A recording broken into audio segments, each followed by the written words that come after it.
evening, everybody. The deer is here, and we once again return with Library of Ruina. The doors are opening up.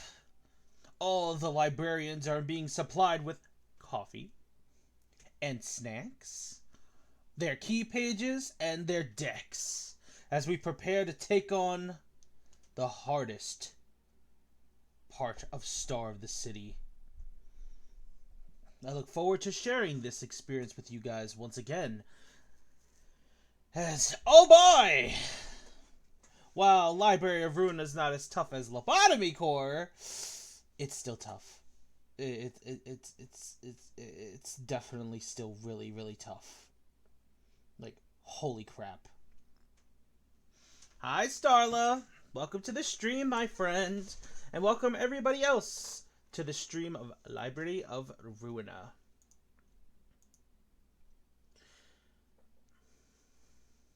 What's tough? The tough part, the game itself. This game is not easy. If I am making this look easy, it's definitely not. The only reason why this game might seem simpler than I'm making it is due to the fact that I have insight in how to make decks. Thank you, Yu-Gi-Oh! Sounds like a skill.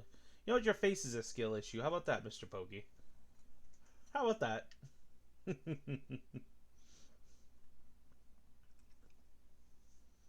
How about that, Mr. Pokey? What is your retort to that one? Says who lost his stuff. I can't help the fact that your wife did that. Shake my head.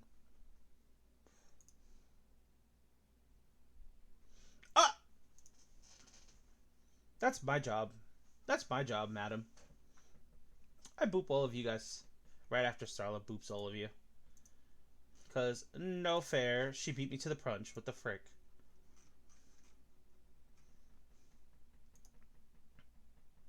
And as always, guys, we are going to start in about... When we hit the 3-minute mark. When we hit the 3-minute mark. Just so that the game doesn't linger along too long. We can actually get into things a lot quicker. Because the deer is a bit late. And I do apologize for that. Alright, let's load up the mods. Which, of course, credit to the mods creators. And let's load them up. Is that a deer tree cake?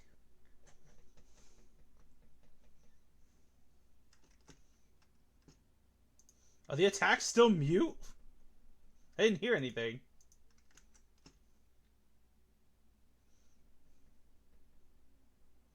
Happy birthday! Okay, they're not mute anymore. I heard that. Open the curtains, Maybe I just needed to reset stream last time. miss a moment of this experiment. Oh, the book is strange, like clockwork orange. Keep your eyes buttered till the end. Which you are going to be. Yeah, I tried resetting it earlier yesterday. It just didn't work. Someone else in the body. Transforming one hand, 2 hand, 3 hand. Turn around, say like a doggy. Till I finish my feet. Cut it off, cut down your nose. Honor, sober loyalty. It's gonna get you killed in brutal convenient theories. For the puppets on TV, there is comfort in the streets. If you're gonna control me, at least make it interesting theatrically. When there's a hit for me, think I am done with everything. Now I'm ready to leave. Dragging out One line, 2 lines, 3 lines, connect our hands when I no longer can live on knowledge alone. Hopeful curiosity. Still happy answers left for my discovery. What's the color of the electric sheep you see? And if you love me, can you love your everything too for me?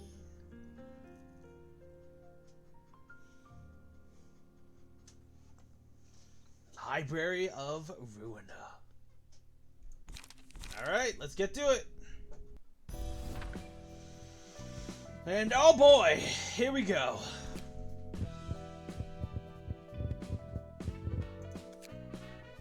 Last time we were here in library, we were actually doing the religion floor. Funny enough. And we were putting in some good work in the religion floor.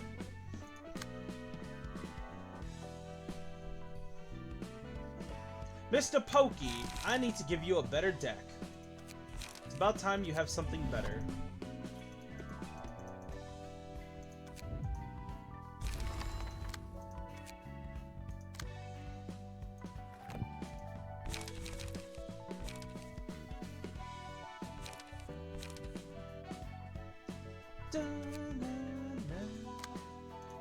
Who has Bayard?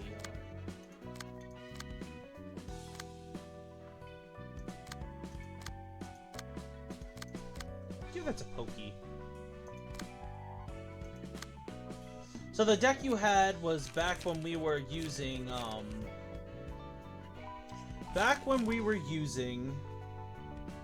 the Shi Association. You had a deck that you were using that was more high risk, high reward, keeping you alive, sort of more immortality sort of situation. But with this one, you are going to have far more power at your fingertips. You are a strong boyo.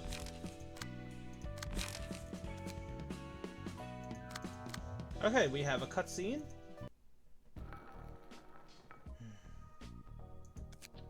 What could you be musing on? Intoxicated all by your lonesome.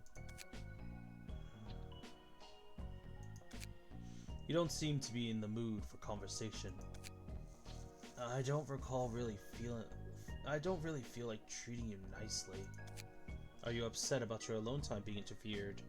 Or is it the shackles of the past that bind you? Hi, Super! Both, I guess. I dislike both. I'm never much of a risk taker, to be honest. Says you say that, but in Mario Party, you're a risk taker. I'm denied something of my own, then and now. But I do enjoy having drinks with others sometimes. On the premise that I am not among those others, I'm just saying that I'm not totally against it. I don't think you'll bite. Let me ask out of courtesy, want to have a drink? You do know what my answer would be, as you suspected I do not quite feel like having a beverage. What are you here for then? There's nothing else to see here. Let's say I've been visiting others to introduce myself. You're not like before. Perhaps I am experiencing changes, as nobody is ever truly immutable. Yes, speaking of, it would seem that most of the patron librarians have collected their thoughts and made up their minds. What about you? I don't know yet. I'm scared of decidedly setting my mind on something too. If what I chose turns out to be an untruthful answer, I wouldn't know what to do. No man can choose the right path at all times. One only has to believe that the path they are taking is the right one. Such is the nature of truth. It is akin to faith. The paths you have chosen, where you stand at the moment, all that you've seen, heard, and touched for yourself constitutes the road to truth. I don't take risks. I just need to win as long as you... Whoa! Jeez Louise! You need to carry the faith that you've headed for truth. Thanks for the nice words. Whatever that was about. Though, what you're saying is all too hard for me to wrap my head around. It's always been. Did you make up your mind at least? Maybe so, maybe no. Peradventure, I will express my thoughts when everyone has formed an opinion. I suppose I shouldn't waste any more of your time. It was short, yet an enjoyable chat.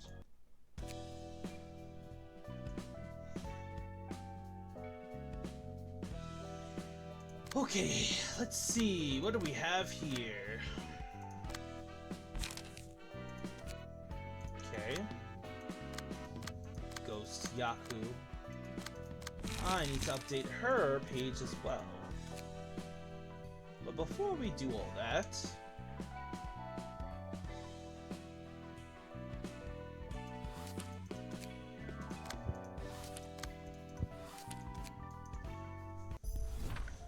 Hey, Rudolph. What are you gonna do about my rabbits you borrowed? You didn't even bring any results. Also, hey, look, it's Miyu. This is the lady that actually released the rabbits in Lobotomy Corporation for us when we called upon them. She also helped us take down Bina when she was rampaging through our facility. I'm sorry, I couldn't get anything done with those faulty troopers. What the F did you just say, you one-horned reindeer?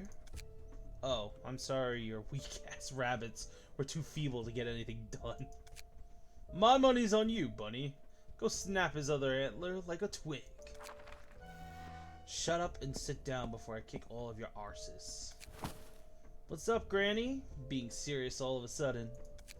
The 4th pack will be dispatched to the Nest L and the library. The hell? The library I understand, but the whole nest? The thumb is shaking after losing an underboss, so driving them out shouldn't be difficult at all. And it looks like the Index is being a pain in the ass instead. We won't mobilize many troops. Only a few will be going there as reinforcements. And what does that have to do with us? Our destination is the library. If we fail this mission, all 15,000 animals of the pack, including myself, will be culled. Haven't the higher-ups bailed us out considering the circumstances? I guess it's obvious that we'd get in, since the 4th pack was organized exclusively for Elcor's nest. Well, it's a miracle that we were kept alive for so long, considering how awkward our situation's been. We worked our asses off just to ensure safety, but our necks are back on the chopping block. Why do we always have to eat shit? Elcor probably just self-destructed. Why do we have to get ourselves involved in the thick of it? Trust is vital for our core. It would not matter if Elcor did collapse on its own, but if it turns out to be the work of an outside force, the responsibility would lie on our core for failing to prevent the threat as contracted. The livestock that didn't do their job right are to be destroyed. And this task concerns more than just Elcor. The hell are you talking about now? The library is also holding a mortgage on W Corps Singularity. The books of the corporation's cleanup crew and passengers that were on one of its trains are apparently under the library's possession. Passengers? Miyu, did you get a contract regarding the task you said you'd handle on your own? Miyu? Nope. Hasn't called me back since. Damn. That means she probably used it recklessly after waiting several hours on the train, trying to escape. She's definitely the kind of person to do that. Was that a particular reason you had her take that warp train? Not really. I hoped to have some other job I wanted her to do someplace else, so I asked her to take care of that as well. The library was only a measly urban legend back then, so I didn't think it would be a big deal. She wasn't someone who died to an urban legend, so I gave her that job for sweet bucks, nothing more. Wait a minute, so she took an economy class seat, not a first class? Do I look like I got the dosh to pony up a first class ticket, let alone 3? Alright. Let's say that she somehow got out of the train while it was running and got turned into a book in the library. W Corps is on the move just to cover up a few regular passengers disappearing? I mean, the train arrived at its destination without any problems people could see. Yeah, no one would believe a story of the train stopping for that long. I wonder why they'd send the cleanup agents in such a hurry. That could easily backfire and expose its singularity to the whole world. Some would be interested in pursuing the truth behind the trains based on the contents of the book too. It'd make more sense if first-class passengers were gone as well. We have more important matters at hand. It's our job to protect singularities and nests of Elcor, W Corps, and T Corps. If we don't want to be stomped out, we'll have to retrieve the books related to the singularity by any means. We also need to find out the reason Elcor collapsed. However, if there was a falsehood mixed in the evidence you bring, the Ravens will directly dispose of you. Be mindful of that. It'd be better. It better have been Elcor cutting its own throat. It's silly how everyone acts like their lives depend on singularities. That's our job, so we have to secure them with our lives, silly or not. Ha! Right. You know, isn't it still funny? The deal with singularities, I mean. The time-saving teleportation of W-Core, which is in fact taking passengers on a 1,000-year ride in another dimension, then going through the weird time tunnel thingy or some shit. And then the train arrives, those passengers are restored as good as new, and T-Core packages that time collected by the train for sailor use. Doesn't it? I bet some of those passengers are out there enjoying meat stew somewhere in the city, completely oblivious to the hundreds of years of suffering they went through that's now being used for the pot of humble meat and broth they're eating. Hell, our core's no different. Look at what we eat. That's enough. If you rattle off another word about singularities, I'll put you in solitary confinement. There's not a moment to lose, so prepare to mobilize. Boy, Arcor's really coming? I'm curious. I wonder how the library in its state will fare against Arcor. Oh, really, ma'am? Spoken like someone who's never does fieldwork herself. I trust you to handle it nicely as you always have, even though you're complaining right now. As much as I'd like to give you advice, the rabbit team is the only one I've seen in action, so there's not much I can say here. Don't sweat it. It's not like you ever told me how to fight. Sorry about that. Come on, don't give me that stern face. I was just joking. By the way, why did your corporation hire Arcor? I can see why at first, since I knew nothing about how things went in Elcor. But looking at Gebra and the librarians here, they seemed more than capable of handling any kind of situation. Things would often go out of control because the entities we call abnormalities. Sometimes the situation became too much of a burden for the employees to handle. So you called the rabbit team to reduce casualties. Why not the other teams, though? Even though I never saw them before myself, I was told in brief when the contract was first made.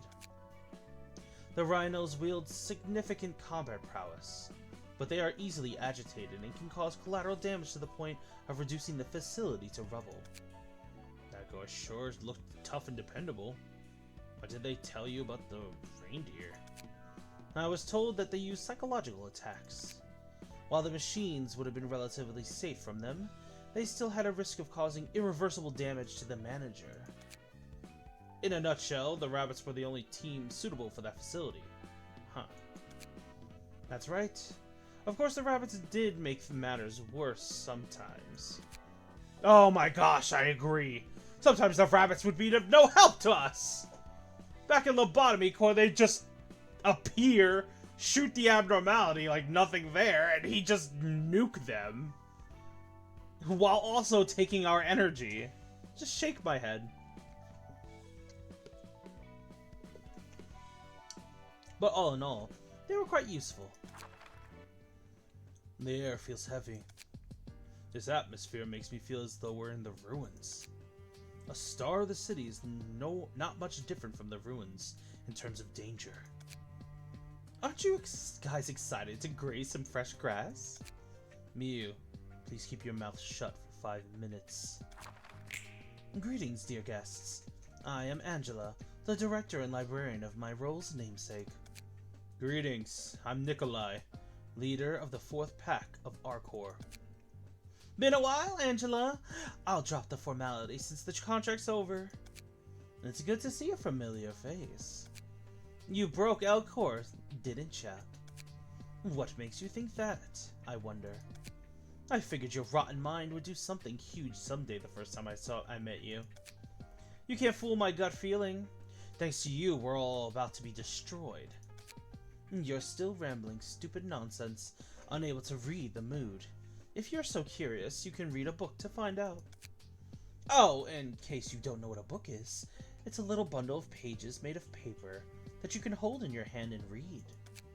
You're playing grown-up in your little library after you've done being a puppet secretary, huh? Are you offended that I might have killed the Red Mist, the woman you were such a big fan of? Ooh, that definitely struck a nerve. Miu, I told you to shut up. And you, I'm intrigued by what you said. Could you guide us inside first? Of course. May you find your book in this place. Okay, who is gonna deal with the rabbits for us? Ugh. Oh, no, wait, the reindeers are first. Who's gonna deal with the reindeers for us first? Let's see.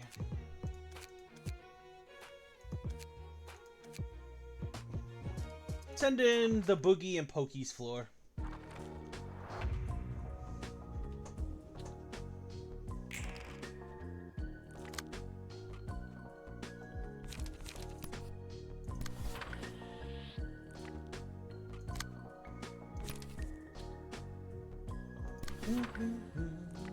Dun dun dun dun.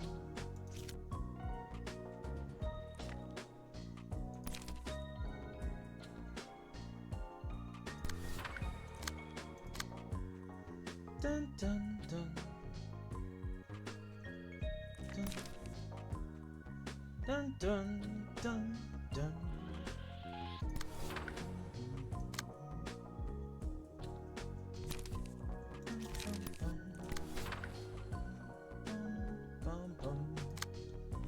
Dun dun dun dun dun dun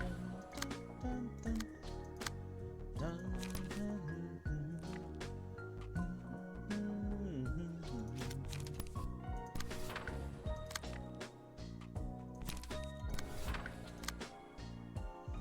Okay, so if you guys need a refresher of how this system works, over here is the emotion coins. Whenever we win a clash or lose a clash, we gain an emotion coin. When we hit max or min value of our rolls, as you guys can see on the pages, we also get an emotion coin. The goal of emotion coins is to obtain more light capacity, allowing us to use cards more often in our turns, as well as unlocking abnormality pages the floor has unlocked by defeating abnormalities previously. When clashing against an opponent, we usually want to meet the amount of attacks they are doing in a turn. This prevents one-sided attacks so that you don't get your HP reduced. Some attacks, like one-sided attacks, are unavoidable, so sometimes it's just something we gotta deal with.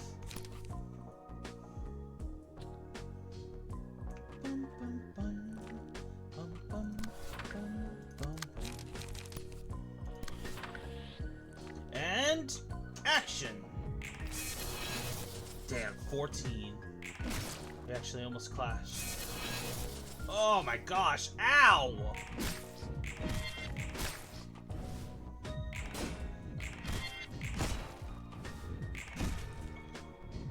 Come on, Pokey. Nice. Nice. The Boogie putting in work. Oof. Nice. Nice. Nice. Hey! And these are the abnormality pages, which gives us special passives. Let's see. They have too much stagger. Give this to the Boogeyman.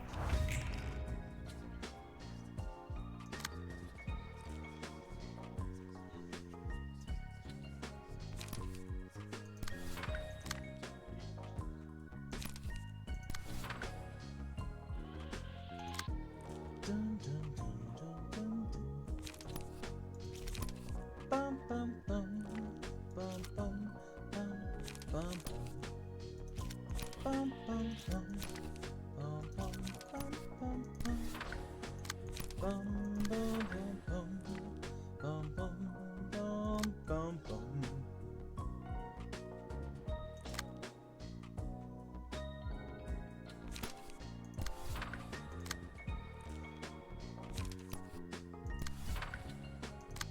Okay.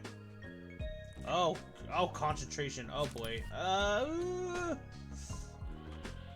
It's fine. It's the boogeyman.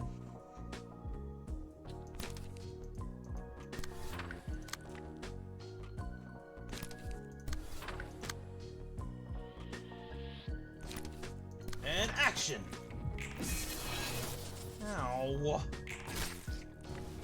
Okay, so the reindeer's gimmick, their psychological attacks, they are focused on dealing stagger damage to try and make it so that we take fatal hits from their strikes. That is their gimmick.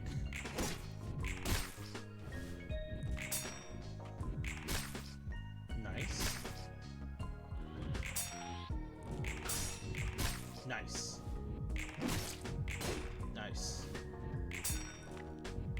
Also, this is you, Pokey, right here. Damn. Laughing powder.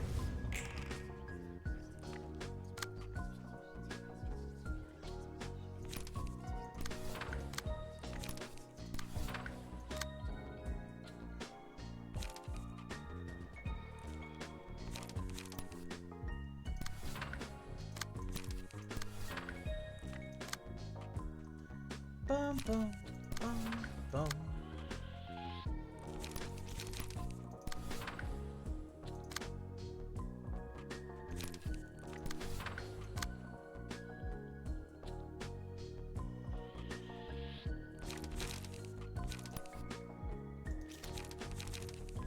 Bum bum bum bum bum bum bum bum.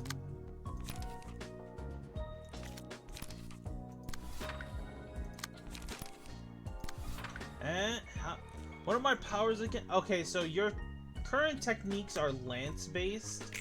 Pretty much you sacrifice defense for power. Oh, staggered. But the power you gain in exchange is currently really, really high. So winning a clash against you is really difficult.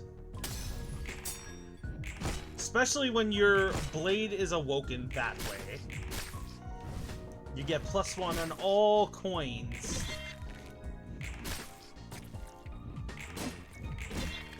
Wow, the boogie actually failed a clash. It's kind of strange.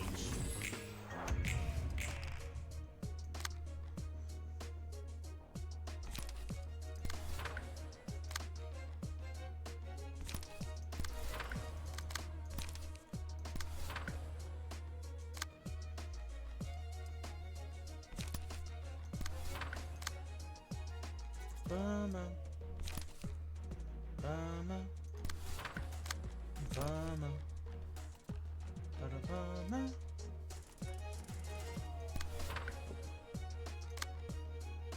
You're not allowed to.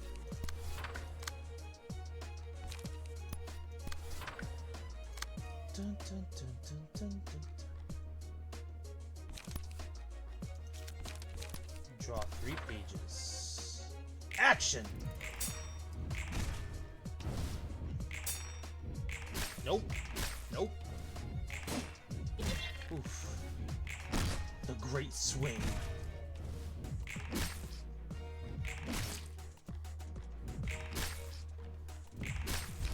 Nice.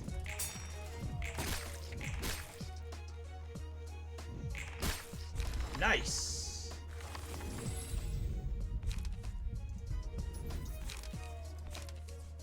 Our galaxy. Ba-dum-bum, bum, bum, bum. Bum, bum, bum, bum, bum, dum, dum.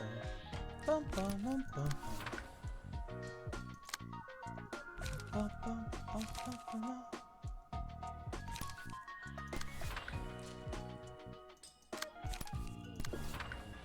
Currently, Pokey is the strongest on the board right now.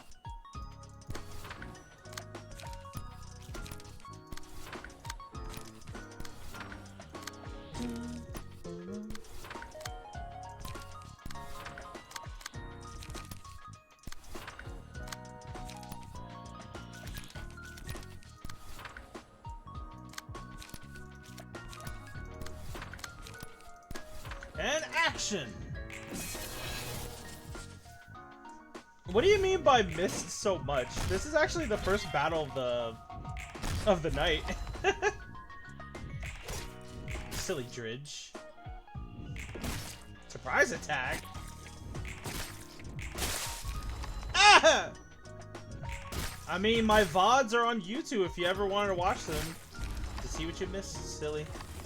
Alright, we have Rudolph. The reindeers are beaten. Rest in peace, my dear brothers. Time for the rhinos.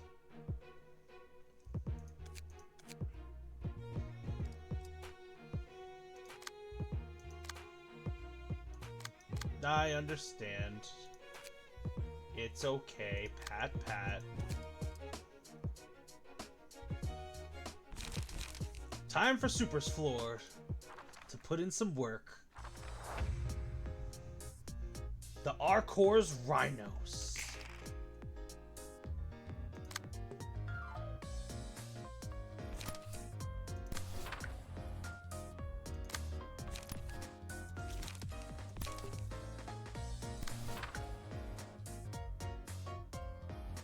Oh, damn. Alright, bye, Dridge. Thanks for joining us.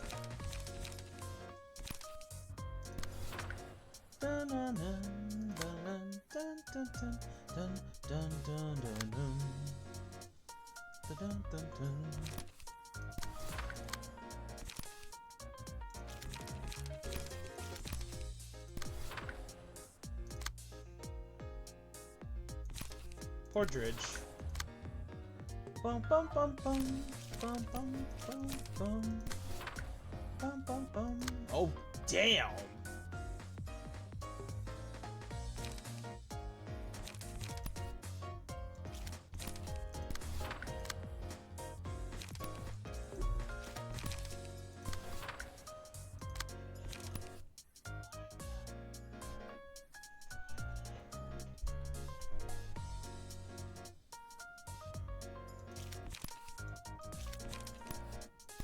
And action! Flow of the sword. Oof. Flow of the sword. Oof! Oof! Ah!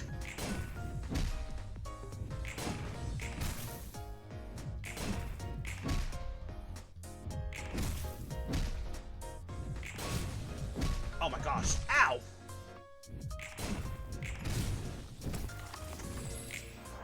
Alright. That didn't go very well.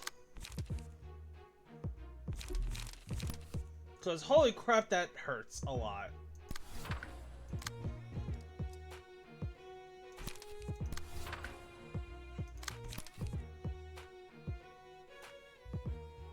Oh my gosh, are they all just using bulky impact? They are. Oh my gosh, they're literally all using bulky impact right now.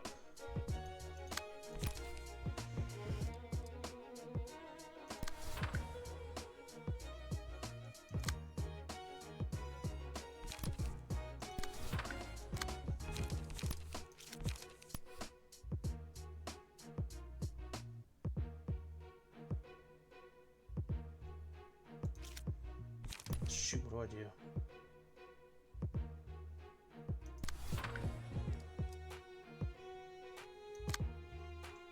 Damn, they really want to kill Super. She's getting jumped right now.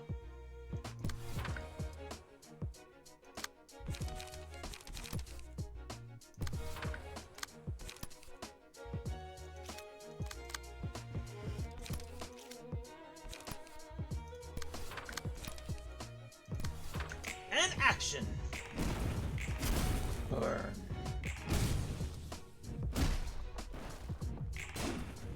Oof. Burn.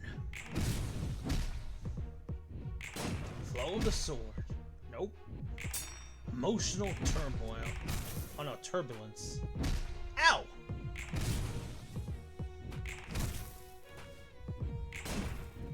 Damn, these guys are tough cookies. Ah!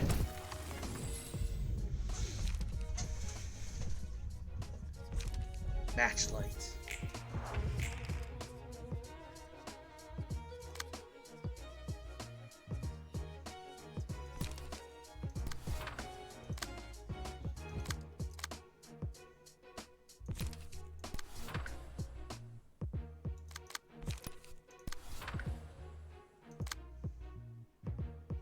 Oh my gosh, Malkuth can't do anything.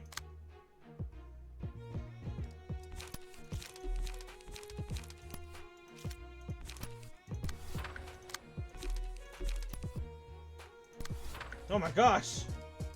The floor of history is kind of getting wrecked right now. Super, they are overpowering this floor. They are jumping people.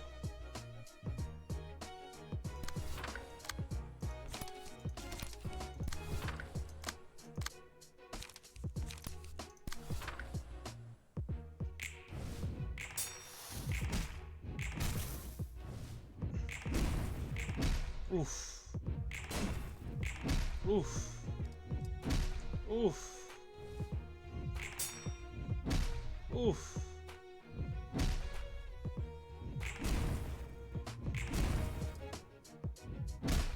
Damn, they're really jumping super right now. And Super's dead.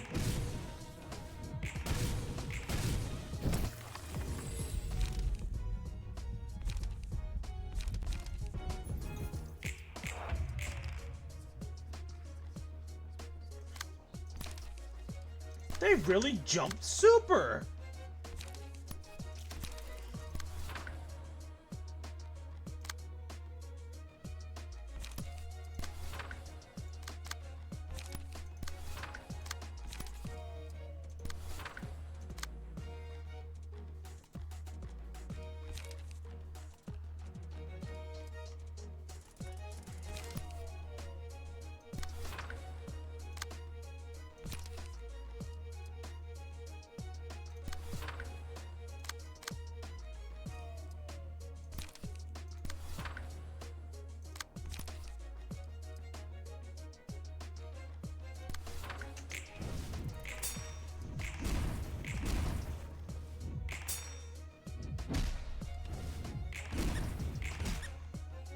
And Malkuth is staggered.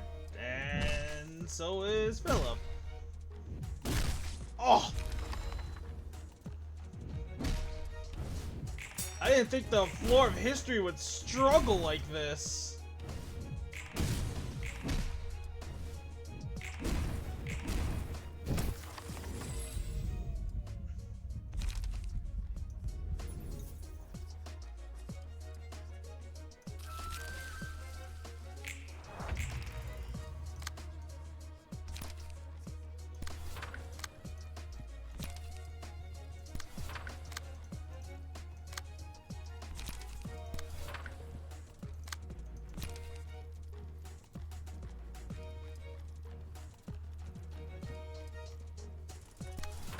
And action!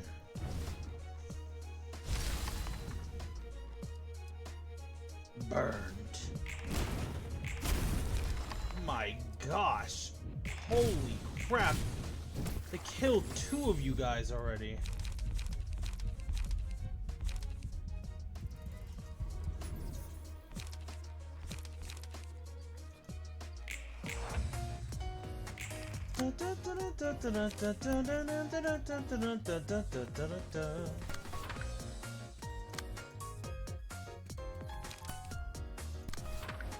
But this floor turned it around real quick.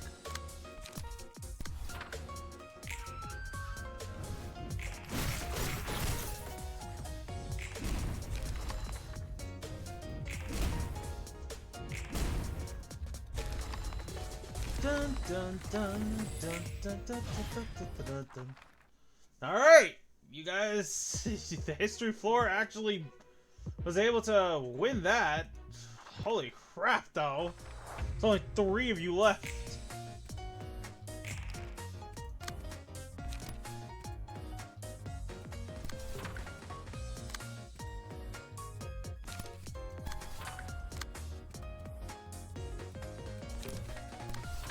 Dun, dun, dun, dun, dun, dun.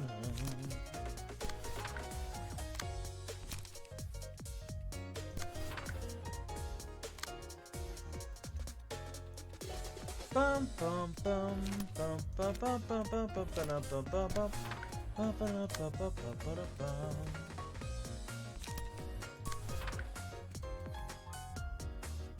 And action!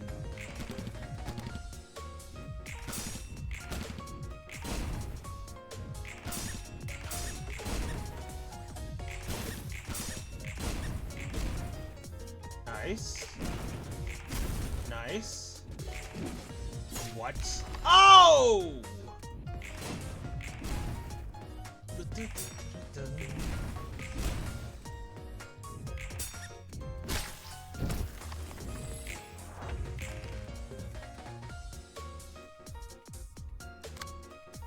Da-na-na-na.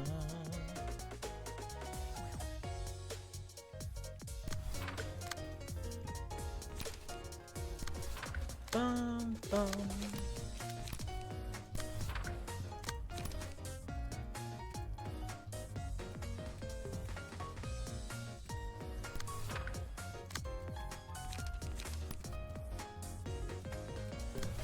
Dun dun dun dun. Dun dun dun dun dun dun.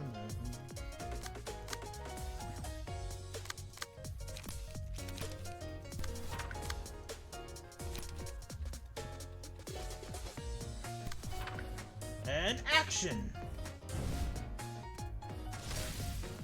As expected.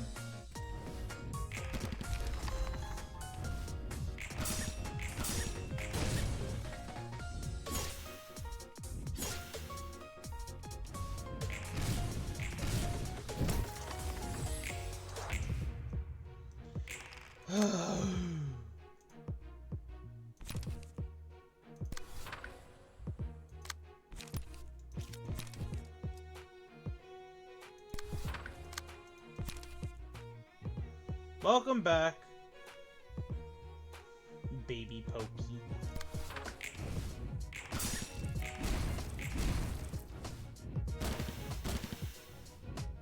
Ah!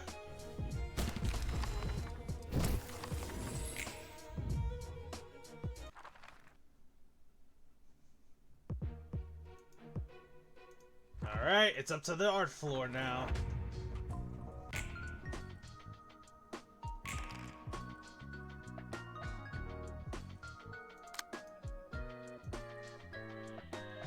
Bum, bum, bum, bum, bum.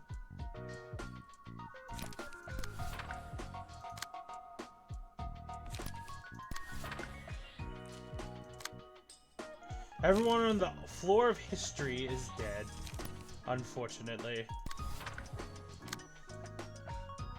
They got killed. Why are you moving so fast?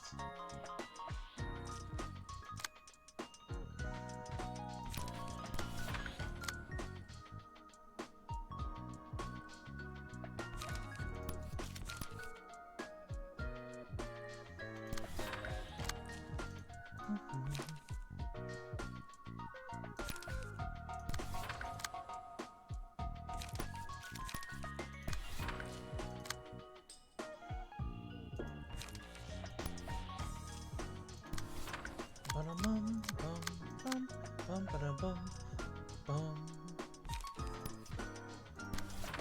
Dum, dum,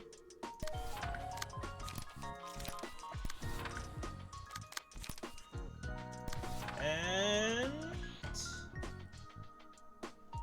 action! Did you say their history? Shake my head!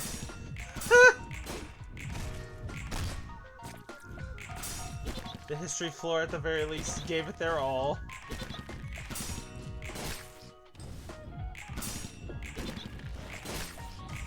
Nice. Knockback. Oof. Oof.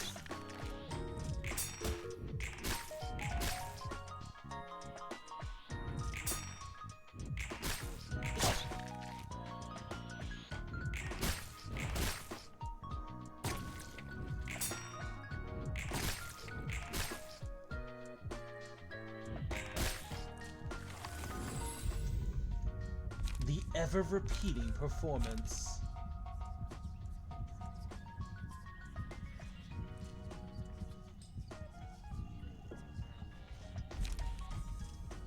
incomprehensible. The boogeyman. The faint aroma.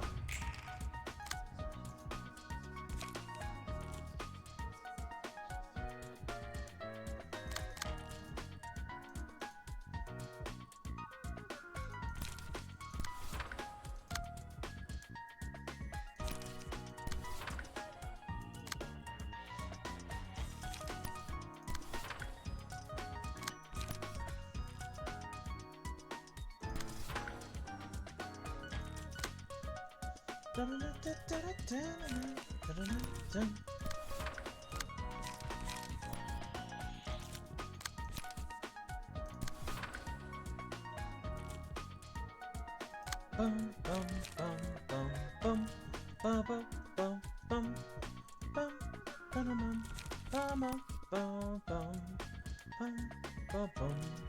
bum bum bum.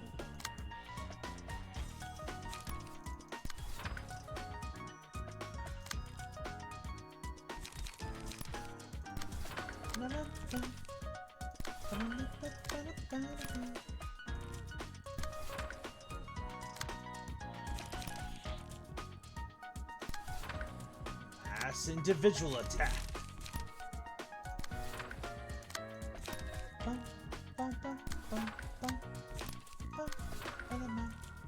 Hello, Boogeyman. Child of the Galaxy.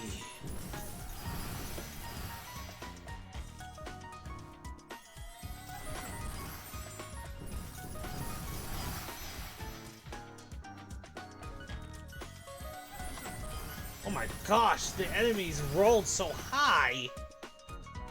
Barely got any value out of that. Stab, stab. Hello, my friend. How are you doing today? Welcome to Library of Ruina stream.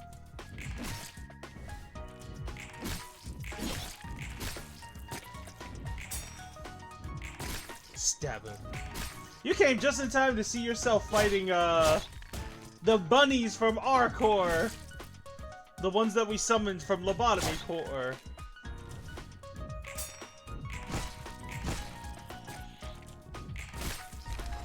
And you just got to see yourself kill one of them.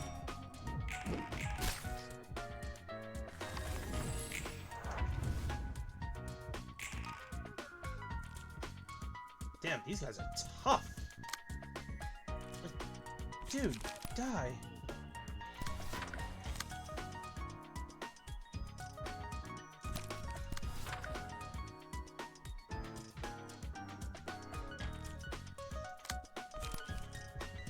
Now, Mr. Dridge, you missed everything because you chose Pathfinder. You cannot say that it was anything else besides that.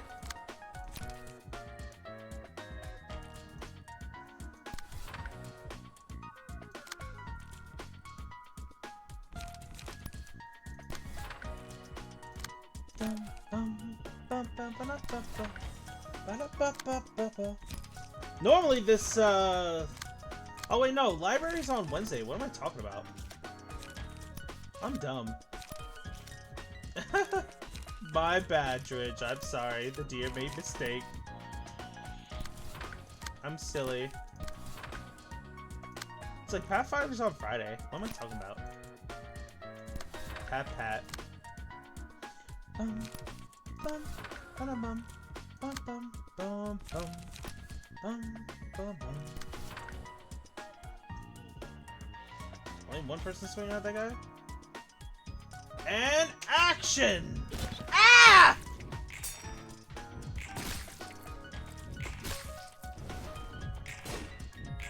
Ah! The red mist fight went scary. The Boogie using his stiletto heels again.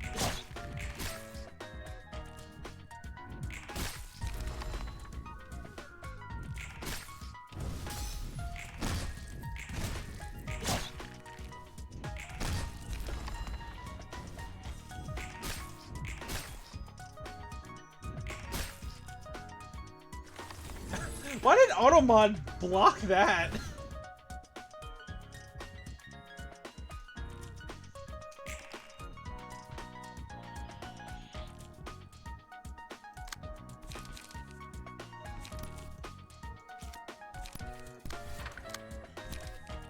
Ba ba ba ba ba ba da ba ba ba ba ba ba ba ba ba bum bum.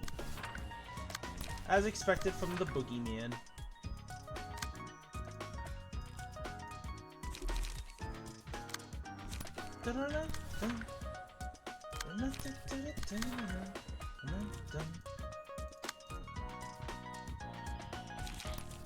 Your dog is addicted to the vitamin gummies?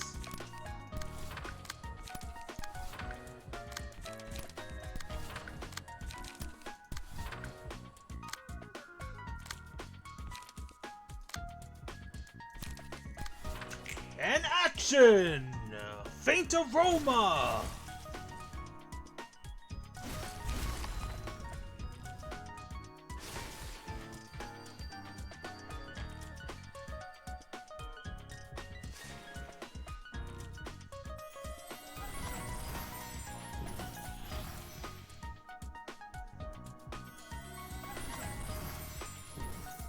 Smooth does not do much damage, but the heal for it is pretty good.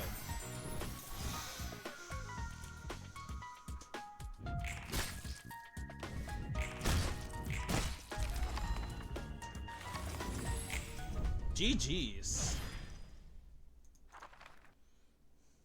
Now we have access to the R-Core pages. Hell yeah. How's it feel to be looking at the book of your old friend? Friend? She was little more than an acquaintance, as I said before. True. But she was still one of the few people who have known you for a long time. She's a former associate of yours, which I'm sure is a rarity among the guests. Doesn't it feel odd or something? It did leave a curious impression. That's all there is to it. Nonetheless, I wasn't planning to go easy on her regardless of my feelings. We have a purpose clearly cut out for us. So do the guests. Don't you think gaining freedom by devouring everything will leave a bitter taste in your mouth? I don't know. But right now, I want to focus on heading towards this goal I have. I don't want to pay attention to what's around me. Taking these steps is hard enough for me. You don't want to have any regret, huh? Roland, you don't seem to get tired of asking if I have regrets. Well, I mean, you may have been ignorant of everything at first, but you've seen and experienced many things on the way here. I was just wondering if those experiences changed your thoughts a little. A person's aims and wishes don't stay the same forever, you know. I don't know about that. Oh boy. Roland, what is going through your mind? Quick question. Are you silly? Yes. The answer is yes. Always yes. I don't know why you asked that, silly. You already know this. But go ahead, ask your question.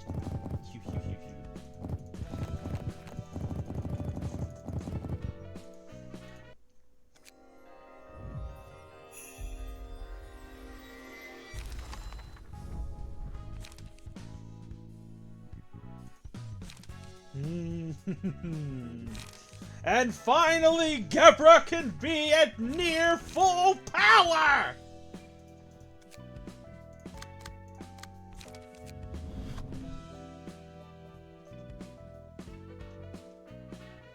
Let's see, where is it? 5.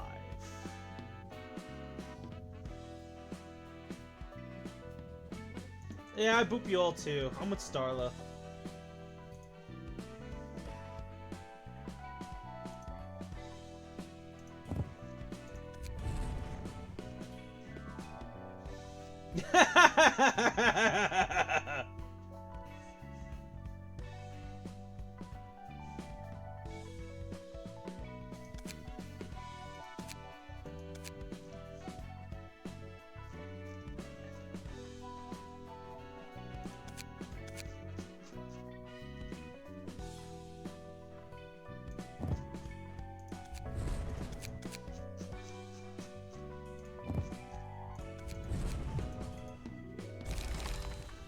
Algebra. Frosty, Dridge. Yes. Yes. I still need to work on the other floors.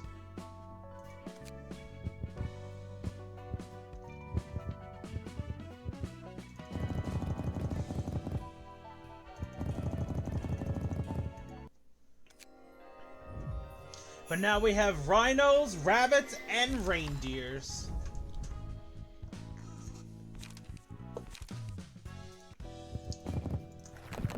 The deer is very happy.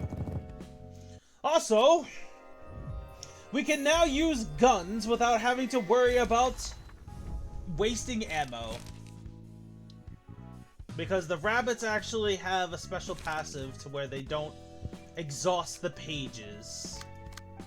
So that's pretty neat.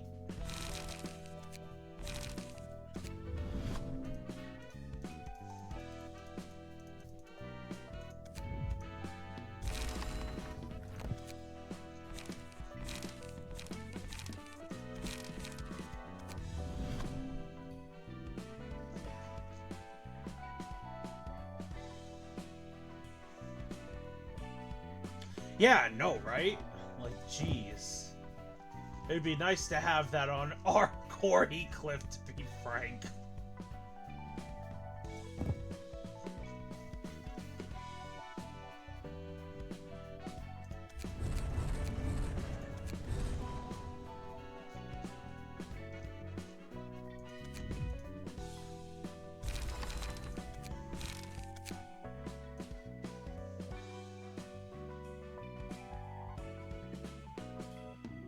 Where is it? Where is it? Where is it? Where is it? There it is. Hey! I need leap. For card draw...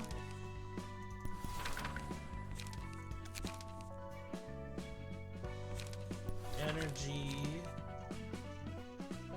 Where is it? Where is it? Oh. Well, actually, yes.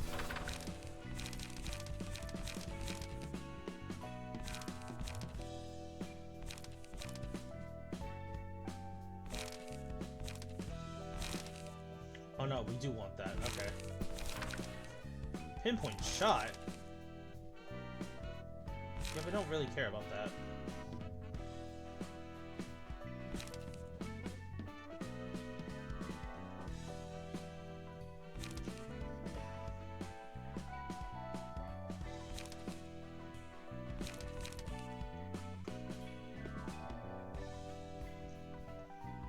Where's that card? Quick suppression.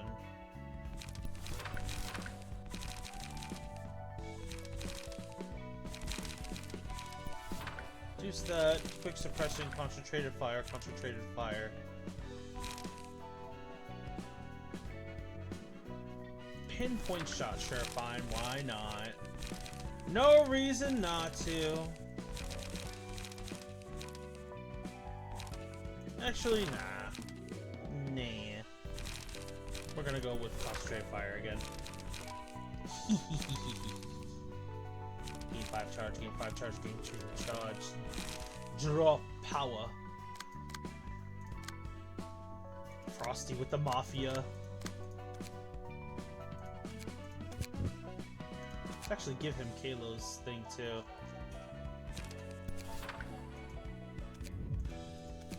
Hey.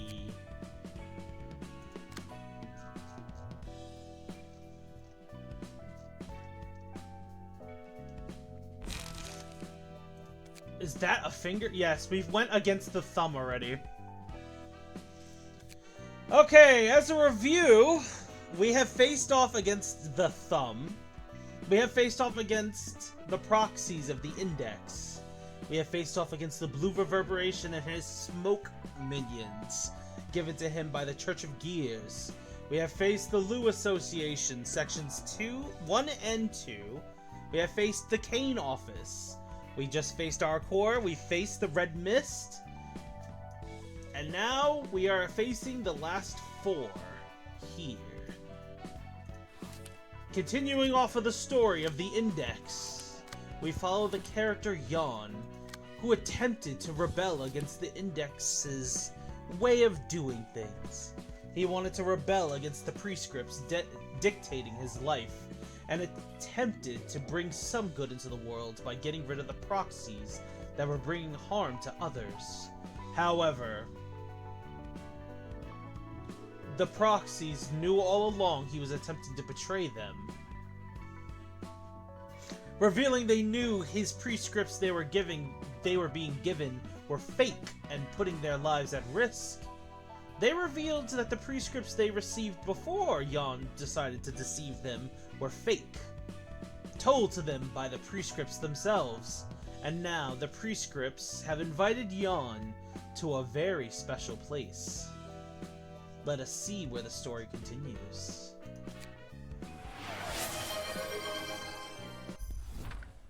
L5123's fourth door. Dear treat. 14 steps to the right. 23 steps to the left. There's a staircase. How far does this go?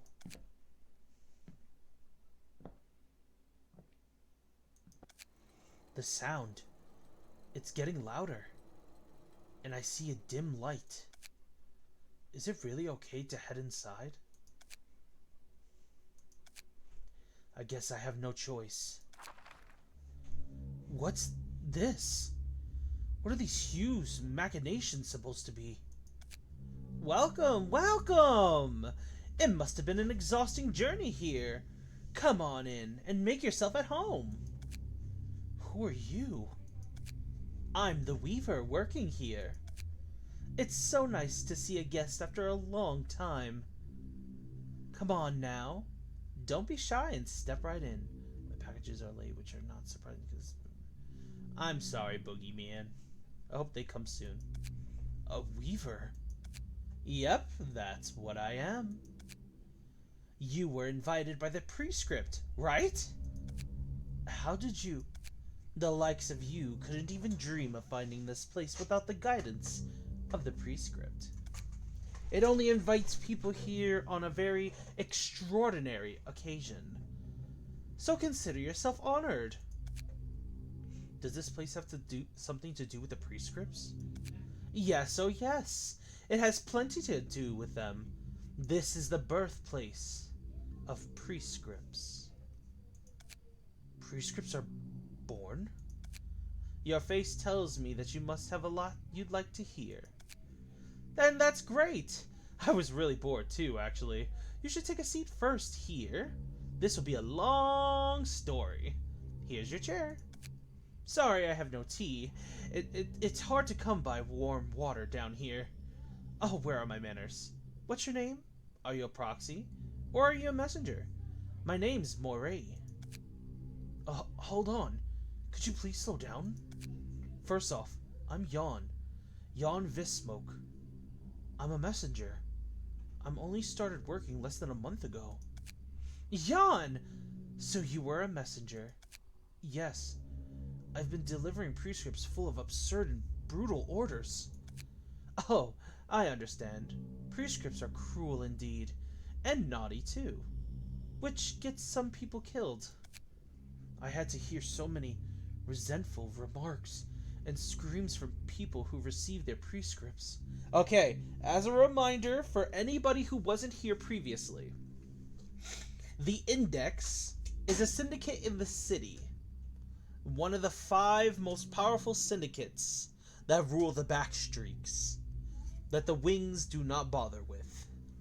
The Index, much like the other fingers, have very different means of handling business.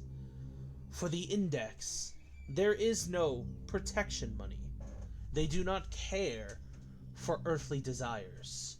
They do not care about feelings or emotions. They follow the mysterious object known as prescripts. Pretty much little pieces of paper that tell you what to do. You, as a receiver of a prescript, must follow the prescript, no matter what it says or the Index will send a proxy, aka an executioner, in order to remove your life from the city. And I'm talking about full erasure. The prescripts can say something as simple as wave at your neighbor, or they can say something as put razor blades in your neighbor's birthday cake. So long as you follow the prescript's rules, you get to live on no matter what harm the prescripts may bring.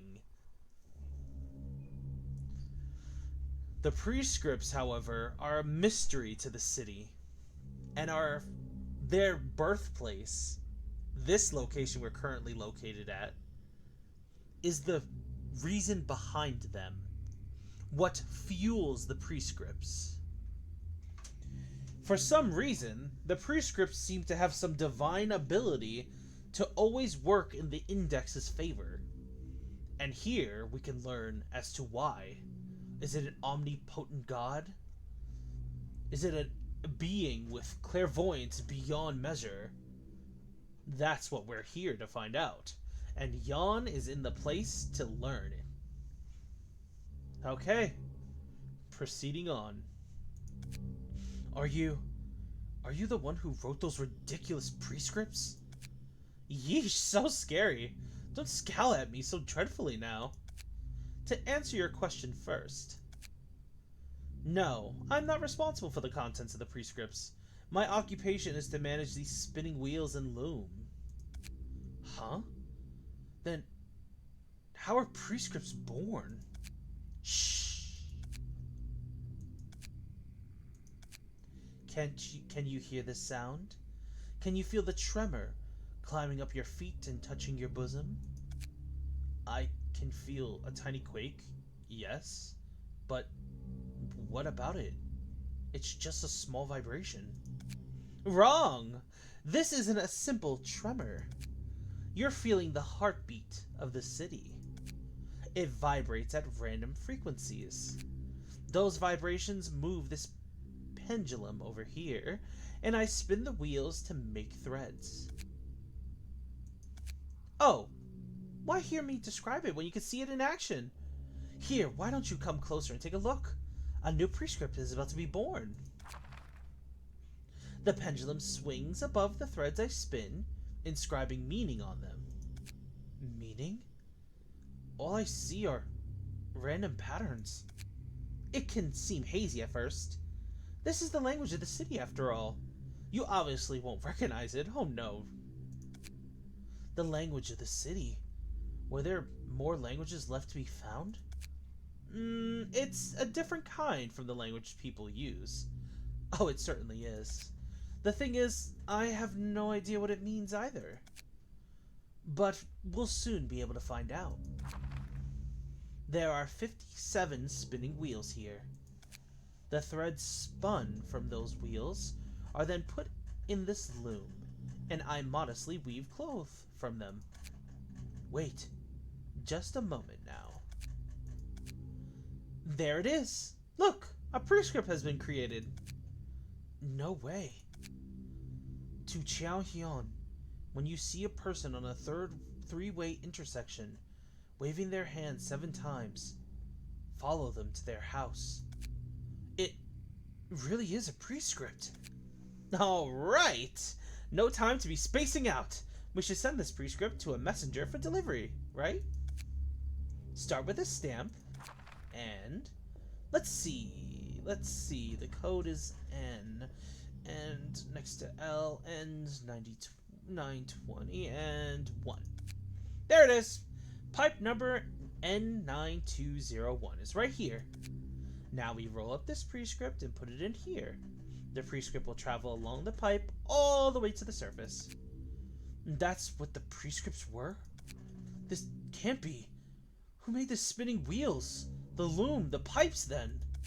I have no idea. I was led here by a prescript too.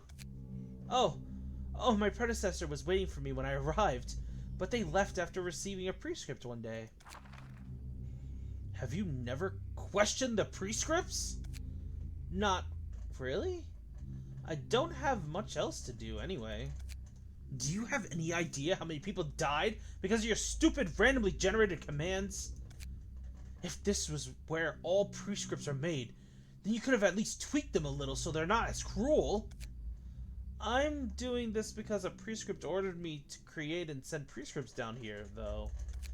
If I broke this prescript, the prescripts will get me killed. What are you talking about? You're the one in charge of sending out prescripts!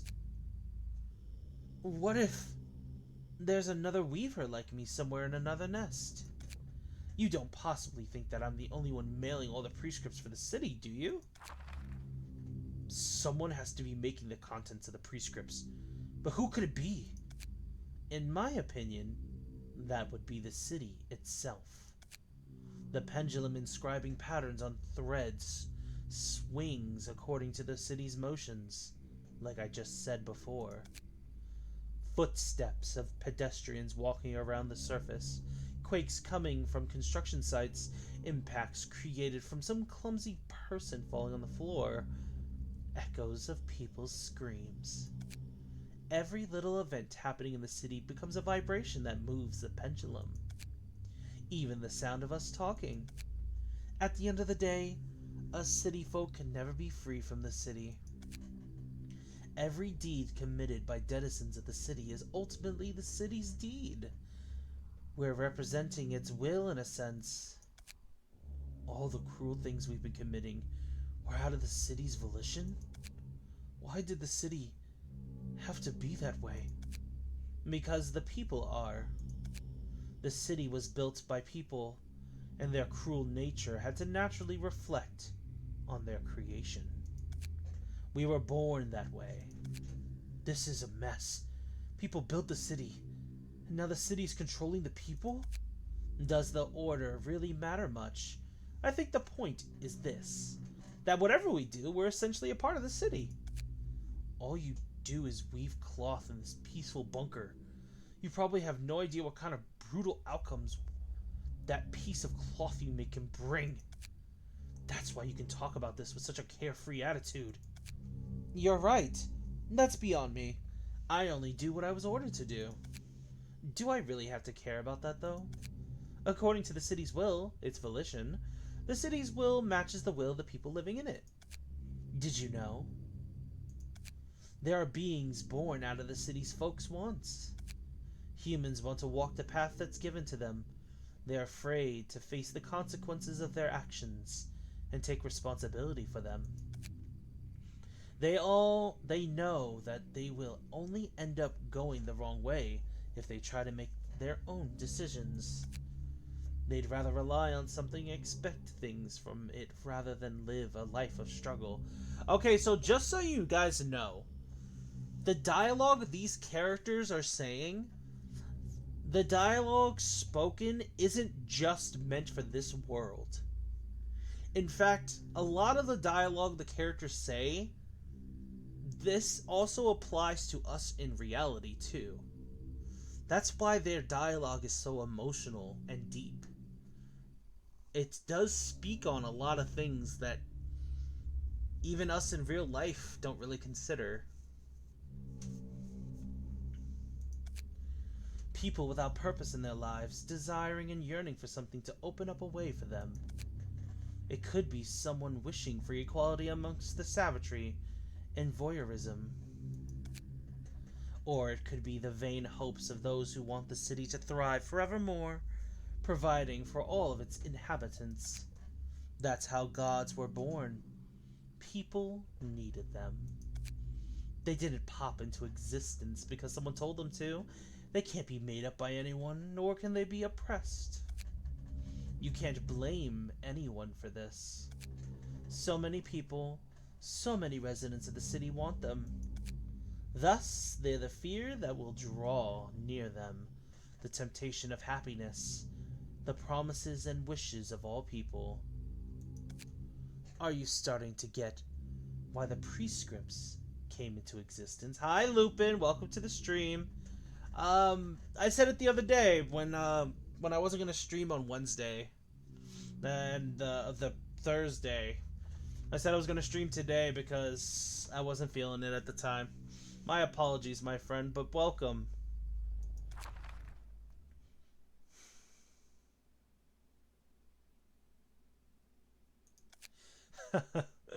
Yeah, right. It wasn't my fault. People weren't doing inhumane things because I delivered prescripts to them. Those horrible things were meant to happen anyway.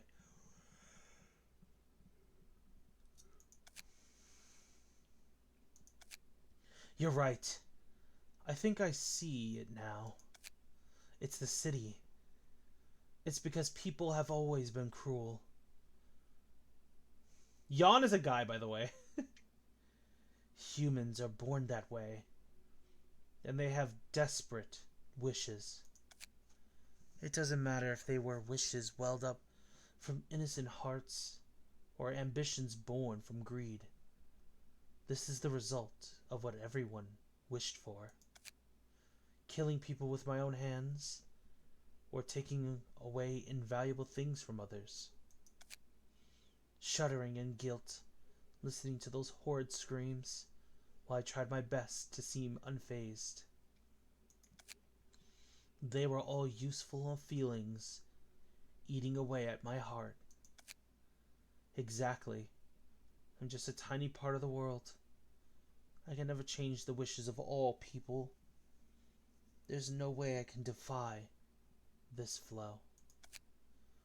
What I did was part of the city. The will of the city. Forging prescripts out of spite and delivering them could be traced to the city's volition, not my free will. But that equates to the volition, my volition, in the end. The city and I, and every person in the city, were one and the same. Do you think so, too?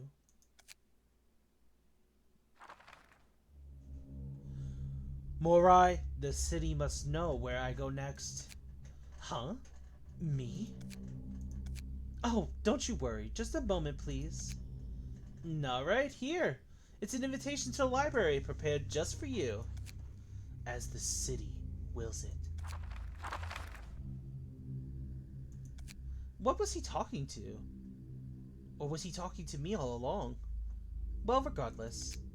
Back to my post. Gotta keep my position. Color me speechless. So that's what the prescripts really were. Yes. Messenger Yon of the Index has distorted. And has become probably one of the most powerful members of the Index. Ever. At least from what we know so far. Beings akin to gods. I don't think I've heard or read any mention of such things. It does seem like there are some beings out there that fit the description that Weaver person gave. I think I've seen something similar a few times, but I don't know if that actually was one. Not sure if being is the right word for them, to be honest. They're supposedly created because people wish for them to exist. I don't know a lot about them, to tell you the truth. According to her logic, the prescripts would be one such being, created from the collective aspirations of those who would want to be given a purpose in their aimless lives. So you've seen one yourself, Roland? Don't know. I might have, but I don't really know what I saw. Heck, I'm not even sure if I saw it at all. That doesn't count as seeing one, does it? It's just that my memory about the details of it is blurry. I don't feel like remembering it for whatever reason. You don't think highly of them, huh? Seeing what one of those metaphorical gods made out of people's wishes is doing, I can't see them in a positive light. They seem to lead people to ruin in one way or another. Is it truly for their sake? What do you think, Roland? Do you think those gods are leading the residents of the city to the correct paths, as some claim? So what I find interesting about this right here, and the source of the prescripts, is the fact that mythology, divine beings and the such, There are some people who say all of mythos comes from the human mind because we believed in it, that we wished in it, that we thought it existed, that it came to be. I don't agree with that, but I found it to be interesting at the very least. Definitely an interesting concept for some fantasy writing, in my opinion. I won't lie, that at a glance, they do look like a weird cult giving their lives to an object that swings on a whim. And they're giving arbitrary meaning to it, like how it's the heartbeat of the city. That's a consequentialist point of view shared by many other religions. The methods they take may be a complete mess. That being said, I don't think that there's absolutely nothing good to say about them. They fulfill the people's wishes anyhow. The results are another story. Even though the so-called gods bring fear and despair to people, they get to live a life that's richer and more human. The goal might have been forcefully handed to them, but it's still better than nothing. Well, you're free to think whatever you want in the end. You could feel the prescripts are horrible or justified necessity, but whatever. You're right. Anyway, we should put our personal impressions aside and prepare to receive our guest. I'm counting on you as always. Receive a prescript and carry it out. Receive a prescript and carry it out. Receive. Greetings, dear guest. If I may, I am Angela. Yes. It would seem that you know me well. The prescripts know everything. The prescripts represent the will of the city. They know everything that goes on in the city. They know what I'm going to do, what you're going to do. All of it. I see. Don't you have any doubts about the prescripts? Of course not. The prescripts are the city's will, and the city's volition is my will. To deny the city's volition is to deny myself.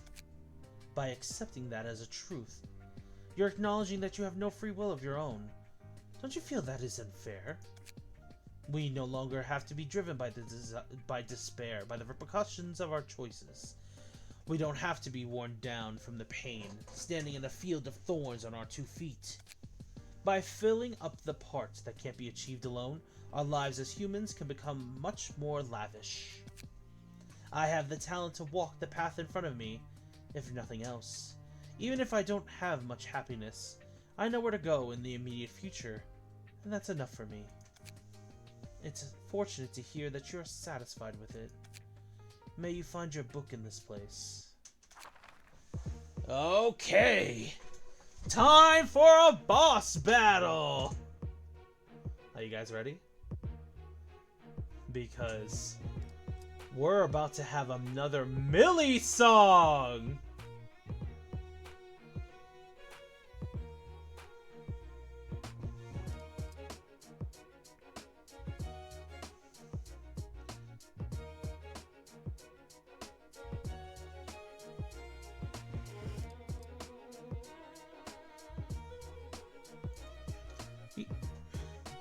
What is this? Why isn't his name translated? Oh no, that's on purpose. That is actually on purpose. Alright. Are you guys ready? Let the battle begin.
vendetta.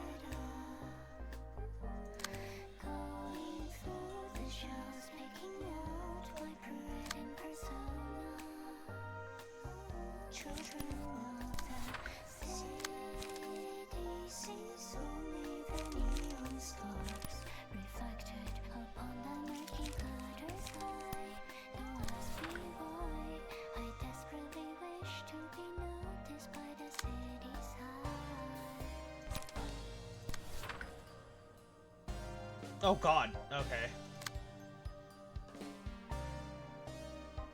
Do not go home Until you finish reading the value of E.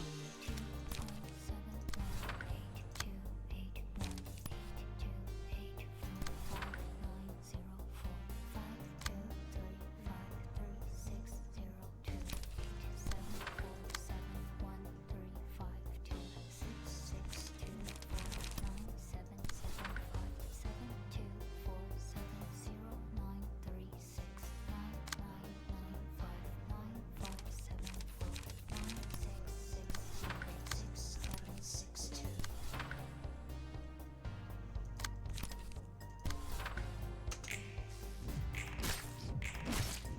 Oof.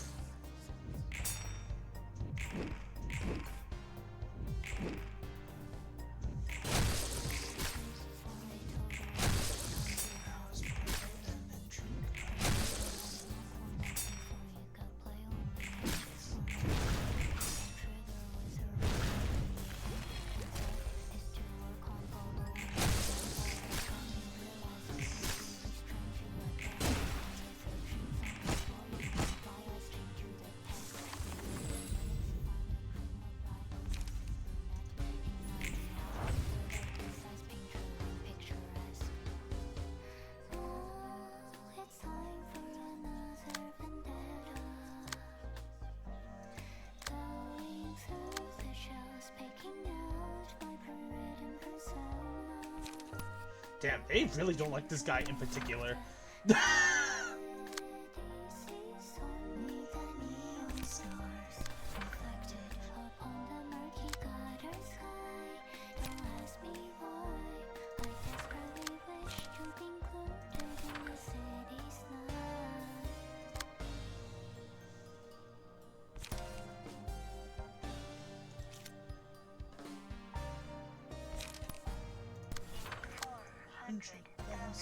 meters.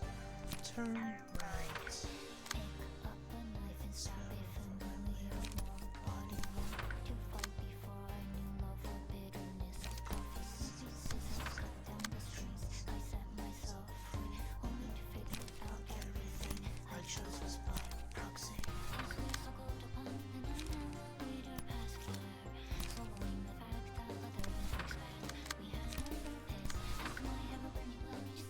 And action!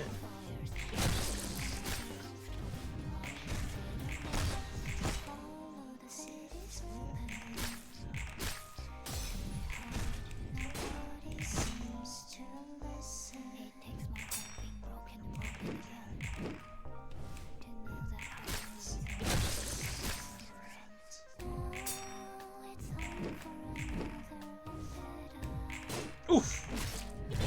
Oh! Yes, we must protect the boogeyman.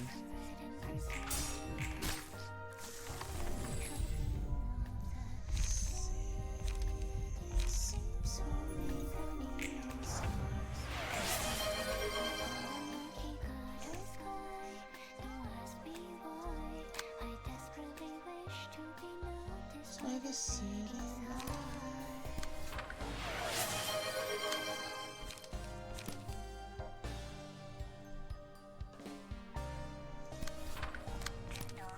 Home until you finish reading.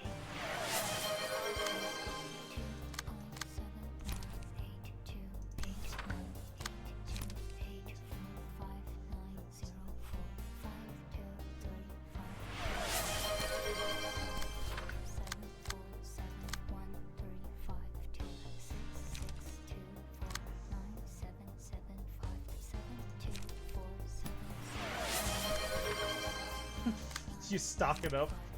Why are you stocking up? What did I do? Boogie, help!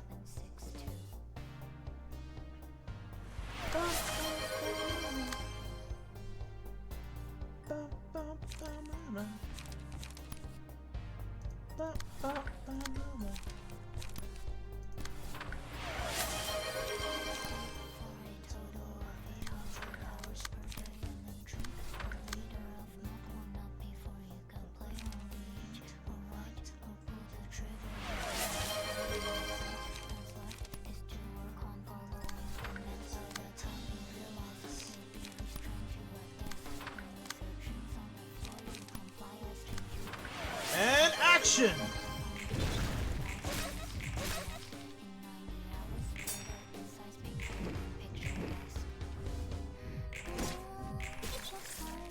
Oof. Oof. The boogie made him explode with happiness. Oh, no, Pokey.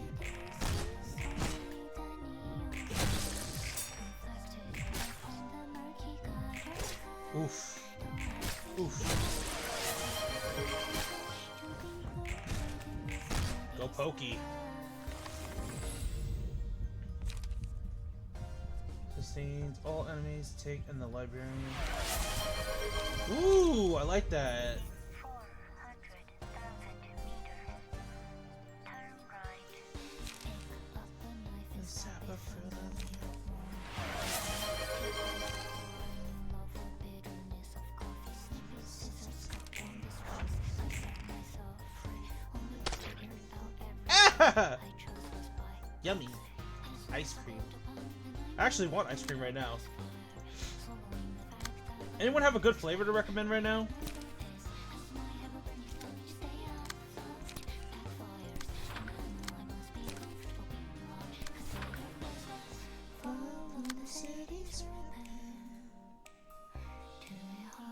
Nobody seems to listen. It takes my heart being broken and broken again to know that I am the reason why the suffering is different.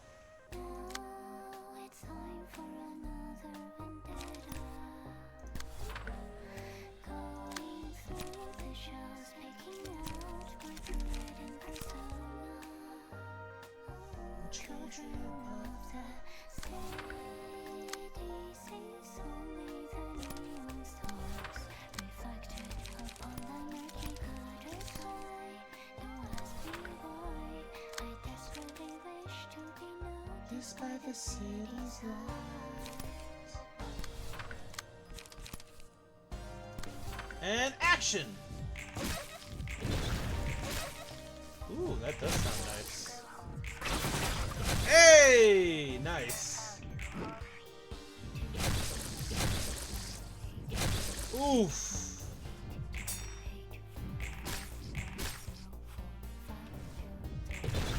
Oof. Nazak is holding on for dear life.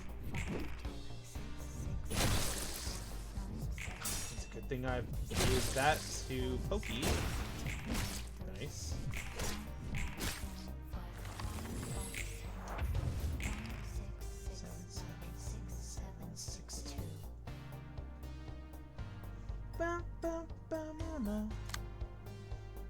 Alright, Pokey's ready to fight.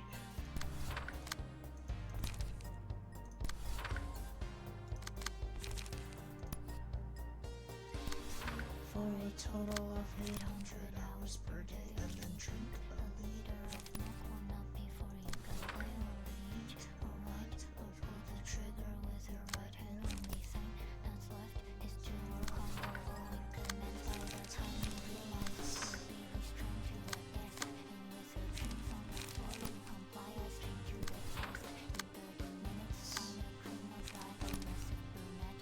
In 90 hours, further insights paint true and picturesque.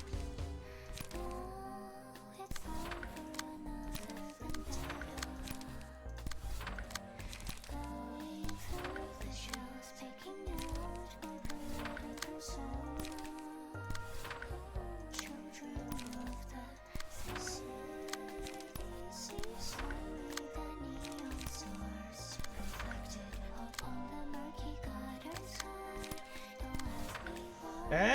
action! Hey! Nice. The hand is down.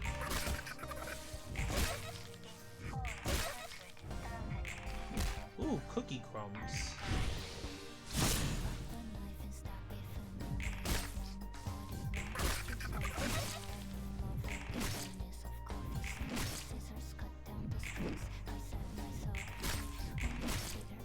Everything I chose was by proxy. Tuh!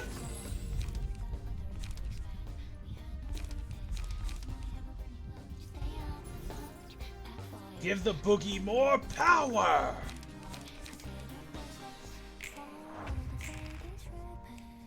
Oh god. Oh god! Pokey's dead.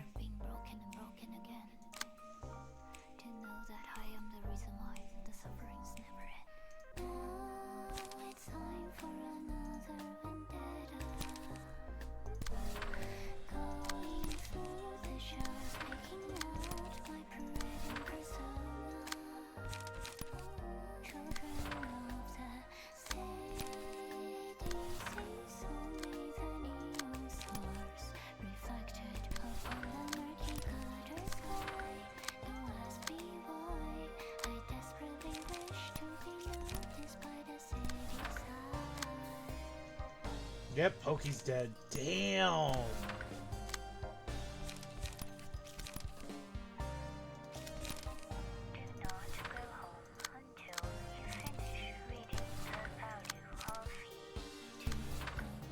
And action!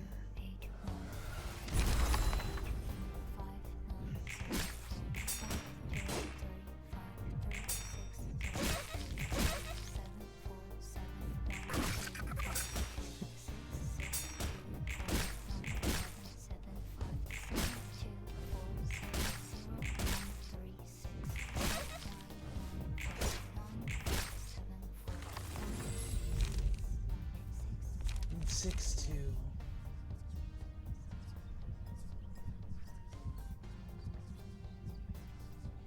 Each scene, a pedal attaches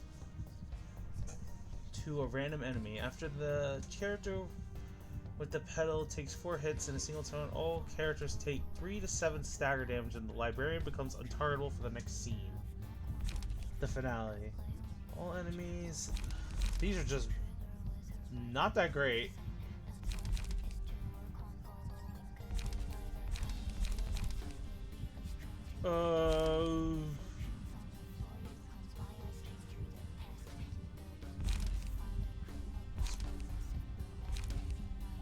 Because we don't want anyone self-staggering the finale. Screw it. Decapo.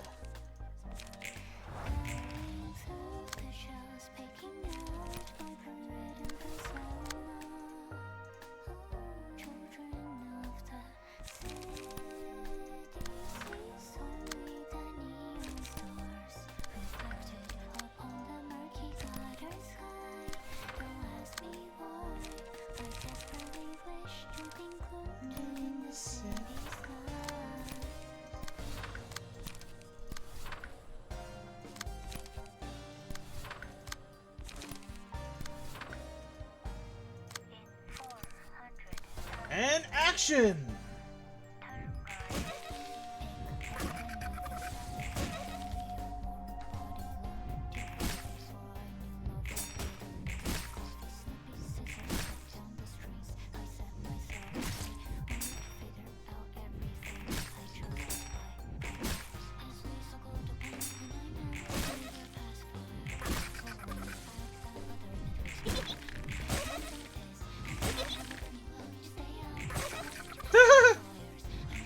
The book. Oh, that was so cute. Thea went into the flower outfit.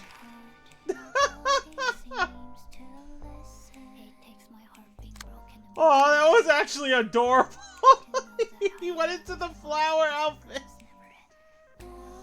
Oh, that was cute.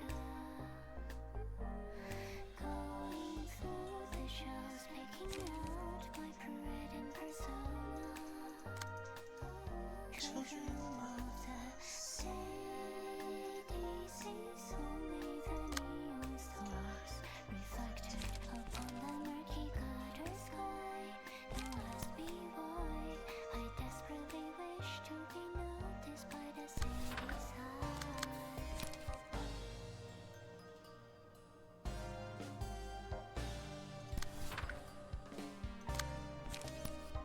Do not go home Until you finish reading the value of E.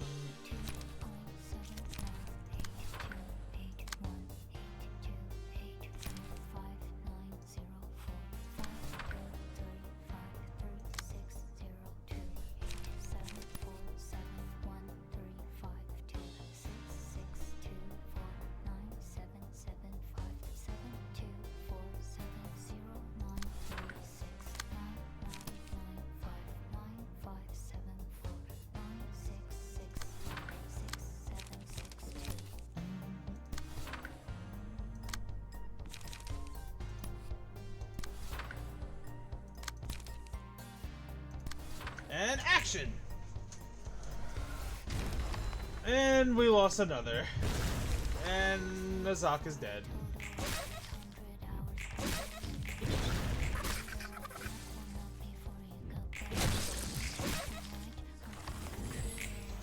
The boogeyman is all that remains. And unfortunately, the boogeyman has lost. Because he is currently using techniques that make it so you can't benefit from power gain. So it's unfortunate, but this is the end.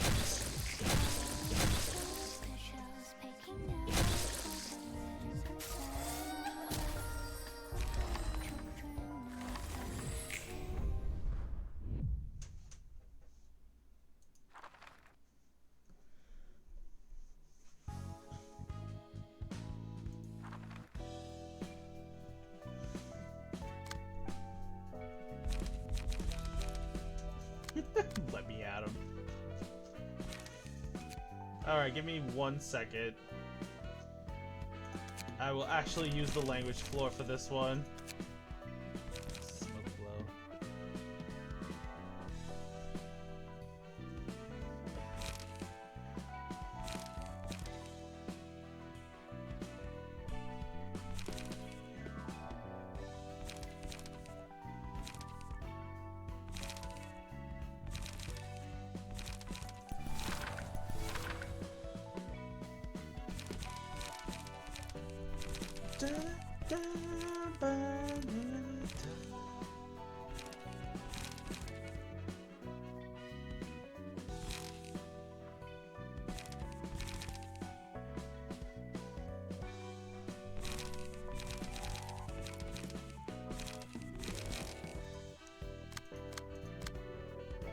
I can't believe we only have one opportunity in order to fight that. What I missed in this show? You missed us fighting Arcor. That's pretty much it. That's all. We just fought Arcor. We got to see Mio. That was the leader of the rabbits we summoned inside Lobotomy Core. Alright, time for the language floor to have their chance.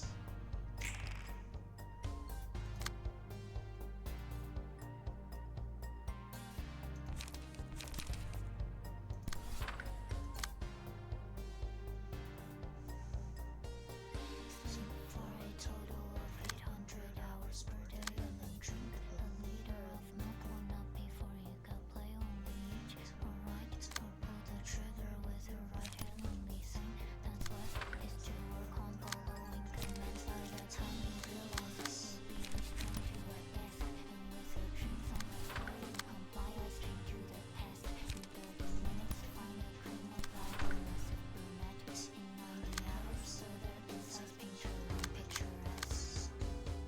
Now it's time for another vendetta. Oh my gosh, Frost. Frick. 717. 917. children of the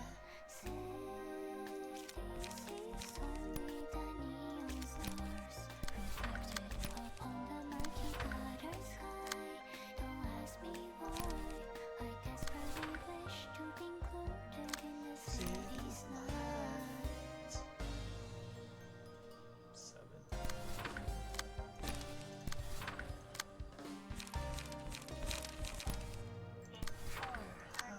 Thousand meters.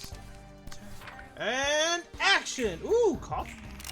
Coffee with snow? Hell yeah.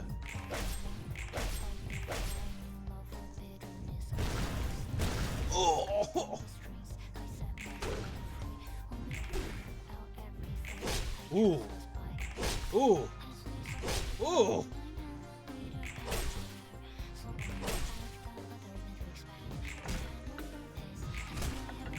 Smoke.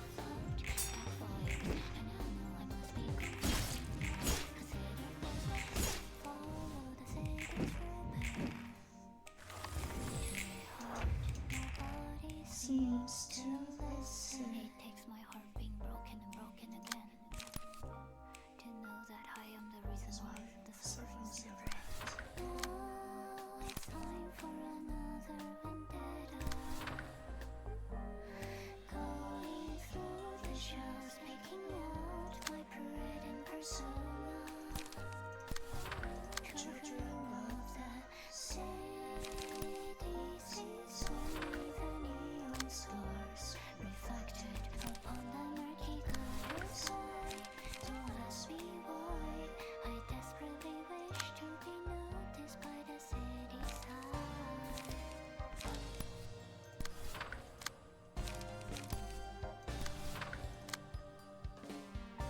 Blunt.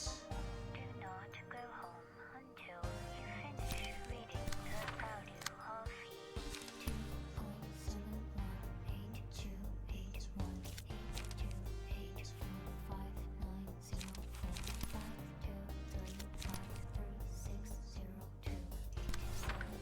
2.818282859360274747. Alright, action! Gun. Unsurprising, Gebra's putting in work. Oh! Dredge, no!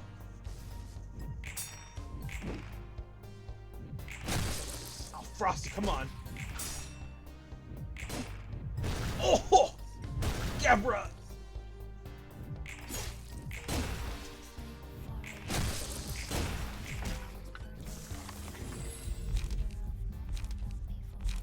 The role of the wolf.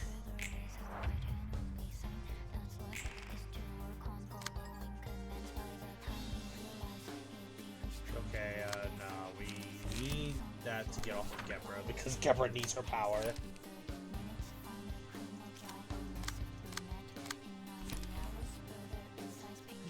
Picturesque. Wait, no, don't use Pierce on him. Use Pierce on that one.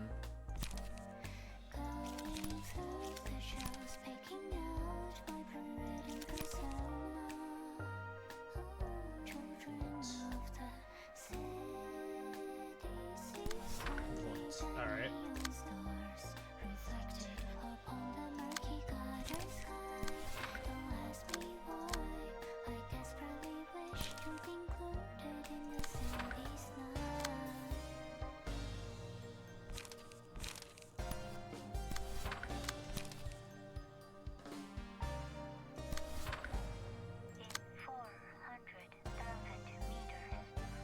Turn right.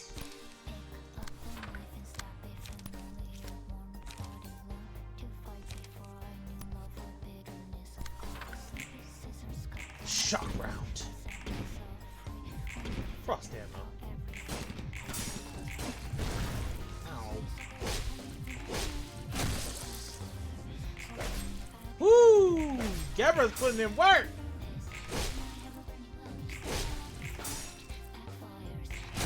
Oh! Oh! Come on, Tridge, I need you to do more than that! Ah! Oof.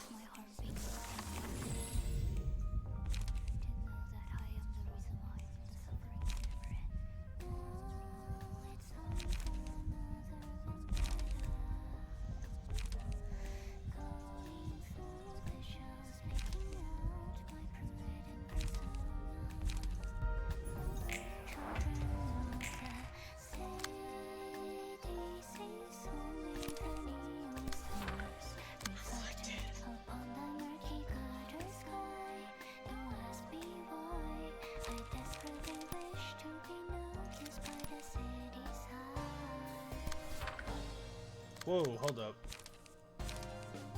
Now I need that to be here, and I need that to be here, and throw this in randomly.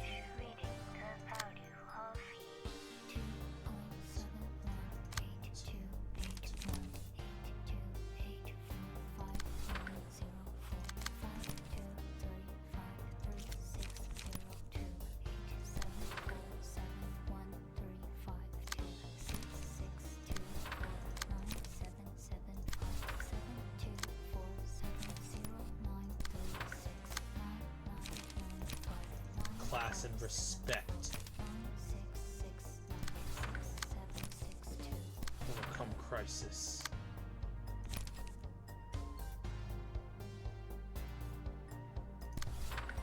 And strike! Ooh. Hell yeah.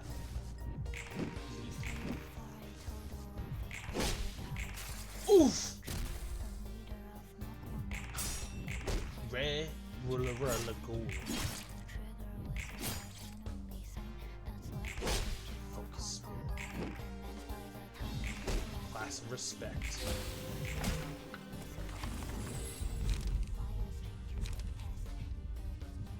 Instinct.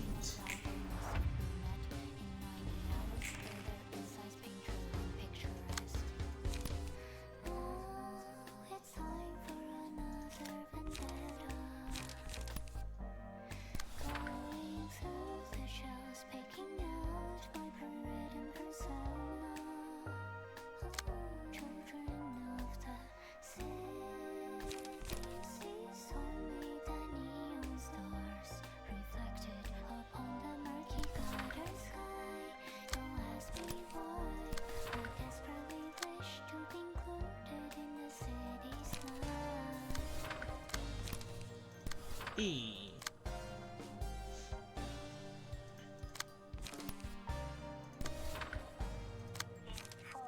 100,000 meters. Turn right. Action. Hey! The Shi Association needs me to be staggered for power.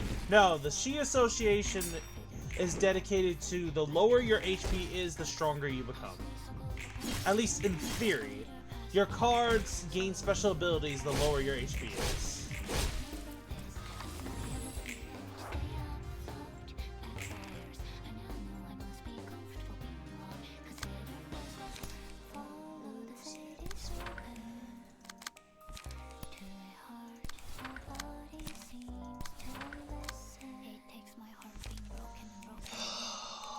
Manifest.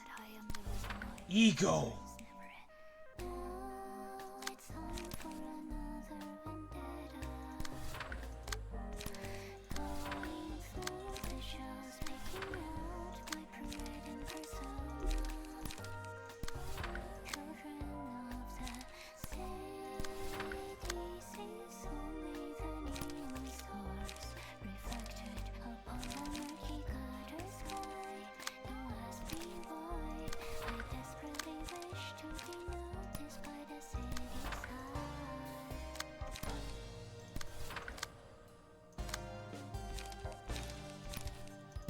And action!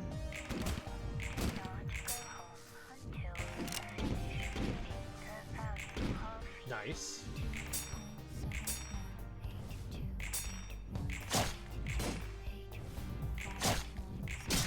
Nice.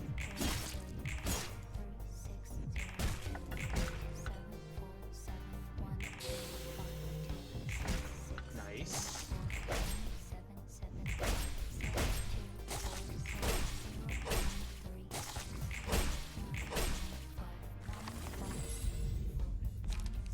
Distortion.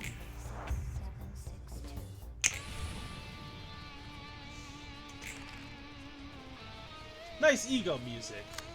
Here's mine.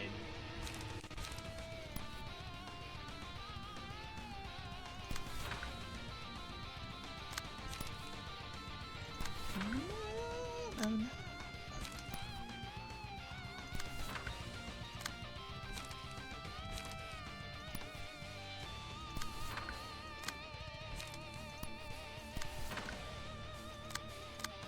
Oh my gosh! His AoE is targeting your broken dice!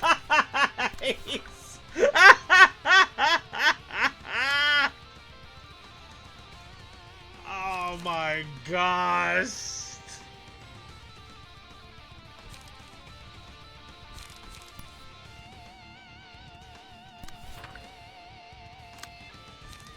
Dridge is dead, guys. That or he's very much about to be.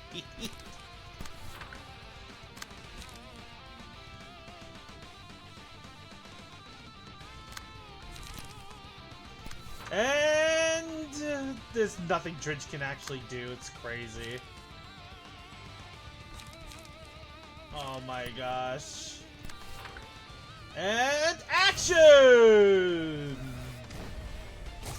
Oh my god, Dridge is alive?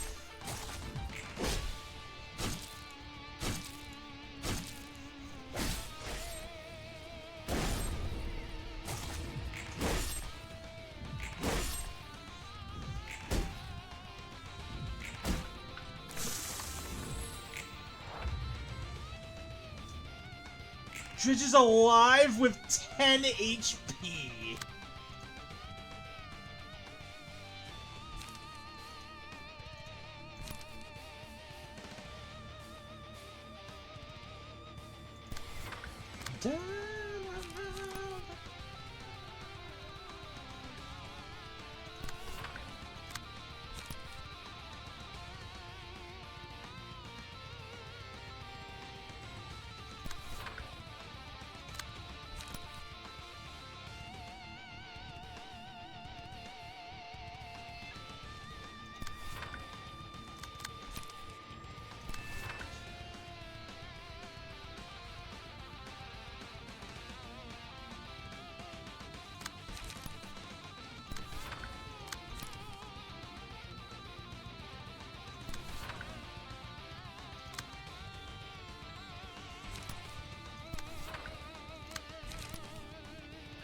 And... oh god, Dridge is actually gonna die if I don't do something.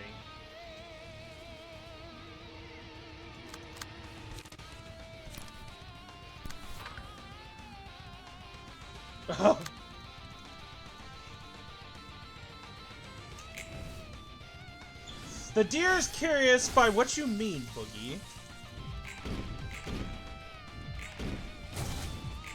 Boom. Boom. Boom. No one messes with Gebra. Not when she's at her full power!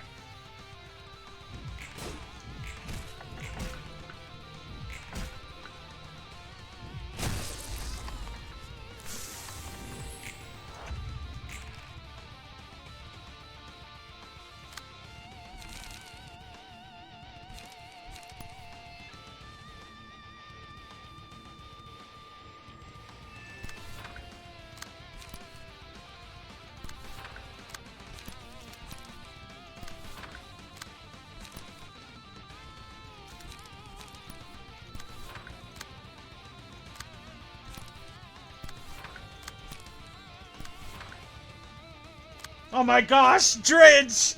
She's actually aiming! But maybe. Maybe.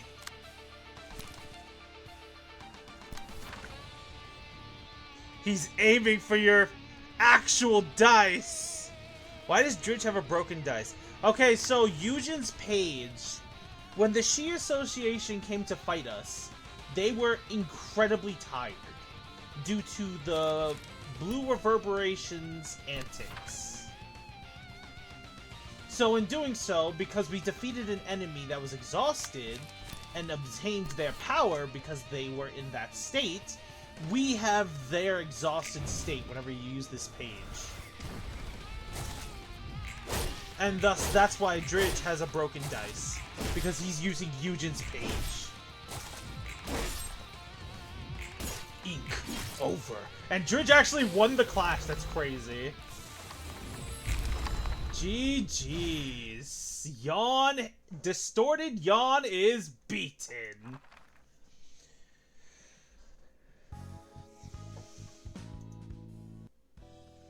Could that person's death be what the prescripts intended? Beats me. The prescripts look like they see several steps ahead, so it might as well be. Though, boy, what did that Yawn guy endure and struggle so much for? He risked death forging prescripts trying to express his free will. But that was ultimately part of the prescripts, the will of the city, as he put it. Yep, after all, this is the fate of those prescripts led him to. You said earlier that there are good things to be said about them, Roland. That I did, because they're still part of the city. While I'm still not completely convinced, I can understand it somewhat. Life as a human, never wanting for anything. What is the reason the gods of the city emerged? Why do people wish for them to exist, even as they suffer? I tried to think from those people's perspectives. The perspective of someone whose purpose to live. How would I act in their shoes? What's your conclusion? It couldn't be more obvious. I won't sit and wait for someone else to determine the meaning of my life for me like others. I'm different. I'll seek out a way of my own. It's much easier said than done. They won't truly realize what they're talking about until they're put in such a situation themselves. So they can't be viewed all that badly? Correct. I've decided against painting them in an excessive negative light. That still doesn't mean I fully understand them, however. Although, I am curious about what you just mentioned as well. I must wonder what Yawn's actions and the consequences to them were trying to show. Haven't gotten a clue, ma'am. Haven't gotten a clue. Who's to say what purpose there was in it the first place? Those prescripts sure are an enigma. And this whole distortion business. It's scary how the process can be so simple.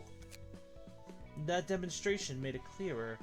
It appears that the breakdown of the belief one firmly held can serve as the catalyst for distortion. Exactly.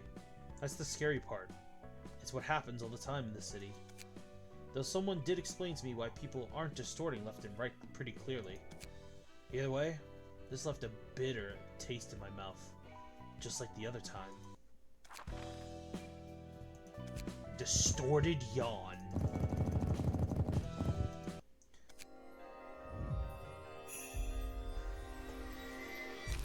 Also known as Saint Angel Deer's page. Sword of Volition.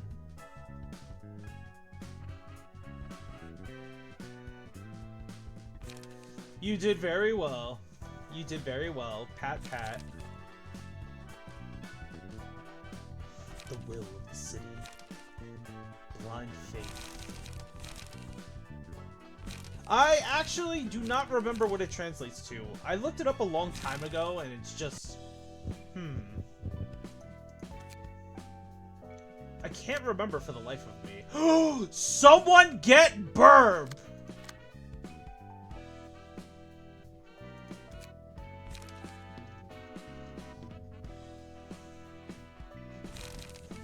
Someone get Burb as quickly as you can!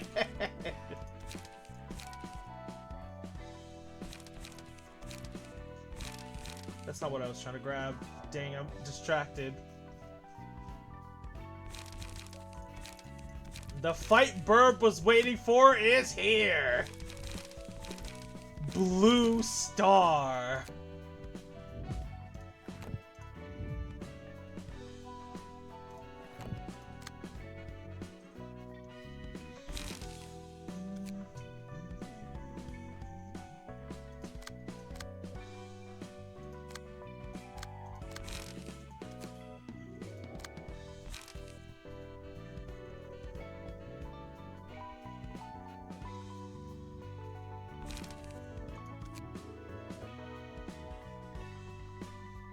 Is it just Korean for distorted yawn? Oh my gosh! Oh my gosh! I just asked that. It's like, is it just distorted yawn? Yes, it is just distorted yawn. Oh my gosh! Shake my head.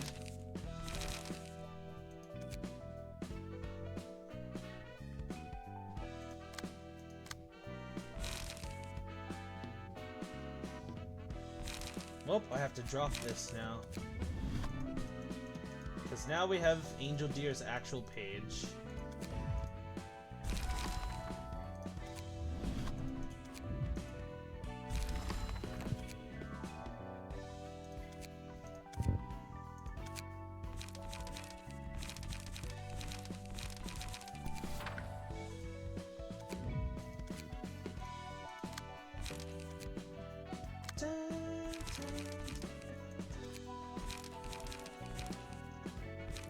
Thank you, Boogie!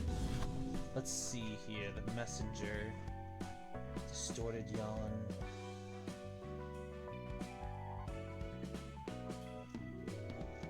Okay, let's see here.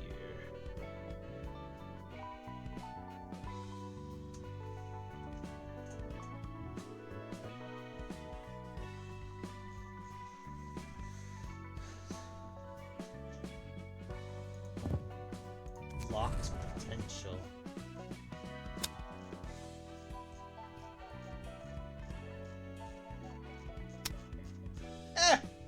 What's happening? The deer's being pet! Why? Does this mean I have time to change my character looks? You can indeed change your character looks, though. What is it this time, Mr. Dridge?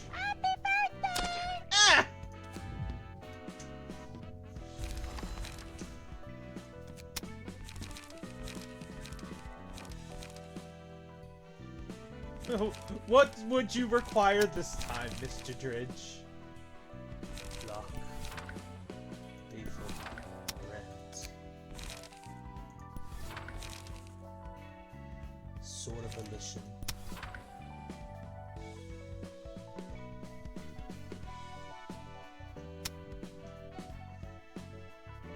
I think you're just taking it that way. Want to take a look at the helmets? I could.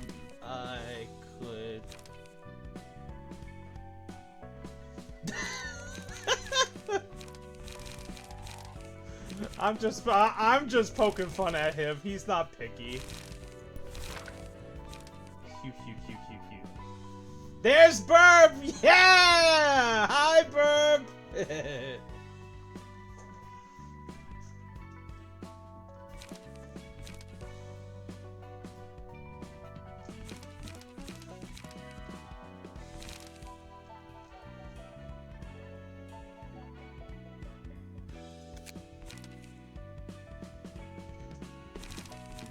Yes, indeed, Blue Star.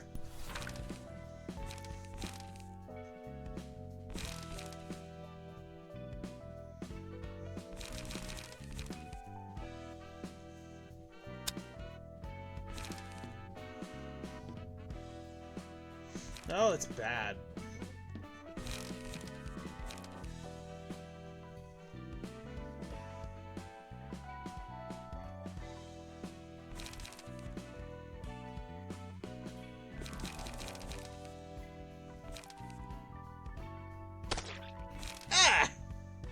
Who did that?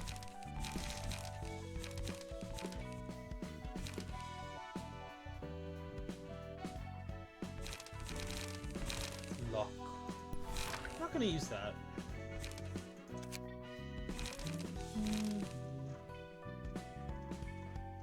Where is it?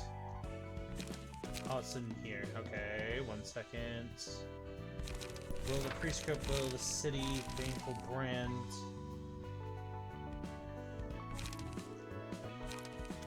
You know what? Throw in another unlocked one. I like that. Why is Hawkmoon literally back? Oh, that's because he's using Gloria's page.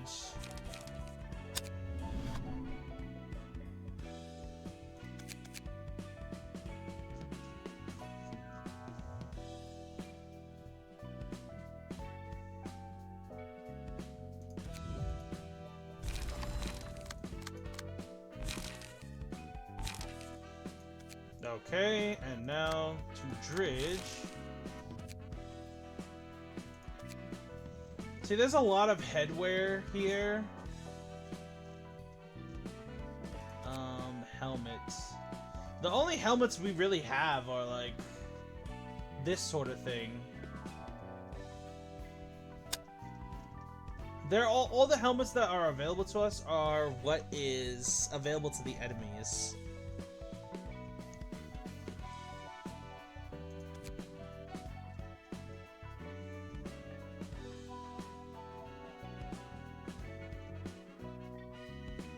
You could even have Bloodfree, the Red Hood. You want the Red Hood? Okay, 1 second.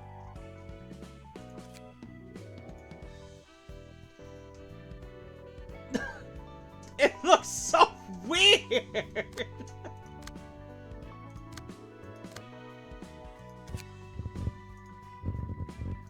It looks so out of place!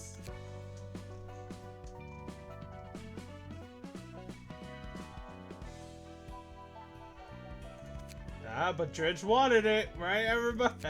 Nah, I'm just messing with him.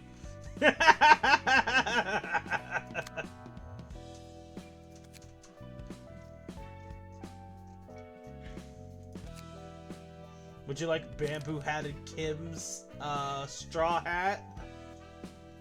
I figured that'd be in your taste.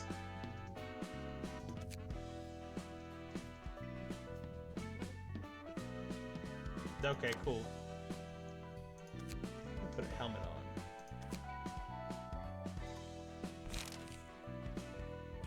Indeed, Burba's waiting. She has been waiting a very long time for this. So, let us begin. Blue Star.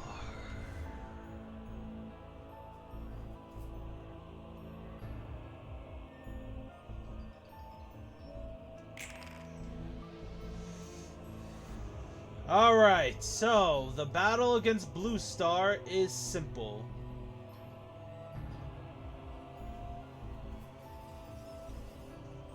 We have to stagger the statues in order for them to go into Blue Star.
And action!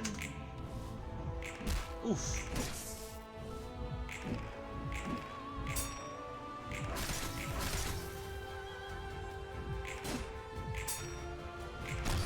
Slash. Ooh. Oof.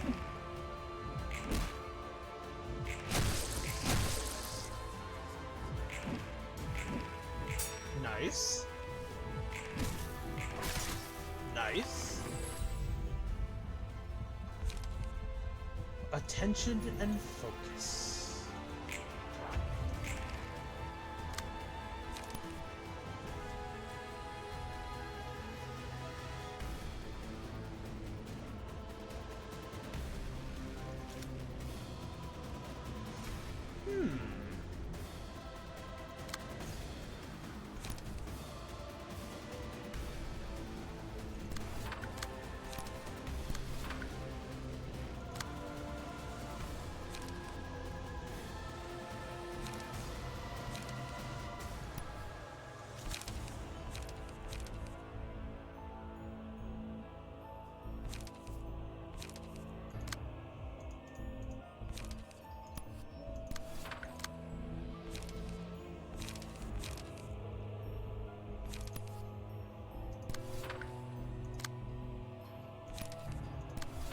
Angel Deer helping Burb out.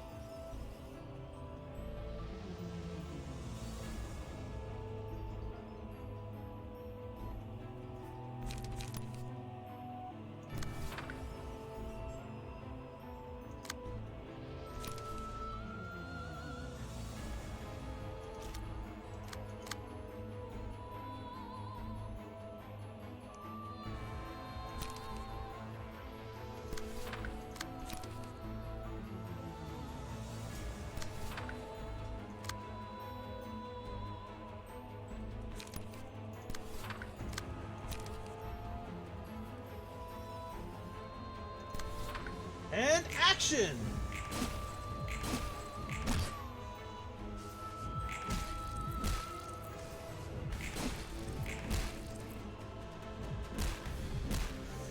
For the star.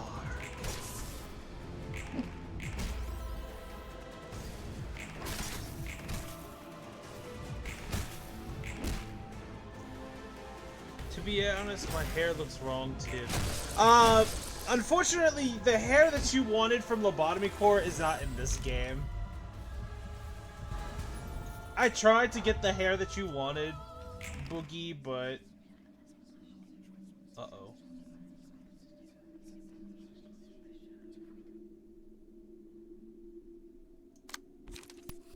Oh no.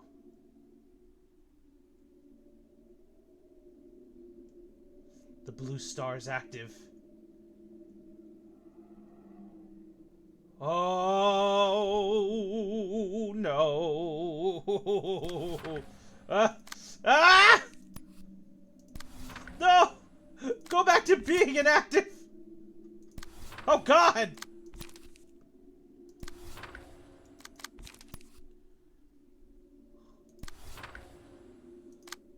Uh-oh!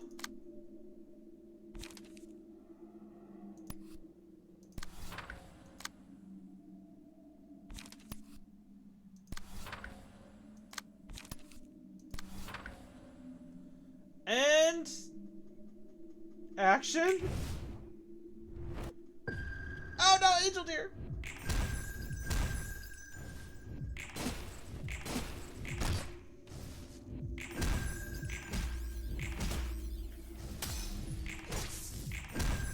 Oh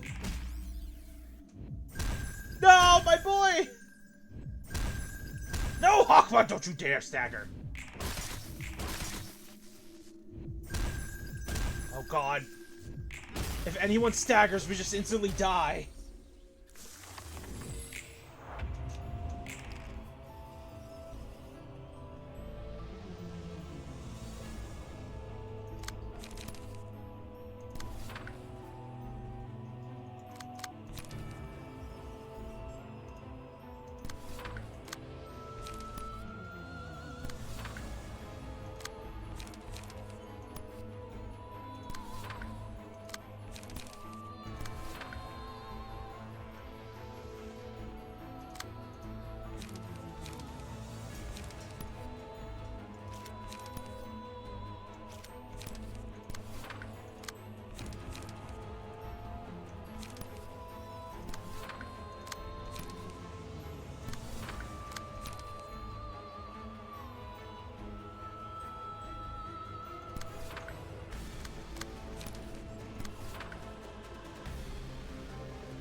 And action!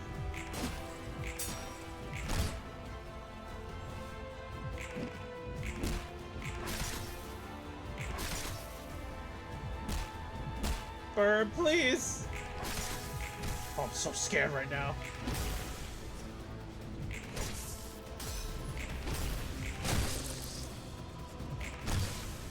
Yeah! Oh god, Bird, please. The will of the city.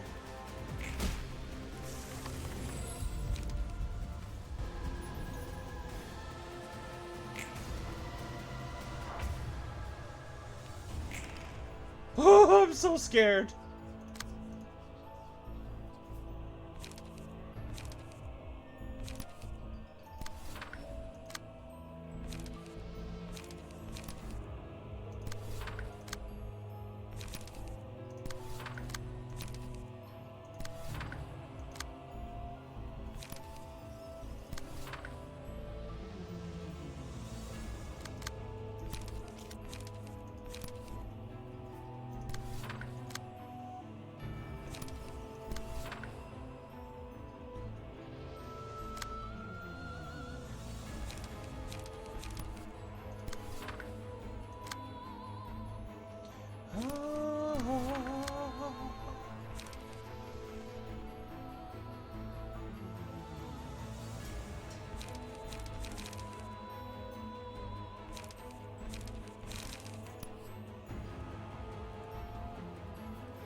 Pierce, pierce, pierce, blunt.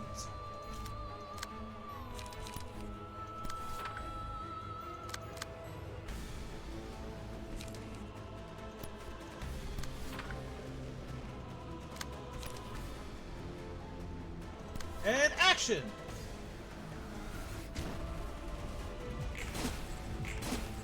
Hey! Burp!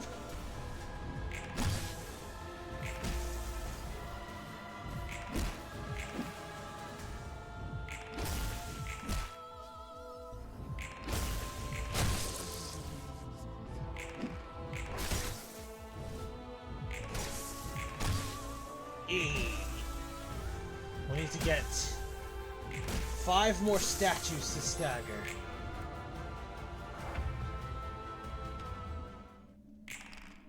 Uh-oh. Oh, not this again!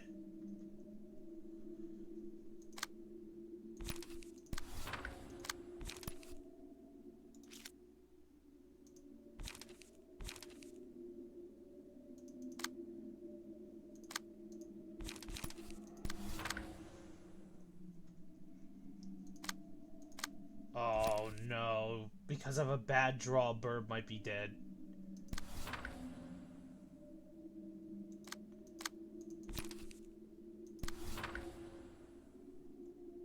Welcome back.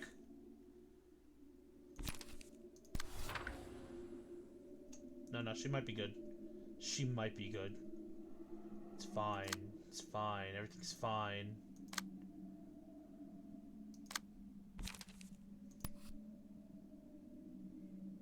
Blunt and pierce.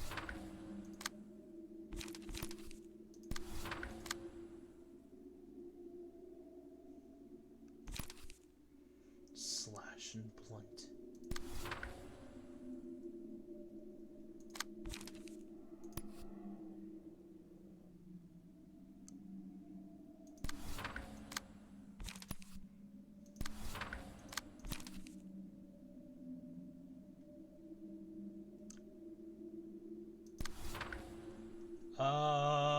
Action! No! No, my child! No, Burb!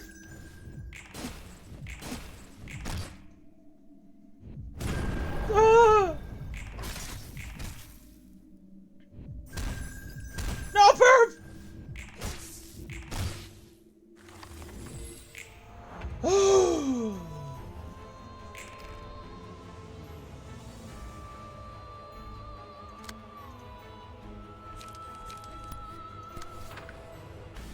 Oh my gosh!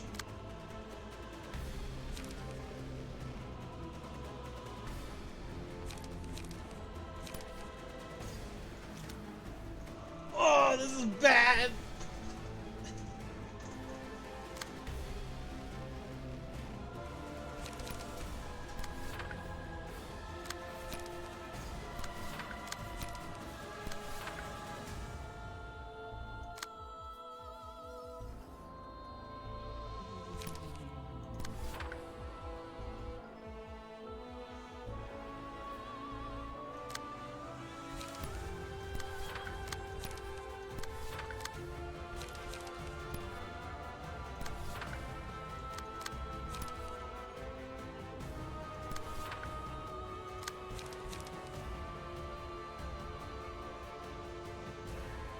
Oh, Burp has a mass individual attack, apparently. Which means she can attack all the enemies at once. She has life insurance.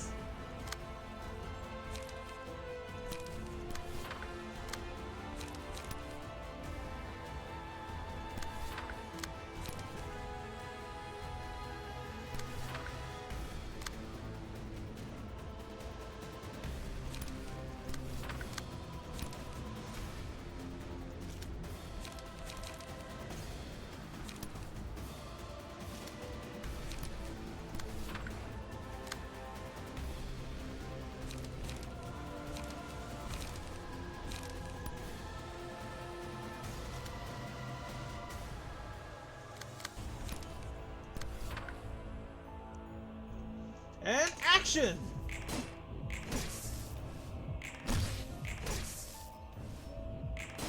Block, block, slash. Block, block, slash.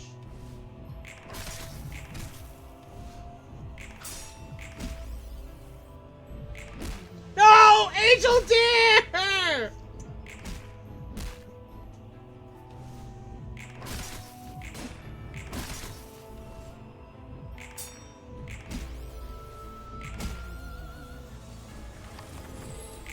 No, my child! Eaten by that evil star!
And action!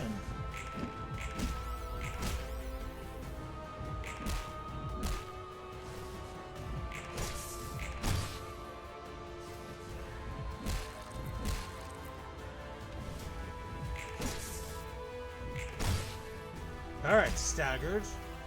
We need 2 more. Oh. We need 2 more statues to stagger. No! Burp!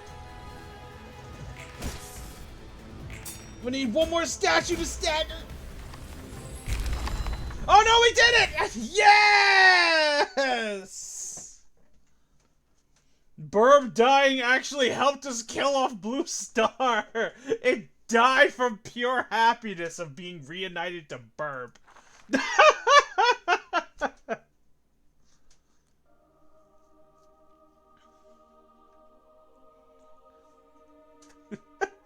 It died from pure happiness of being reunited with Burb.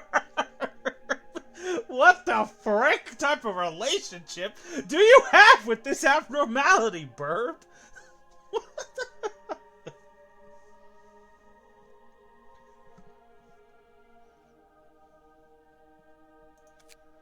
You're making an appearance here more frequently than I had thought. I don't expect you to enjoy my visits. You are free to think whatever pleases you. So, what is your business? There's something I'd like to hear, Hakma. Is it something the director of the library is unaware of? What would that be? I want you to tell me what you think of this place. Are you here for insignificant advice? I won't press you if you don't feel like giving it a response. As seen from my eyes, this is a purgatory. You don't see it as a plain hell? The moment the guests sign the invitation and step into this place, they are quantized and copied. It is a preparatory step for their lives to be unraveled in the form of books. Even if they meet their demise here, they do not actually face death in a true sense. Because this is akin to a virtual space where simulations take place. You know it well. They merely pass into eternal slumber, forfeiting their memories and knowledge. Yes! This reveals how the library works. People that entered the library are not killed. They are simply compartmentalized into a smaller form to where their minds and emotions are extracted to form books for us to use. Hence why we're able to copy them without flaw. Angela, what stops you from letting them go? The fate of the guests' lives has yet to be determined, and I presume it is because you are still hesitating. I wonder, why can't I let them go? Why I hesitate? Our being is made of light, including myself. That's why we are unable to leave the library. We simply cannot exist outside of this place. And I want to break this constraint. All of us here could be given a new life, or we could all perish. The outcome will be either one of the two. Have you ever thought the weight of those two extremes are just too burdensome to bear? I am not sure. Still, this is the path I chose, so I've decided to see the end of it. Is there any way to navigate this infinite space without getting lost? Where are the books that hold significance? Where is the book that I need the most? Is that book truly what I need? Does it exist at all? In this vast void of life, the only compass one can rely on is faith. Without faith, you cannot proceed, even if there is a way. Because you don't know what dangers might be lurking in it. Indeed, and every person seeks their own version of the single perfect book that must exist somewhere. Yeah, no, for us, if we ever die in the library, we just respawn pretty much. For us, it's if we die, we have to face the fact that when we do die, we feel the pain of being killed, but we do respawn, just like a video game. It just takes a couple of hours. Unlike the guests, who get transformed into books and are used for their knowledge and resources, pretty much. They're still alive, it's just they're being held within the books they have been turned into. Maybe you lack certainty, unlike when you first began the journey. Why is that? So, library is a Minecraft server? Pretty much, yeah. I don't know. I'm not even sure if I really know myself anymore. Didn't you also mention we forget we're immortal during battle? Yes! So that we fight at our peak, Angela removes the memories of us knowing that we are going to respawn. This is so that our emotions can be heightened to the peak as well, and make us fight as adeptly as we can. We don't get lazy because we know we're immortal. It's sort of cruel, but at the same time it makes sense. It still sucks though, because you have to go through the trauma of death. Do you believe it exists, Hawkma? My opinion is not relevant. I suppose not. Angela, the essence of religion is faith. That one book can exist because of the strong faith that it exists. When that faith crumbles, so too shall the library. It exists because I believe so. It is evident that the extent of faith differs from individual basis. For instance, a lunatic's faith will only be true to them no matter what anyone else may say. It's not that one believes in the existence of something. The belief is what brings it into existence. And when one's faith is broken, their soul expires in most cases. Things that have lost their reason to exist because people no longer believe in them shall disappear. You, however, remained strong. You believed in certain Aeon just like I did, and even when your faith was betrayed, you sought to start anew on your own 2 feet. Oh my gosh, you brought up Aeon? Hakma! Why did you bring up Aeon? Perhaps your wish wasn't limited to freeing yourself. You mayhap want all of us, librarians, and even abnormalities, to lead their own lives rather than bind themselves to a role on an artificial stage, so that they can live in true independence without putting their lives in the hands of Carmen, Aeon, or anyone else. Okay, Aeon was actually the character known as A back in Lobotomy Corporation. He was the one who created Lobotomy Corps. He's the one who kept the research Carmen created going. And he is pretty much the reason behind everything that is happening. You're being gracious towards me after all that's happened. It's up to you to interpret it. Ironic, is it not? Sir Aeon and I were irresponsibly created you and gave you life. And now you are irresponsibly trying to give life into our hands. Say what you want, but you're still going to stop me. That depends on your decision. Until then, I shall trust you and wait patiently. I'll be going now. Alright, the Floor of Religion leveled up to level 4. We have access to the Blue Star.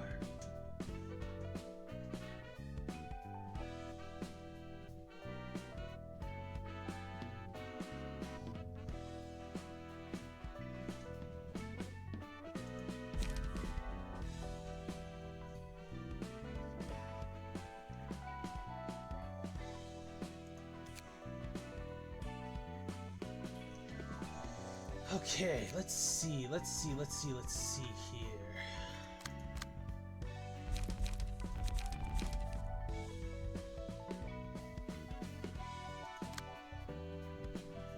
Dun, dun.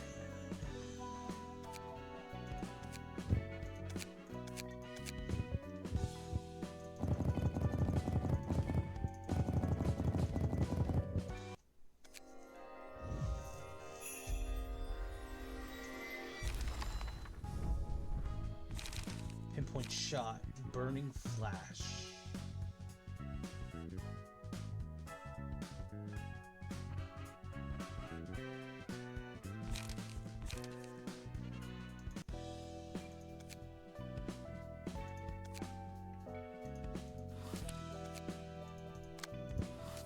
So what has happened with Zhao? Ah! Flowers! What has now happened with Zhao? Okay, everybody. To explain the story that has taken place so far with the Lu Association. We faced off against the Lu, fire-using association dedicated to war. The association sent their Section 2, which was defeated. However, the leader of the Section 2 was the husband, the newlywed, of the Section 1 officer known as Zhao, a woman of great power and passion. She lamented the loss of her lover, and came to the library to try and avenge him.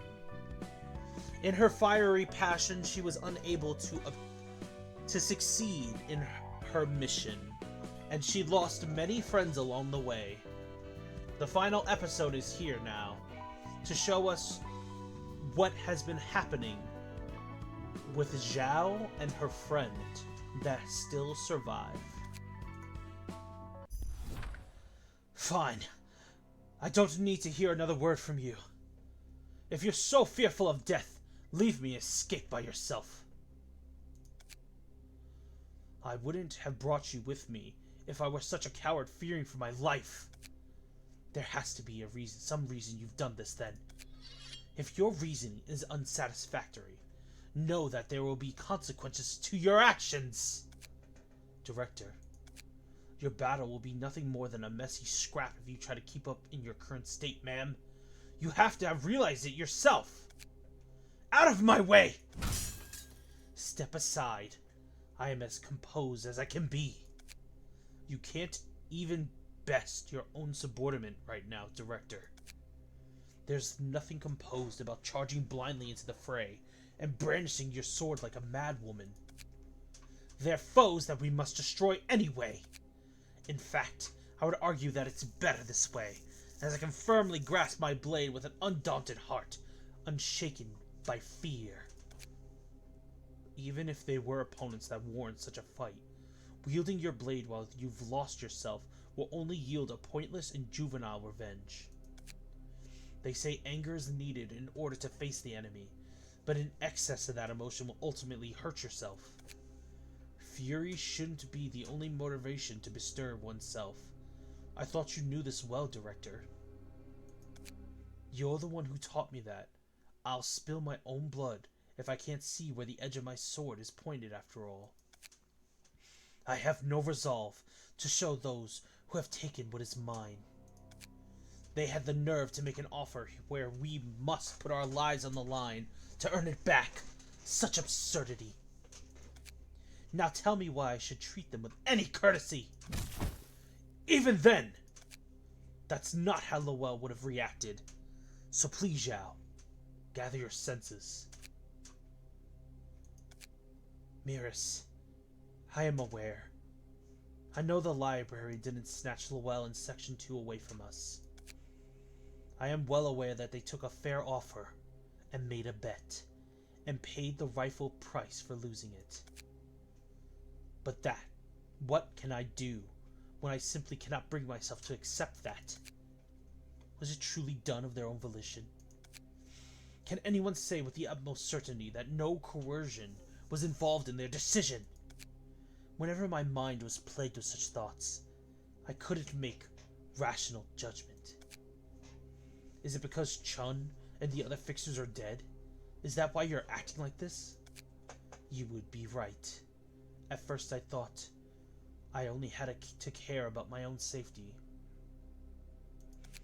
As long as I could get my hands on Lowell's book, I decided that I wouldn't care about my surroundings, even if that meant I have no one to rely on once everything was over. But as I saw my colleagues die out, one by one, my mind began to waver. Am I truly going down the righteous path? Is it truly right, as a human being, to think of myself, and only myself? Yay, ice cream! Yummy! When the many of those who trusted me and followed me have perished, should I overlook their deaths and keep moving forward? If my selfishness is causing harm to others, shouldn't I stop before it is too late? Shouldn't I have saved those who still have a chance? If I had to make a choice, who should be putting up with the hardship? Is it you or me? Miris, answer me. I'm no longer certain what I should put first. I'm not the one to give you an answer for that. How should I know better than you about yourself? You know I'm not in any way wiser than you. Here's what I can say, Zhao. None of the fixers who followed you here were forced by anyone to do so, and I'm no different. There can't be any compulsion about trusting you and willingly following your lead. Now can there? Can it be heartless? But as with everyone else, call it heartless, but as with everyone else, if it was your power that we were after, we would have left you once your authority faded. You've stepped down from Lu's Section 1. You're not in the position to pressure us anymore, and we aren't obligated by any duty to obey you. What you're saying is that I can stick to my belief and move on, the same way you kept believing in me and acted for me. Like a cup of tea that maintains its good scent after half is gone, and a quarter of a day has passed. Oh my gosh. If I ever come across a tea like that, I need to have some. Because that sounds absolutely delicious. Whoever made that tea, oh gosh.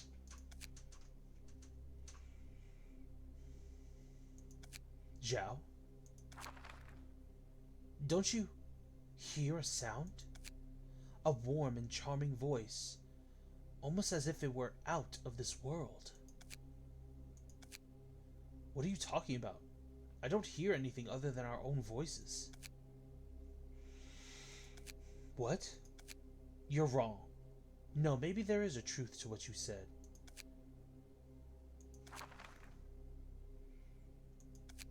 Are you calling me selfish? No, I don't think so. A human cannot live alone. No man is an island entire of itself. They need someone else. Yes. Someone whom I will keep alive. Someone who will become the reason for me keeping on living, no matter what. Someone can be alive because I am there with them. As that person can live thanks to me, I myself should not expire.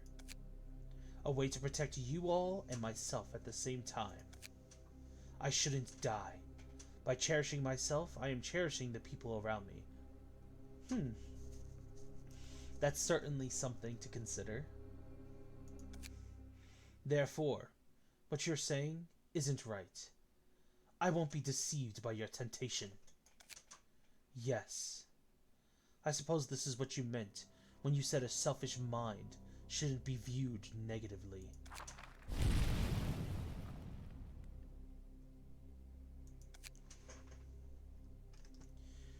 Dear, I finally did it. What you do, Boogie? I'm sorry.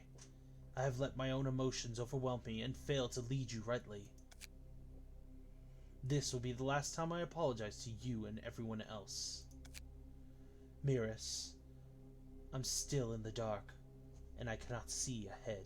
Ooh, 100,000? Dang! I'm frankly afraid, and I might stray onto wrong paths sometimes.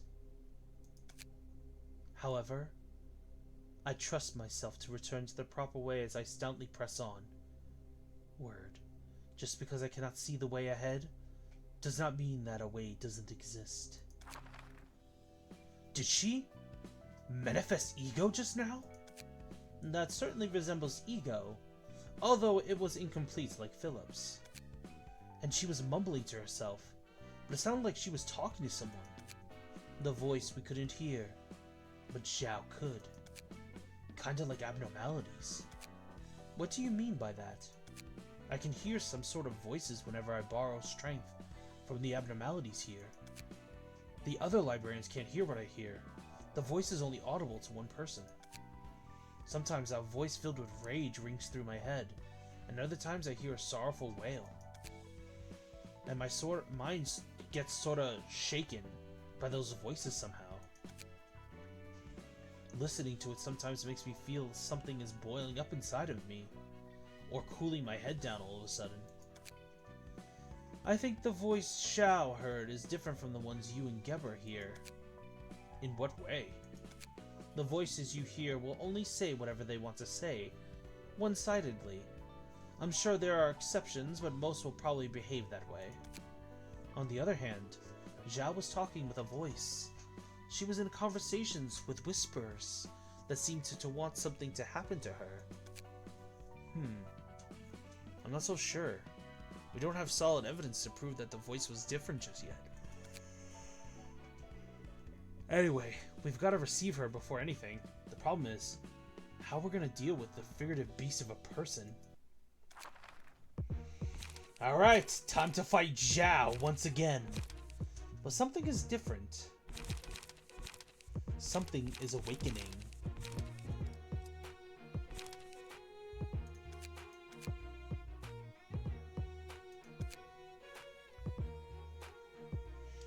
We are at the near end of Star of the City.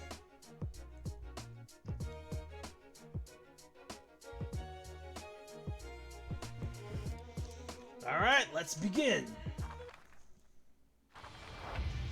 We are about almost done with this game. Not too far, but we still have abnormality battles to do, that's for sure.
And action!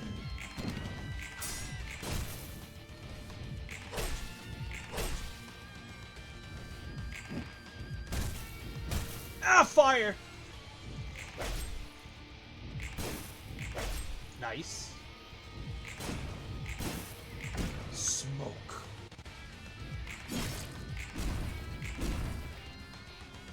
Mr. Dridge, should you ask a question and then leave? Oh. But who was the very fashionable person I saw? What are you talking about? Zhao? That's... Are you talking about Zhao or Miris? You have to be a little more specific.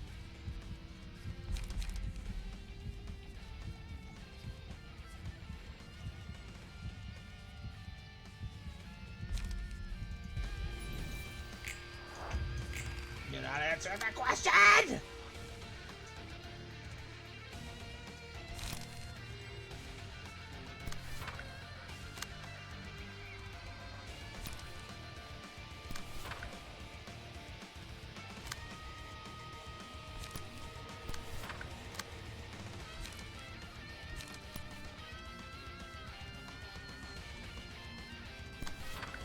Bruh.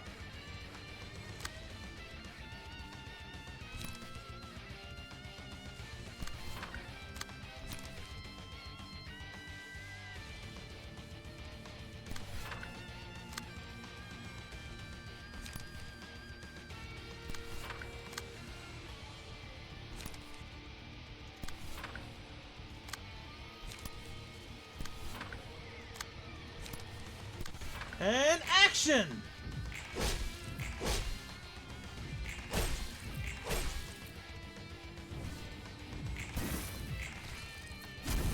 Ah, fire!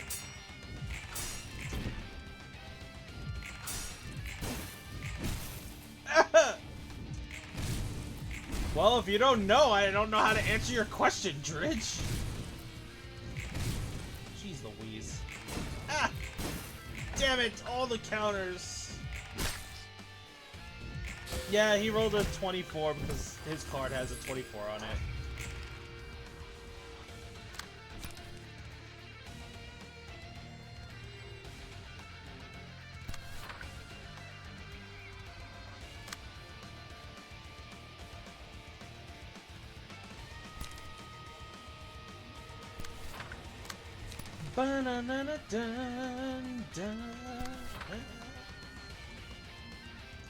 Well, Dridge is almost dead already. What the frick?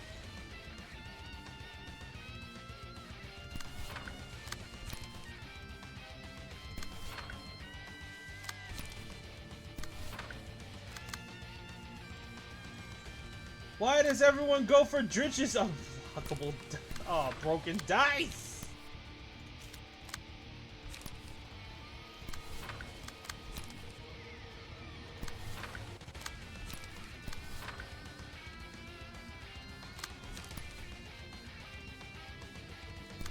And action!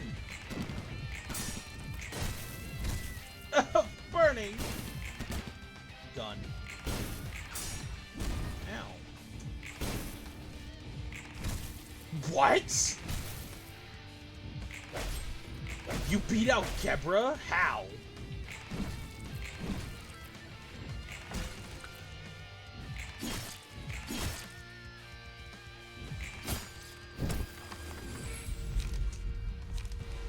The role of the wolf.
Oh my gosh, everyone's dying. Jeez Louise.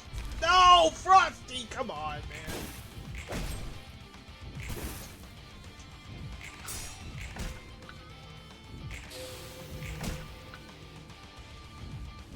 And Dridge is dead.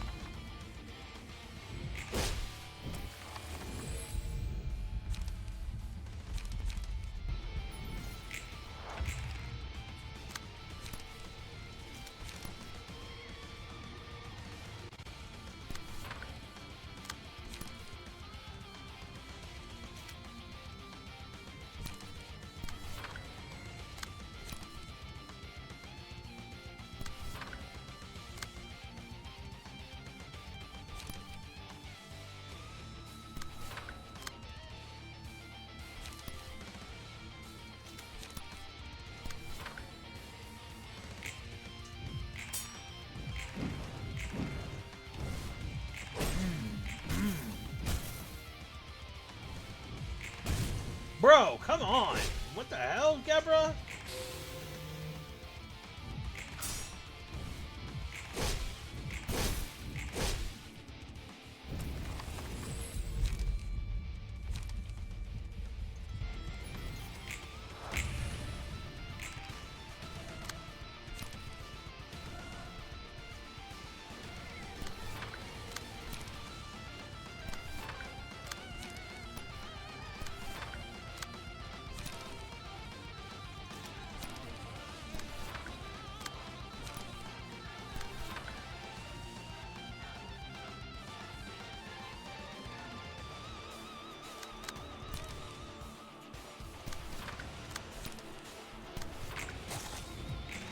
Whew.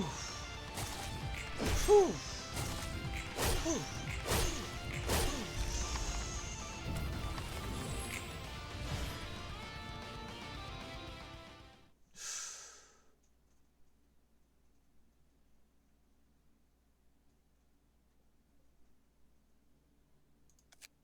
You have all died. No one remains by my side.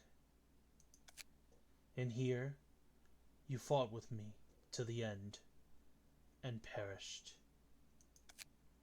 I feel lonely as a dragon soaring in the air, my heart heavy with regret. I only see darkness. I can't see a step ahead. Where must I go?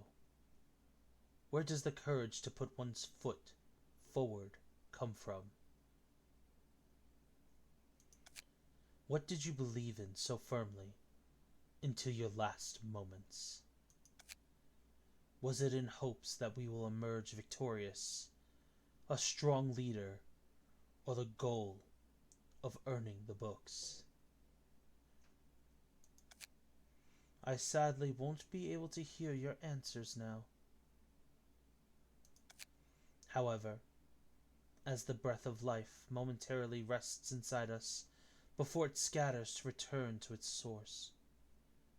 I will meet you again one day, and I may ask you my question then. You again. You're one persistent conversationalist, are you not? I won't collapse or succumb to fear out of the despair I brought onto myself. There's nothing that that I cannot overcome. I believe I will reach the ideal consequence if I remain steadfast and proceed with perseverance. I sincerely, ingeniously believe this. No, there's no need to be disheartened in the face of such a thing. Without despair, hope won't be needed either. Fear is born, for there is hope. But bravery is born because there is fear. Without all of these, there is no life. And what is life without a reason to live? So why would I not bask in the sensation of vitality? I will still fight for my own sake. Not to disregard the colleagues who gave their lives for me. No. Rather, I will be disregarding their sacrifice if I gave up here because of what happened to them.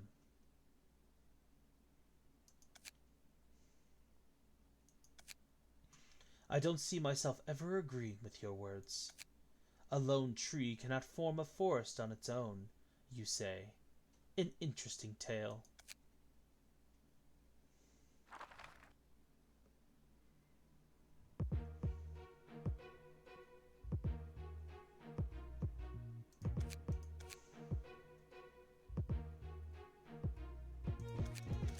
No! Show some respect for Zhao. For Zhao is fighting for those she loves.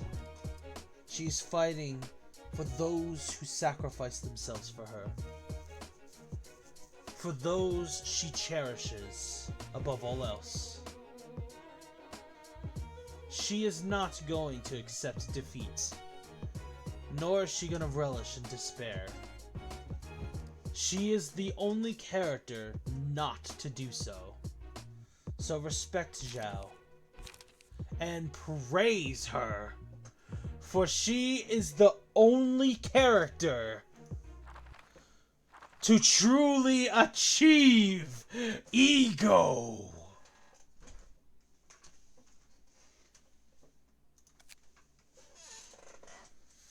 And every night to follow by the dawn. A mere star that will fade cannot hope to best the light of rising sun. Be prepared, for today a star of the city shall be gone.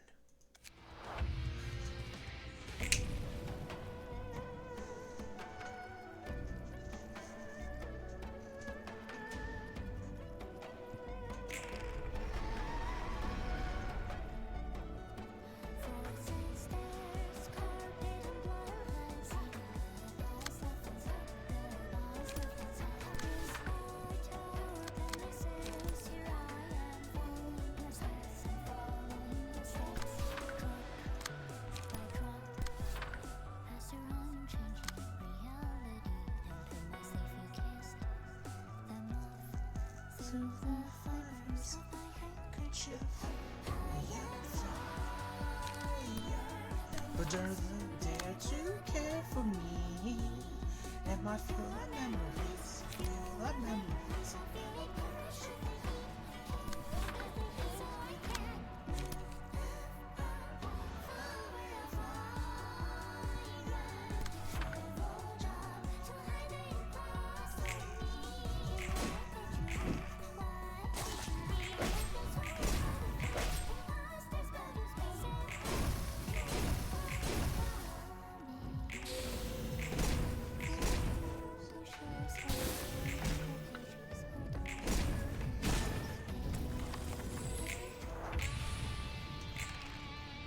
Your music will no hold sway over us, Zhao.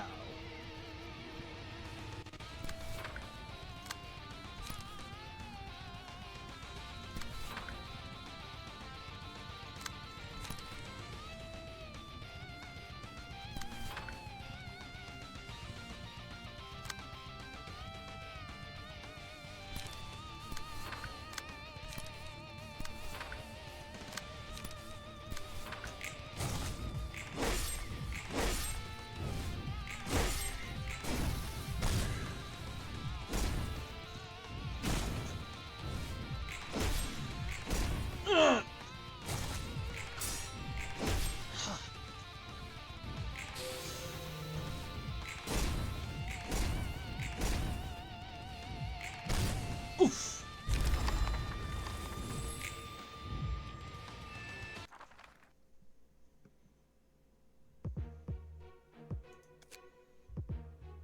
Okay, here we go.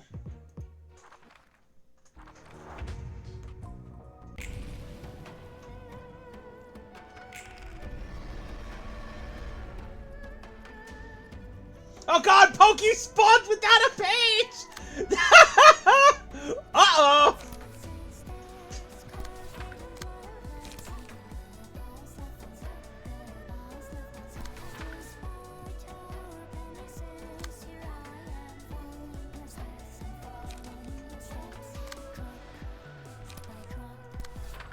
And you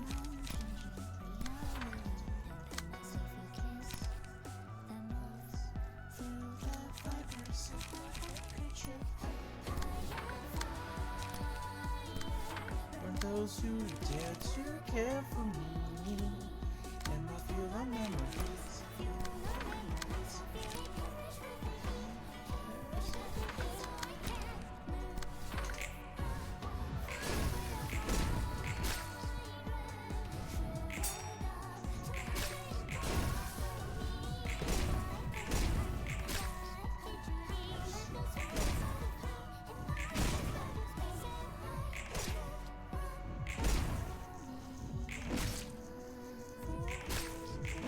The name of this boss fight is called Iron Lotus.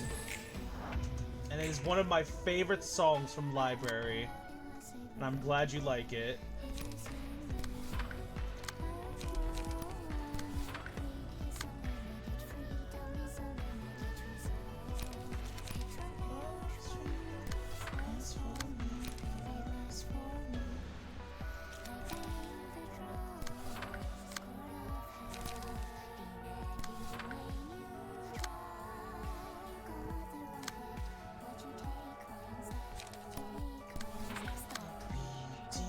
Me on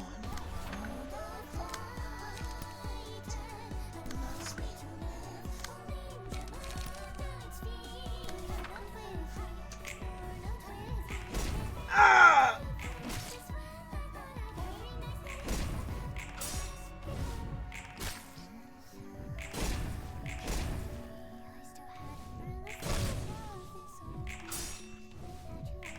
never be so sincerely. Thank you forever. Pains me to think that my happiness turned out to be one of those things that you couldn't believe.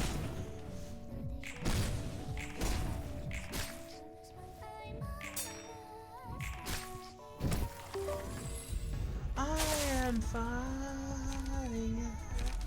So hard to see it. Is Library harder than Limbus? Yes. Yes. Yes.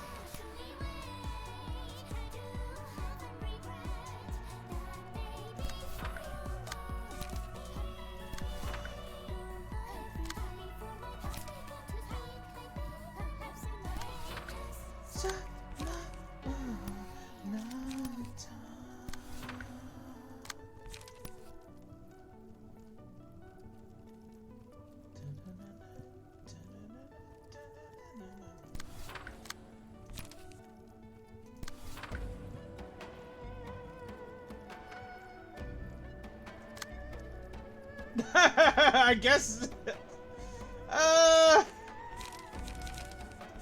sometimes in this game you can make your own RNG most of the time. Oh, Poki's dead.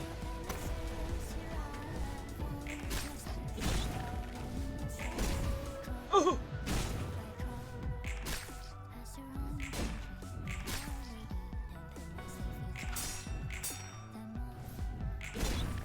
Tee-hee-hee.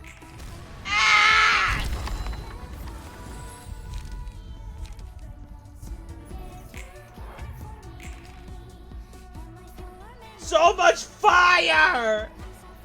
Ah! Dead!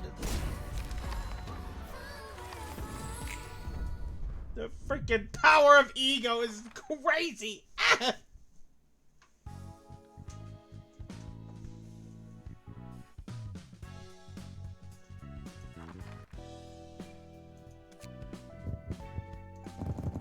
We got Miris' book at the very least.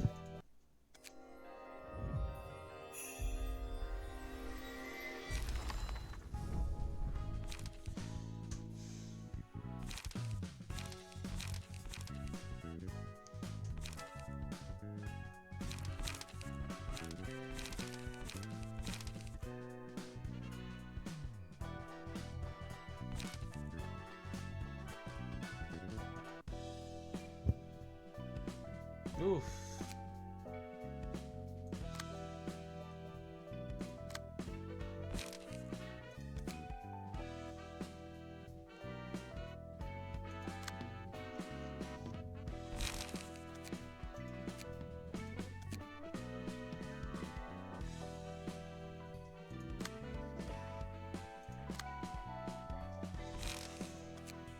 Okay.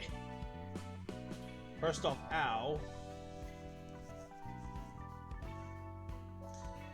Okay, we're not gonna handle Zhao. Instead, let's go to this fight. Why? You managed to up the ante pretty quickly, kid in blue. Dear, did you ever wear a heels? Heels? Is that what you're asking?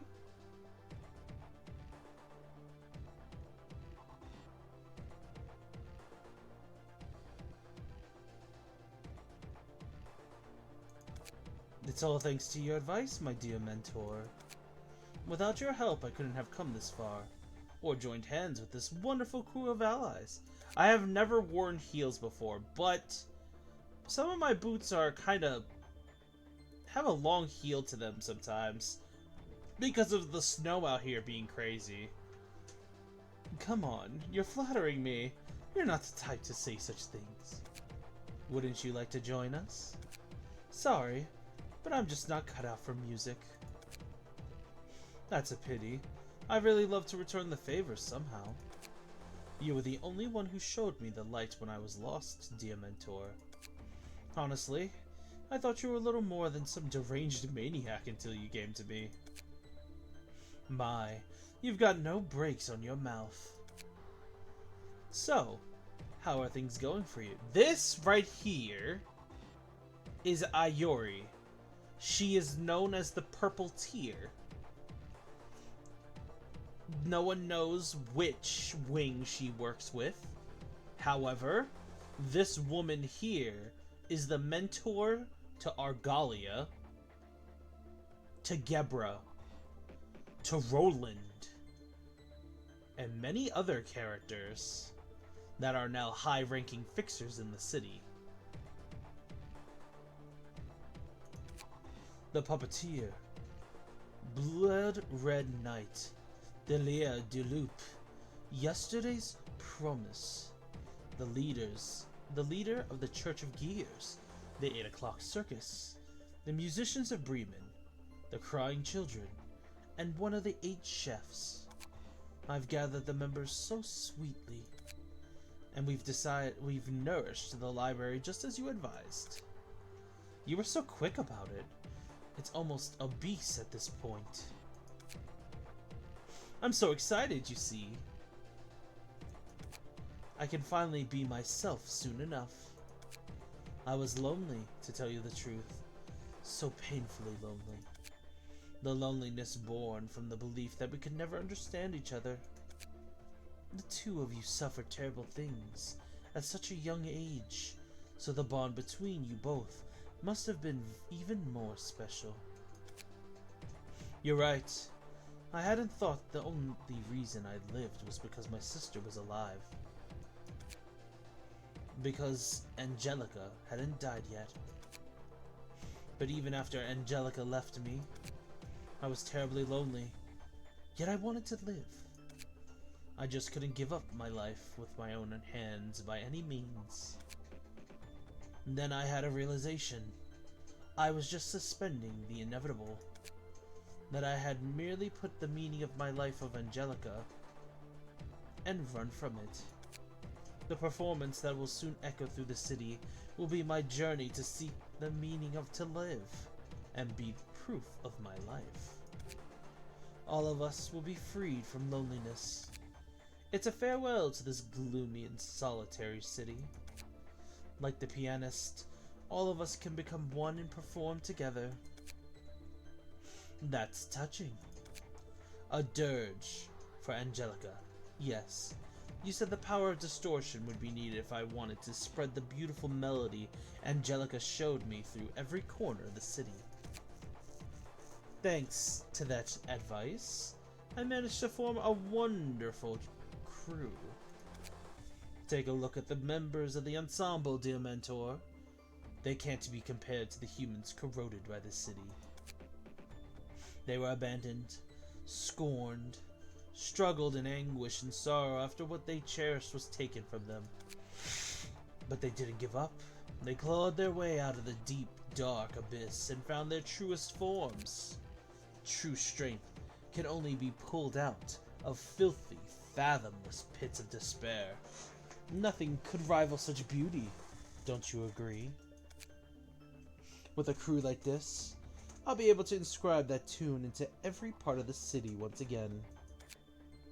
While I get your mind is brimming with enthusiasm, it's not a one game yet though, is it?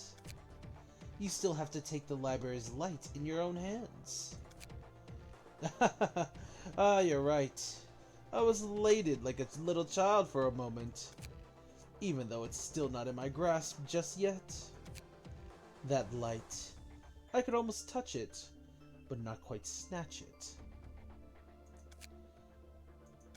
Ayori dear, I'm curious about why you live on.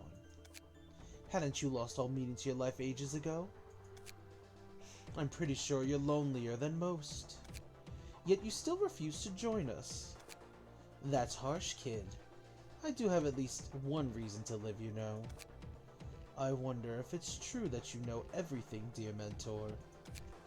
I'm grateful from the bottom of my heart for you to come to me and help us prepare our performance. I thought you were helping me out of pity. I believed you were motivated by pure sympathy for me.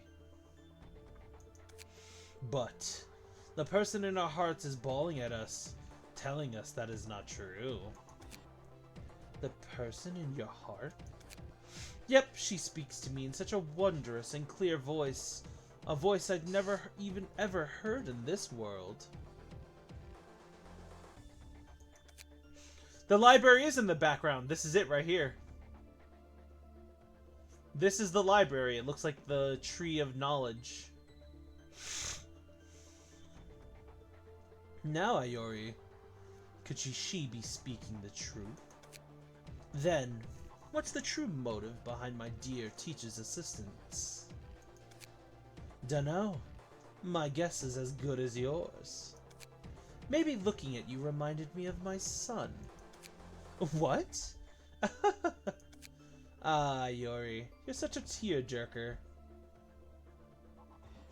So, guys, are you guys ready to meet the ensemble in its full cast? Your son died more than 40 years ago. What's your true motive in helping me? I thought you'd always remain a dorky and naive little kid.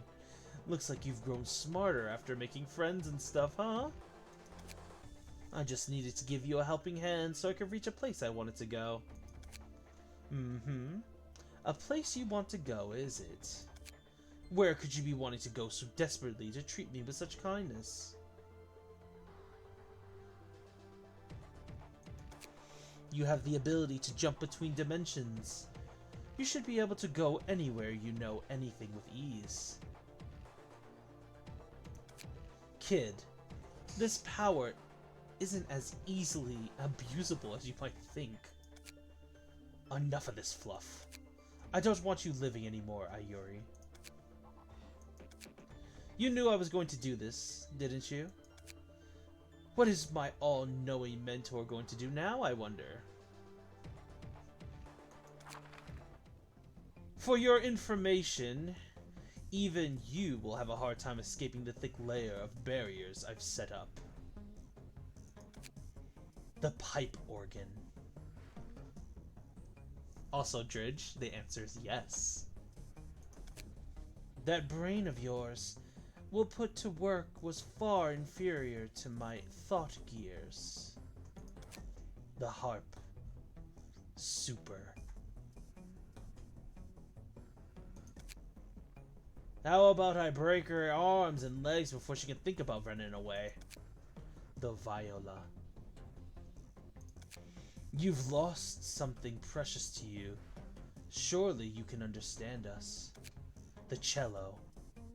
Frosty. Ah, how about a snake show drenched in strawberry juice? The fleshy fruit will make an explosive display. The clarinet. Oats. Buck, buck, buck, woo. The horn. The tuba. The trombone. I wonder what your veins taste like. The first violin. And yes, she is not a distortion. This is a blood fiend right here. It's no good. Eating them raw, sister. I'll make a fine pasta out of her veins once you get him out. Rose sauce would go well with it. Ha ha ha! The percussion.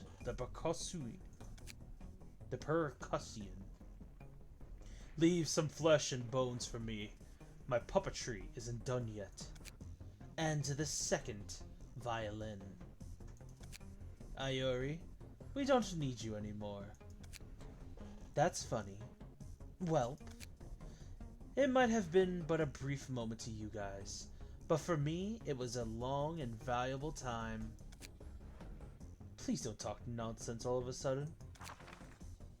Now I have places to be. Sir Galia! She has the invitation! Stop her! Ayuri, let me ask you one question.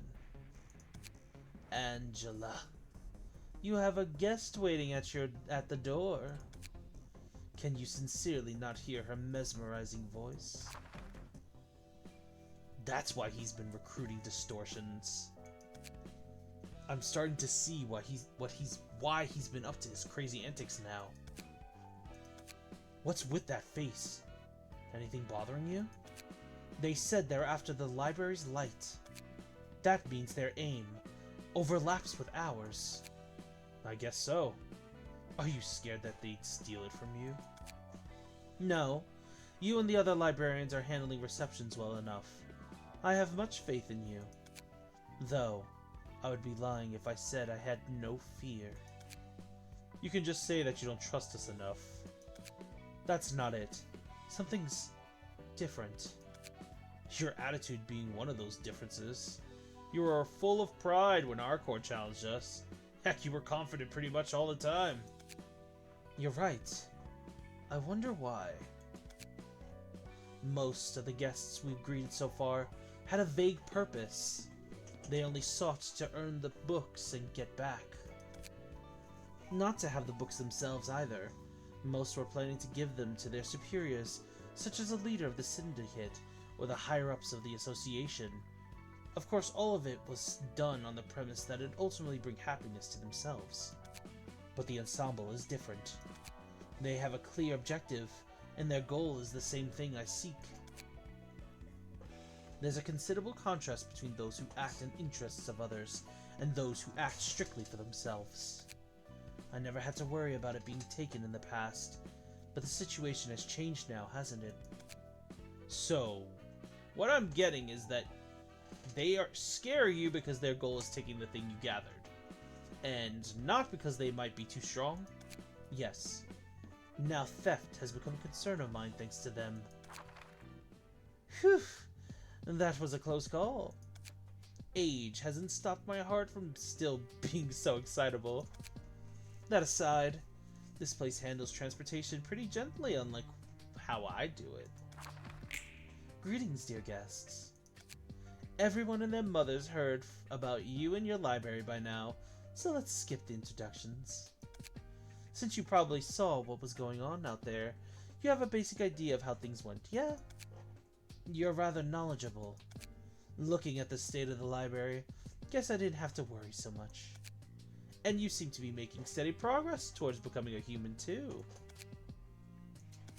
All thanks to the kiddo being quick to set up the stage, huh? Then why are you helping me? Helping you? You ensured the steady growth of the library in substance. Am I wrong? I just couldn't leave the kid in blue be. You want us to make sure that the blue sicko and his friends can't get their hands on the library's power? Take it however you will. And extract a book from me. It'll be pretty helpful. I have a fair amount of info in my head. You're asking to be killed nonchalantly. Are all colors out of their minds? Of course I'm not. I'll fight with all my strength. If you can't best this old woman, I'll ruin the library in my own way. Although I can't completely kill you, I do have a number of ideas for breaking a being that has become quite close to human. I get what you're saying. Why don't you cut the nonsense and get inside now? The director of a library where countless bits of knowledge are accumulated wants to part with her past memories? What irony. Just focus on finding your book. Gee, aren't you cold? But if that's what the library director says, I gotta listen. Oh, and one more thing. May you find your book in this place. Whoops, there she goes.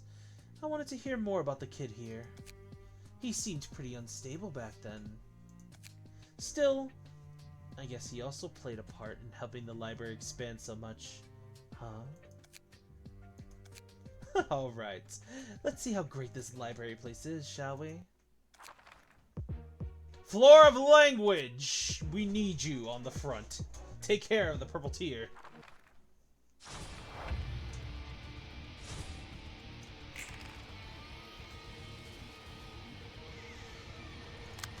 Dad.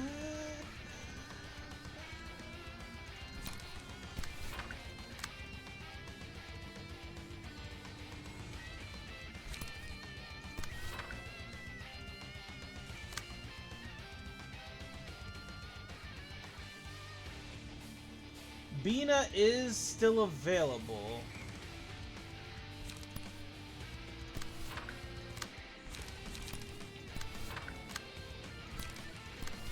However, her floor is, as you could say, kind of in a position where it's not very usable right now.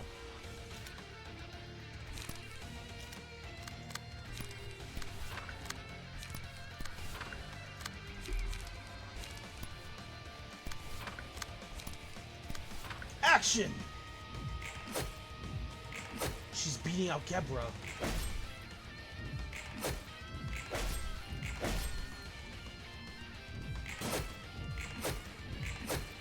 Ow!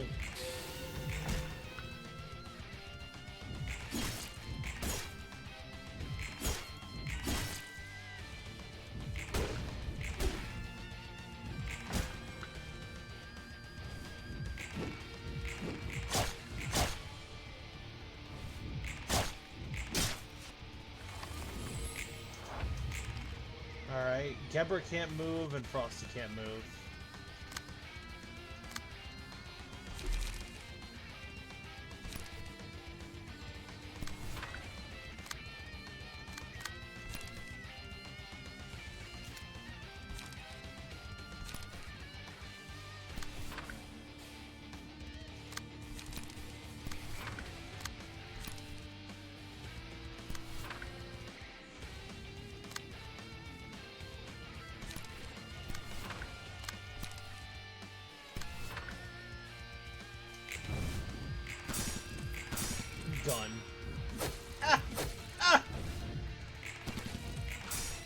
Gun.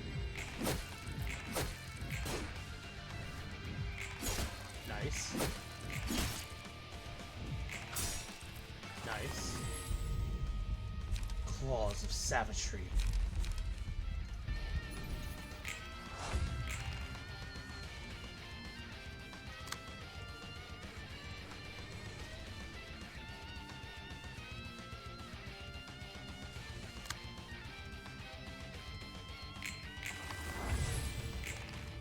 Ha! You really thought I was gonna swing into you while you're using freaking guard stance? Get out of here.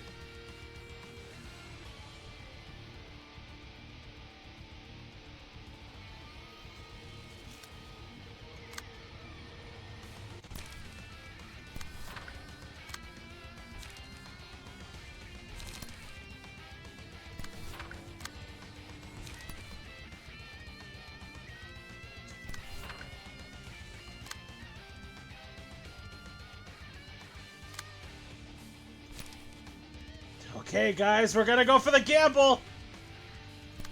Boundary of Death!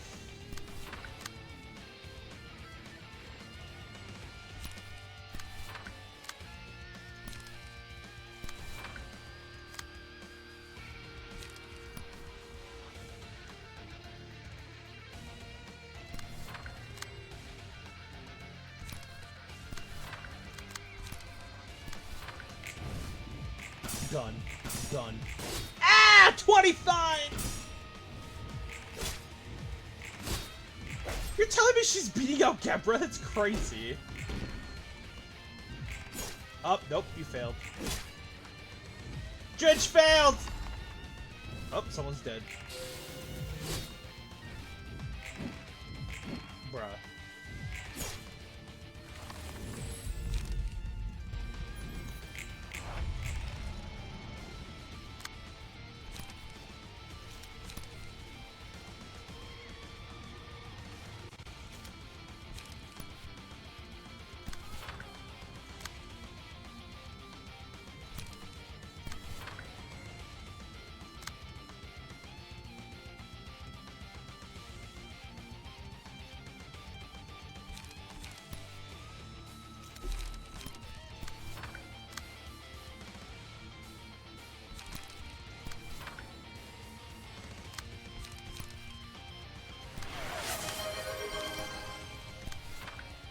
Is that a cake? Yummy. Happy birthday! Yummy! Oh, I'm kind of hungry now. Action! Gun. Ah! Stop cheating! Ah! She's cheating!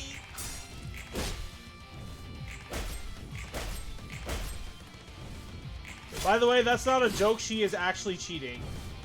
She has a passive to where she can actually force her dice to re-roll until it hits max.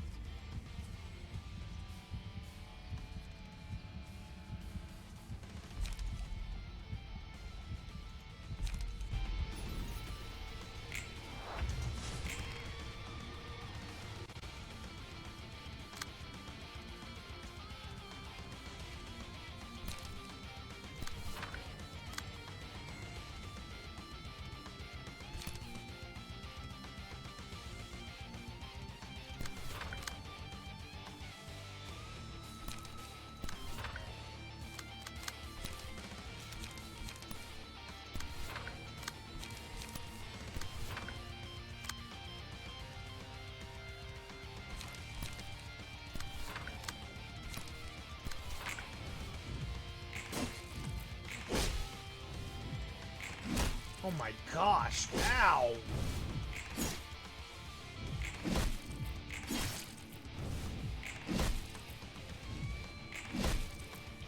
She staggered Gebra.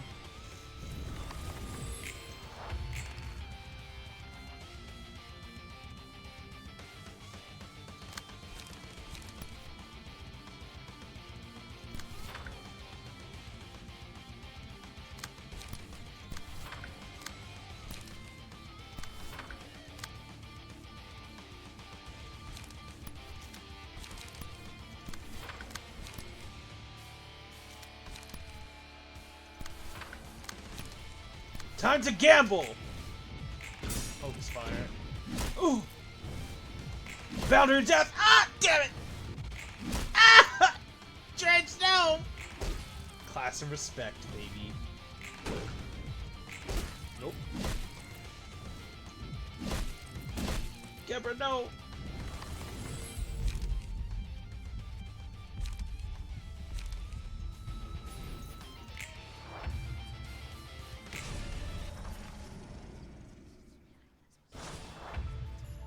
And she teleported to another floor to bully somebody. Oh god!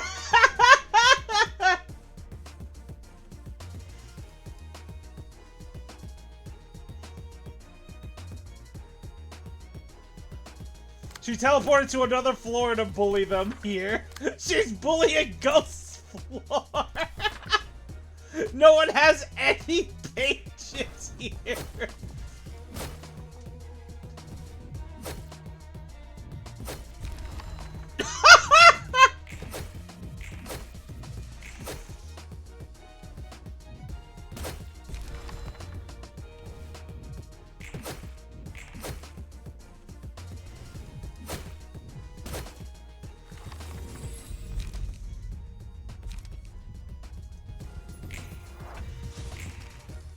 Yeah, there's nothing we can do.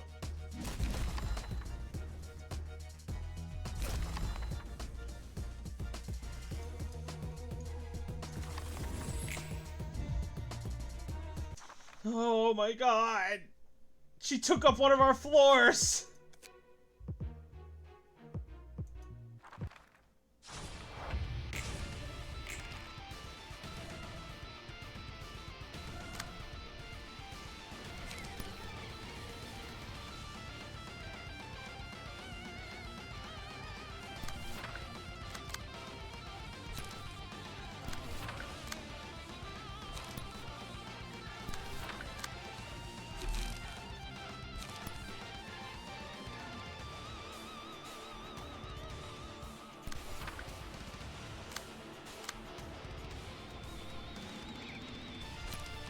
Boundary of death!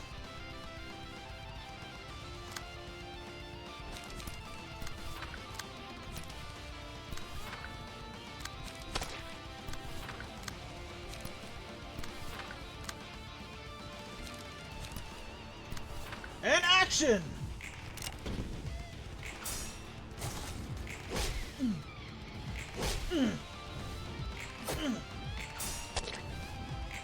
No, Gebra! No! Oh my god, Dredge got Boundary of Death off!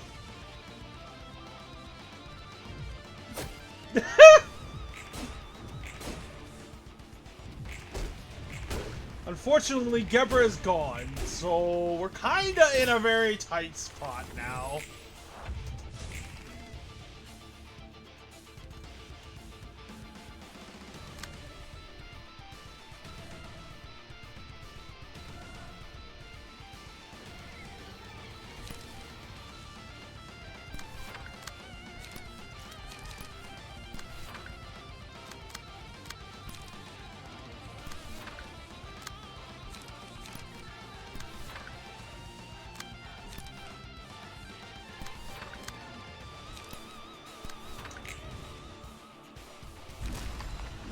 Dead.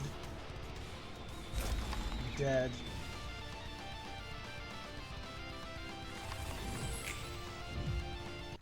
Oh my god, jeez. Ah!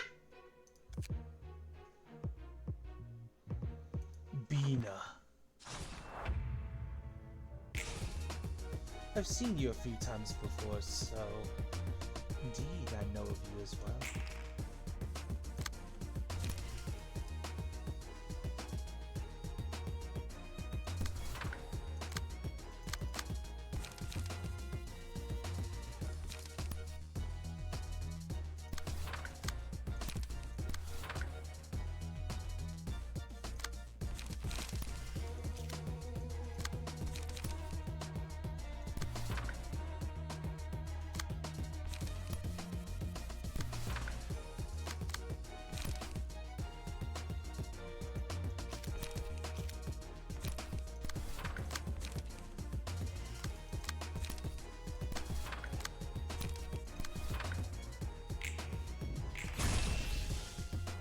chains. Crack of dawn. Ow! For the family. Ah!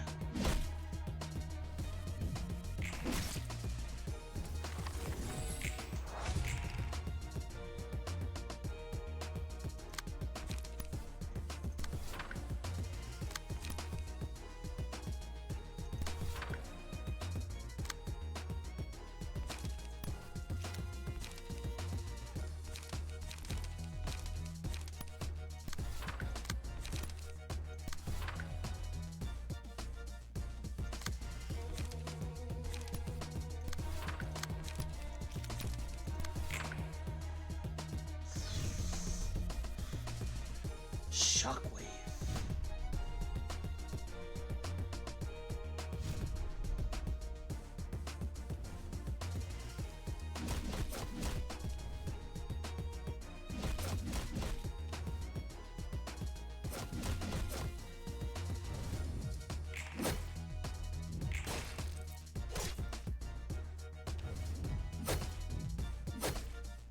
Damn it.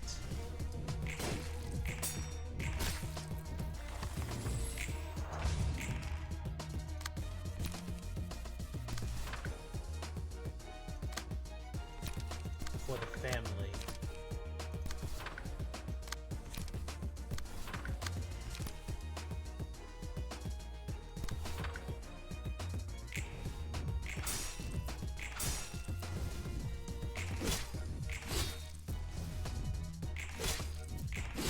Ah, you're such a cheater! Ah! Oh, you're such a cheater! That's why I can never stand you!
Cheater! Cheater!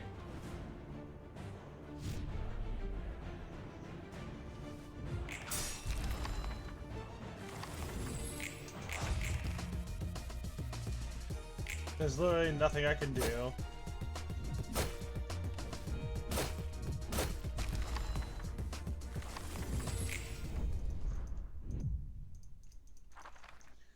Ugh.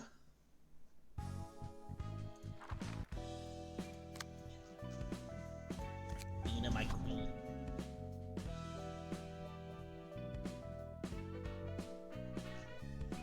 It's not your fault. The purple tier and Zhao are just incredibly unfair. That's just how they are.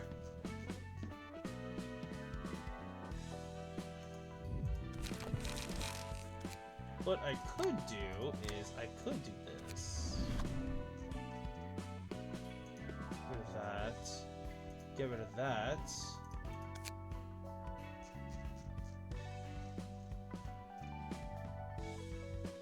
No.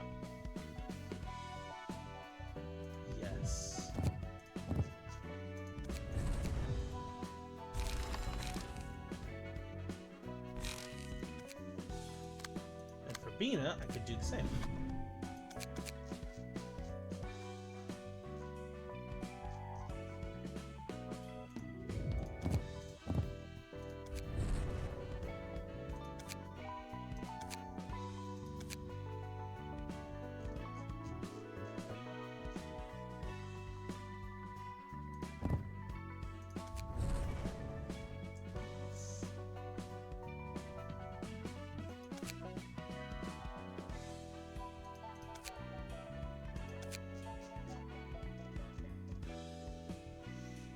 We can certainly solo now.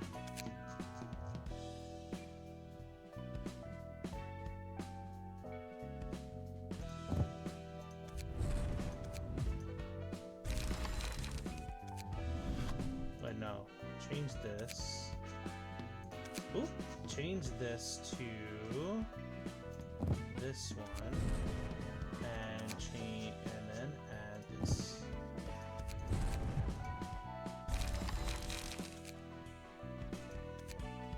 The reindeer treatment. Alright, purple tier.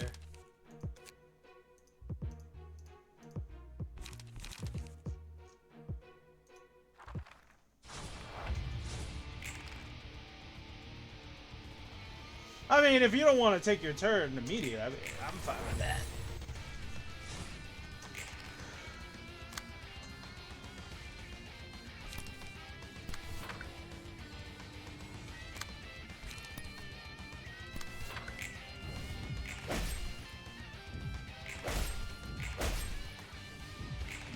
Ow.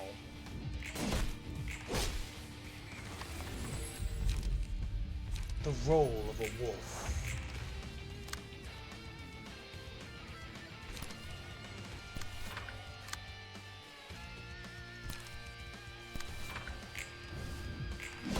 Ow.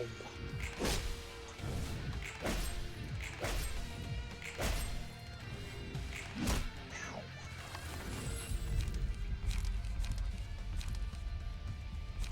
Vampirism.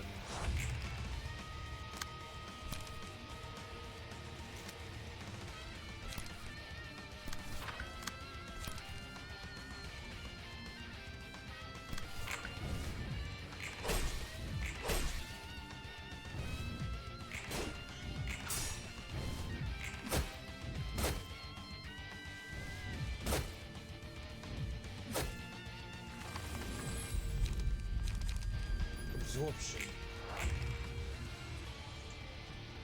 Nope. Dang it. She kept switching stances too often.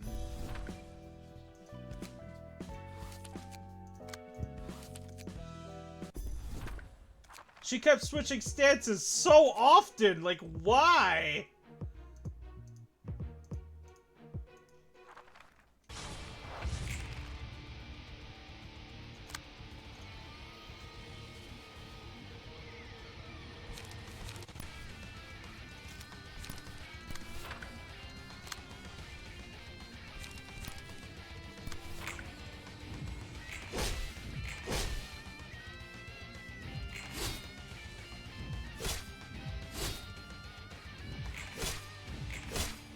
Yeah, nah. She got us again. Evil.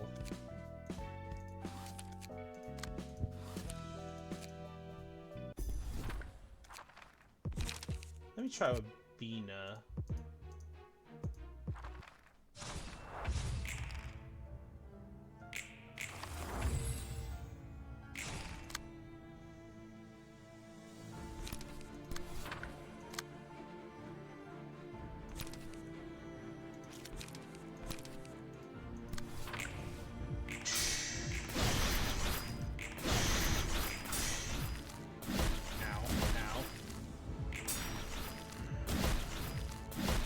You doing so stabbing to me?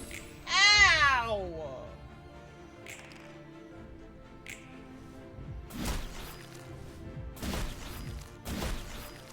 Oh my god. Ow! No, wow! Wow! Jeez Louise.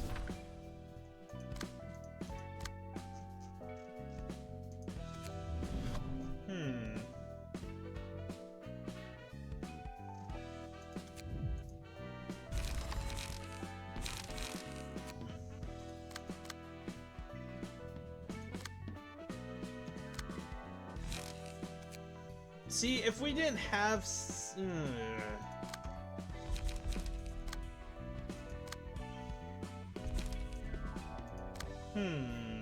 What to do in this situation?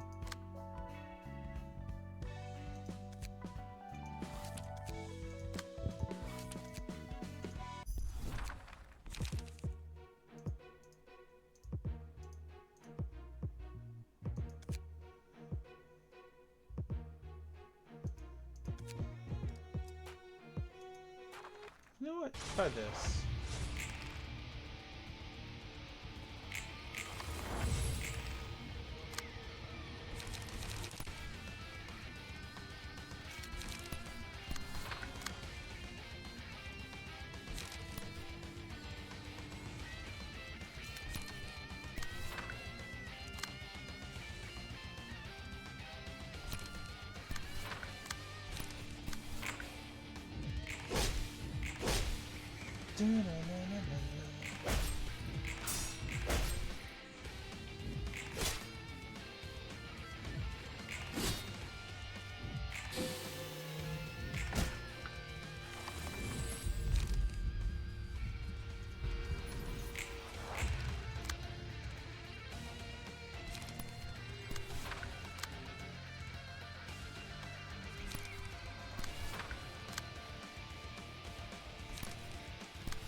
Oof. Why are you swinging so high? You beat out Vapor too? Jeez Louise.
Action.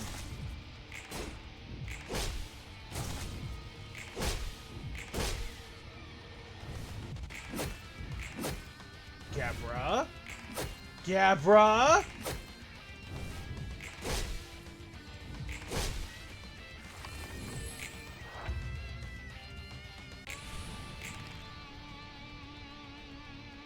Oh my gosh, Gebra can't actually... She can't fight back! She has 20 bleed on her!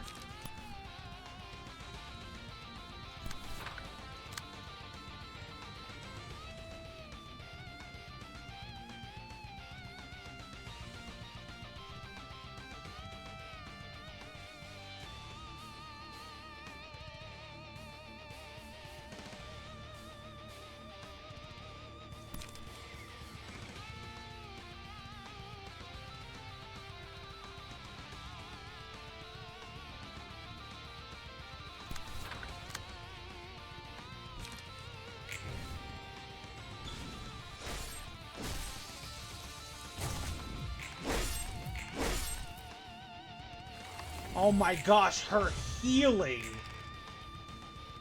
her healing just now saved her life.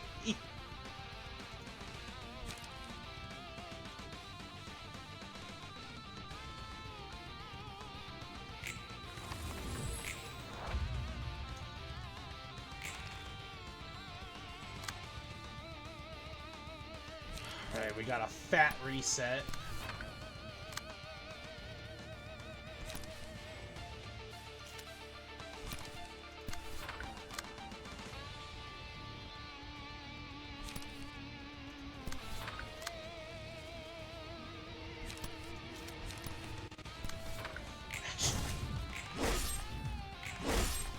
Okay. Okay. Okay. Okay. Okay. Okay. Woo! Okay, Gefra actually. Okay, Gefra actually survived. Oh no, Lupin's floor has no pages. There goes Oates. There's Gustavus. Oh god, there's Haru. Bayazan.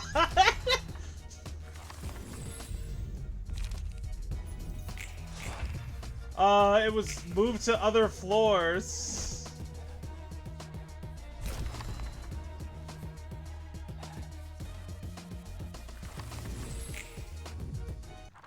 Oh my gosh. Yo, she really came just to mess with frickin' Lupin.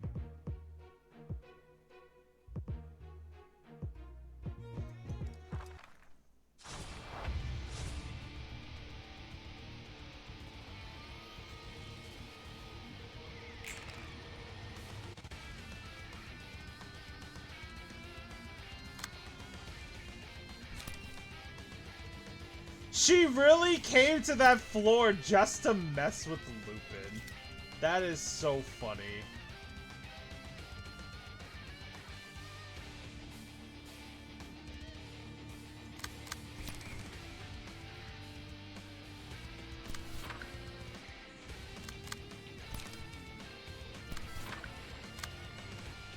I'm sorry, Lupin. I can't deny how funny that was. She really came her to your floor just to mess with you.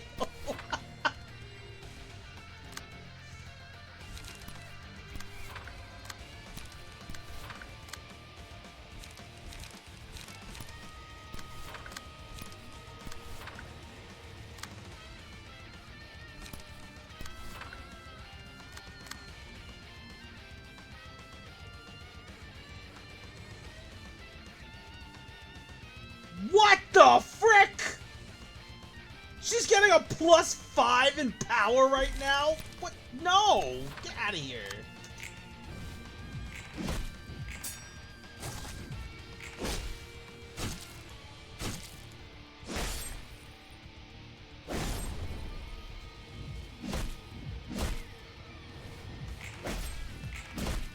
Great, Gebra's dead.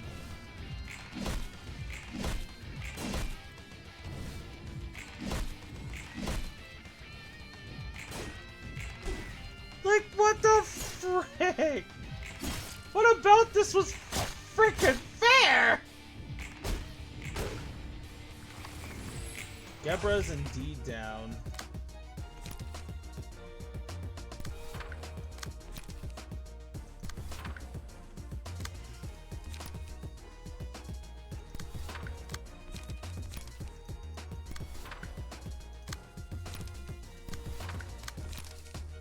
I forgot how unfair this freaking battle is.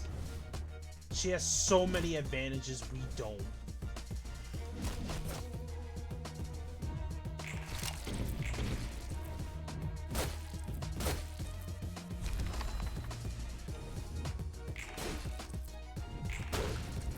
Why does the boogeyman want me to swear?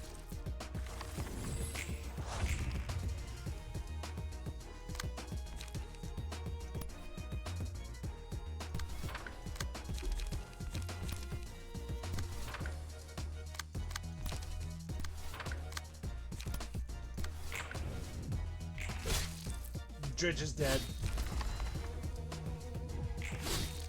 It doesn't matter. It doesn't matter. She doesn't care.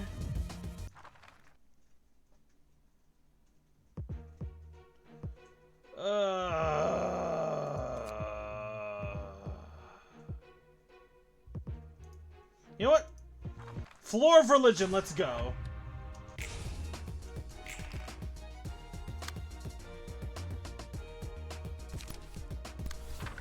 Because what the frick do I have to lose at this point?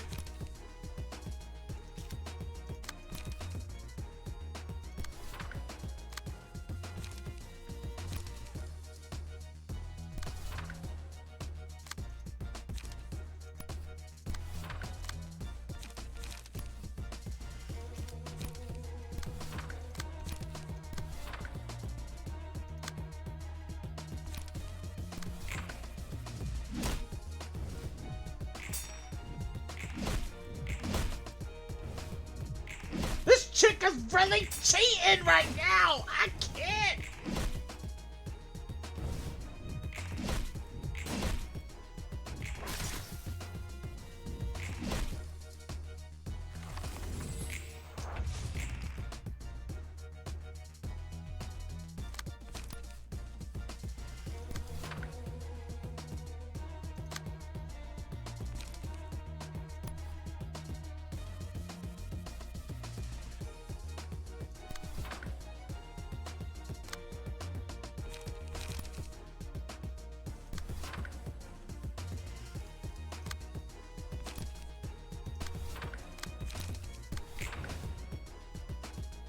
Of course she rolled a freaking 12.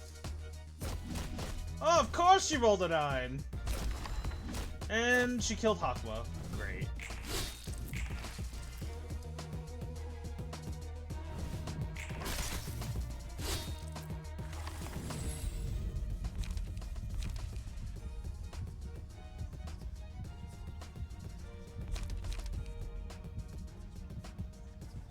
Don't screw it.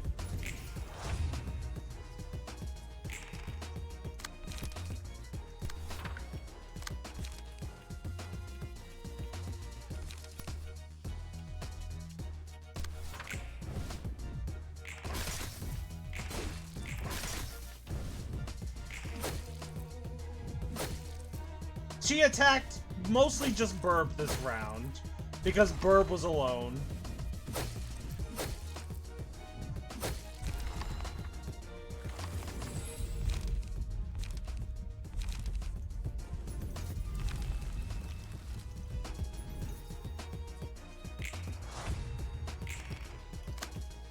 And Angel Deer can't do anything, so...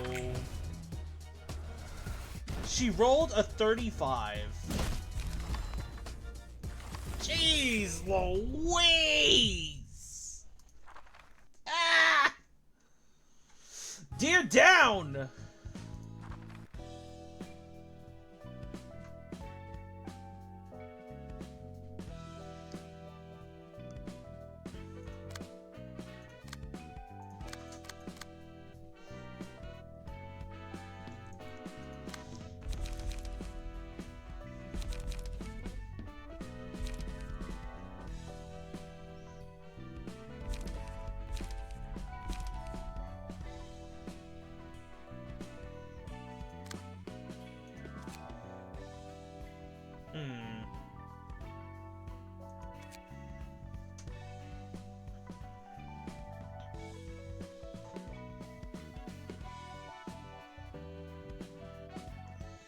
Huh.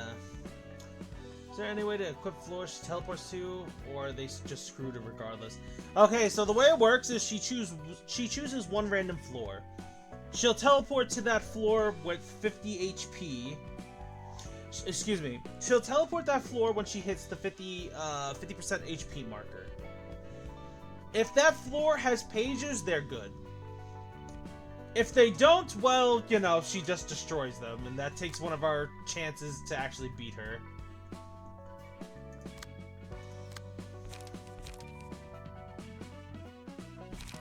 It's all RNG.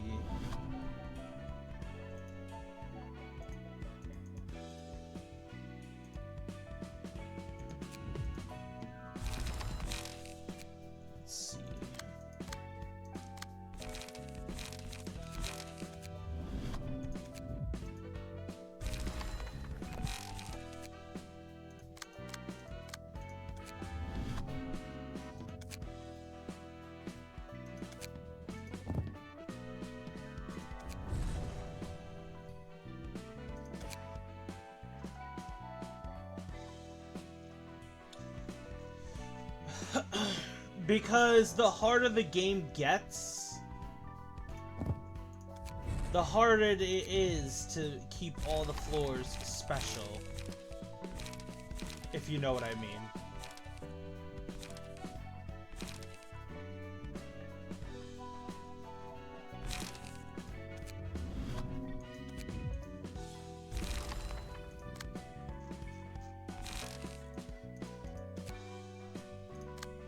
Honestly, I think we just need to, I think we need to complete more of the floors down here before anything else.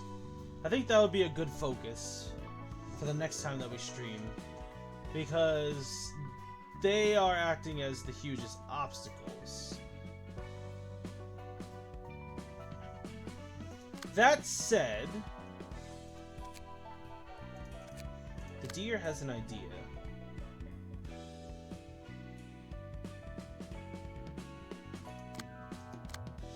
Yeah, but unfortunately that doesn't really work very well because she's getting +5 on the first turn.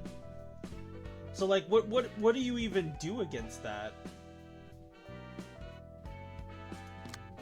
Though I do need to re-equip the technological science floor with their pages. I actually do need to do that.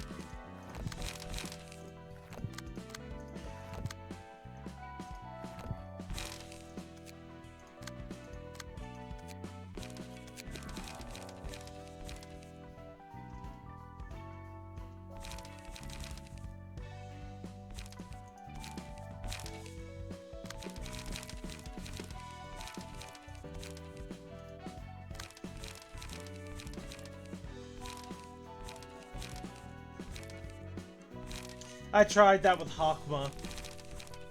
And Purple Teal just ignored it.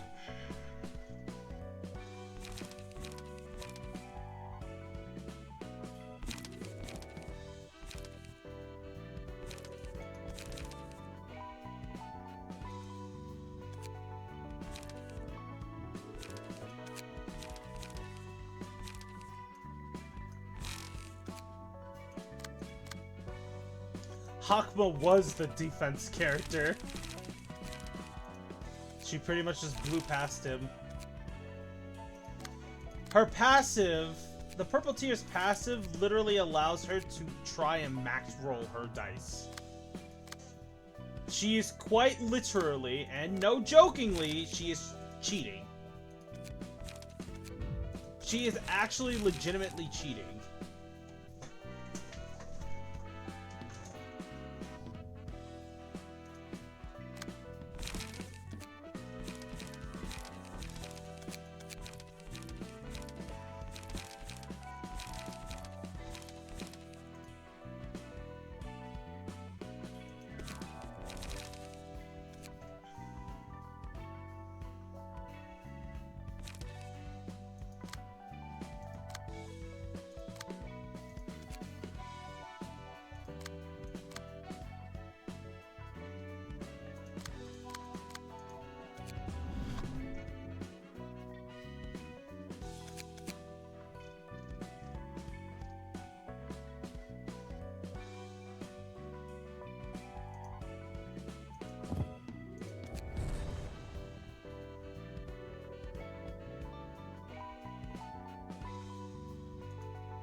Squeak.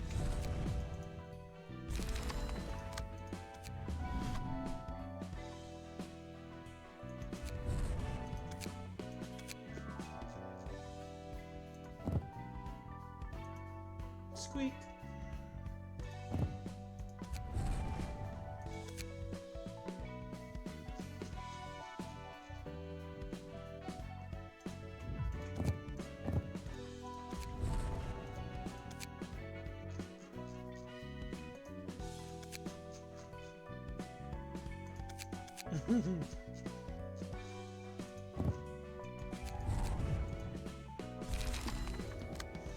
Deers don't really make...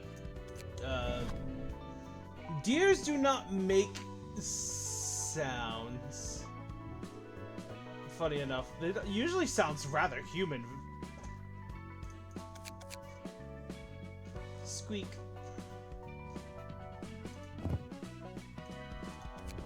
This game is squeezing me. Makes me sad.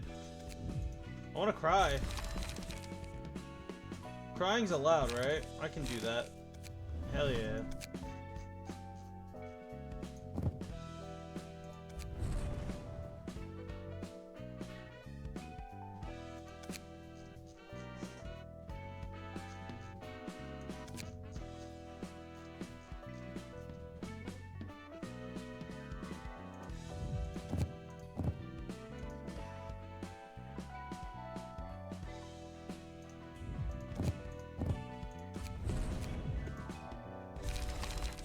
Ice cream. Ah!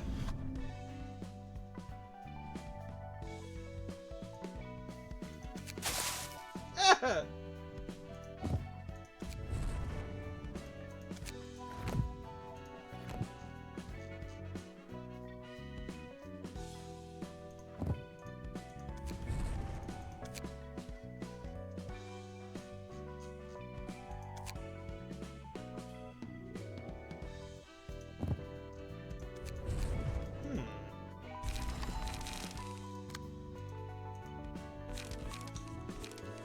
Her.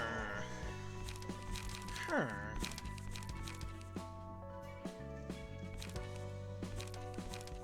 Her. The deer is thinking.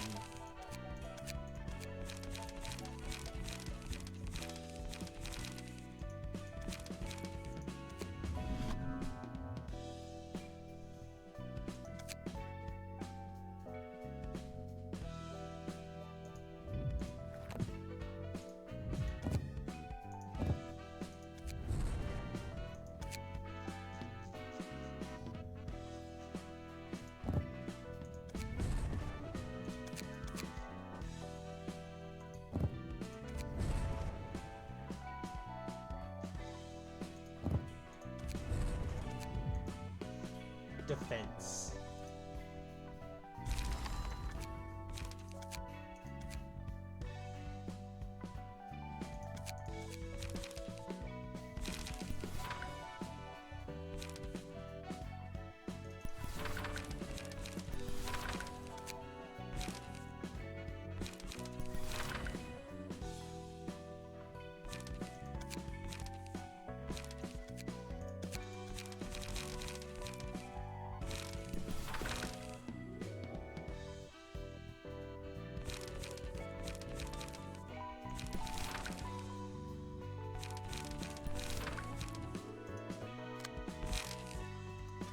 Okay. Let's give this one more go before we call it.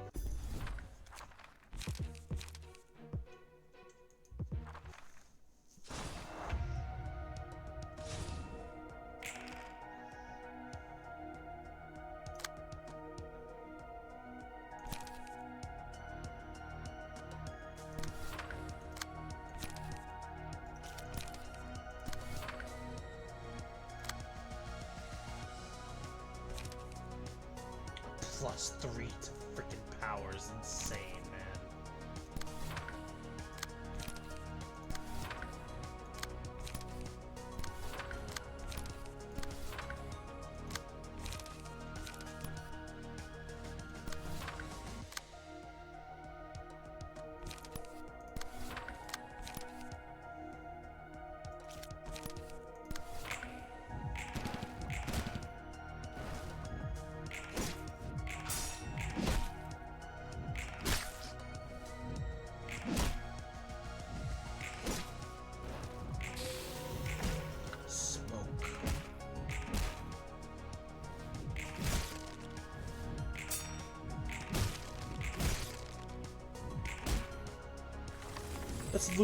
Let's let Lupin have a crack at her. Lupin, we really need you right now, bud.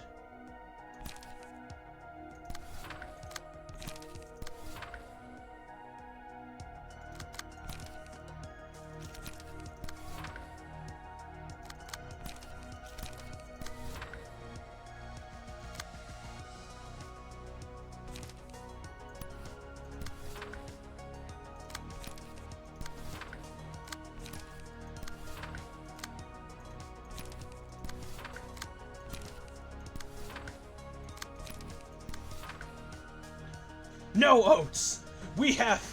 We're not cavemen! We have technology!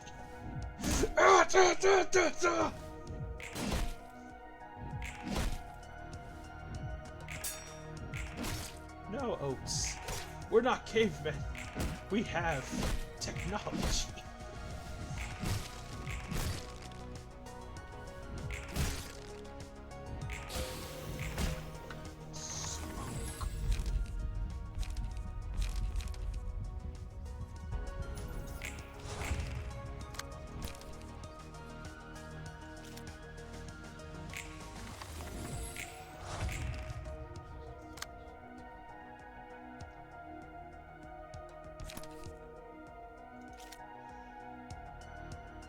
+3, +4. Oh my gosh!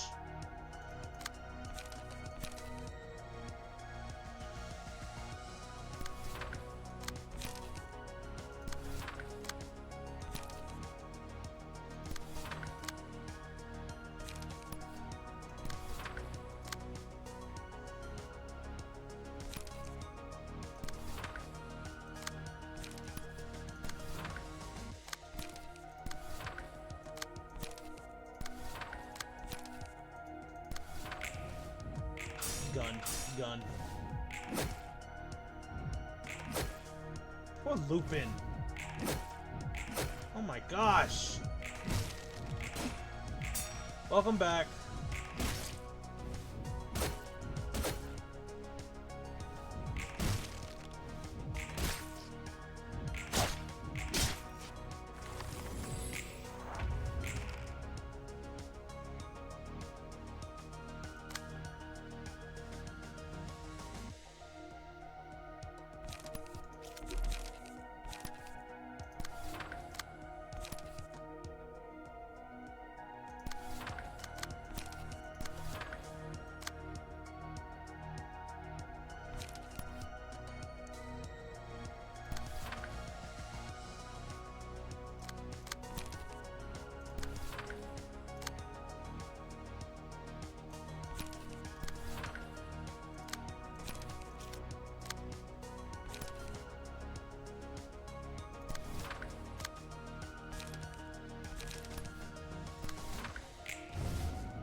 What do we even do against that? It's so powerful!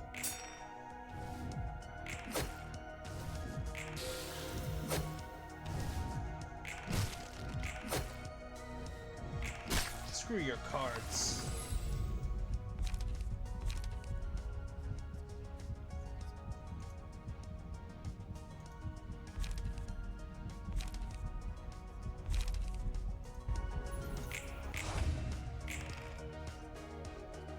You still can't strike.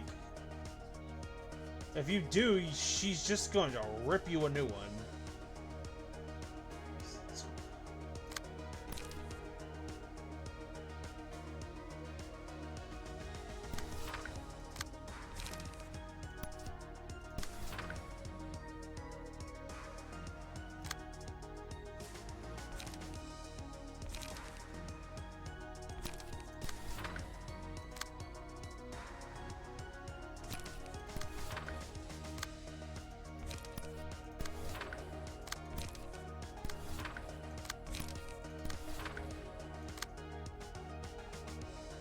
You have only 34 HP.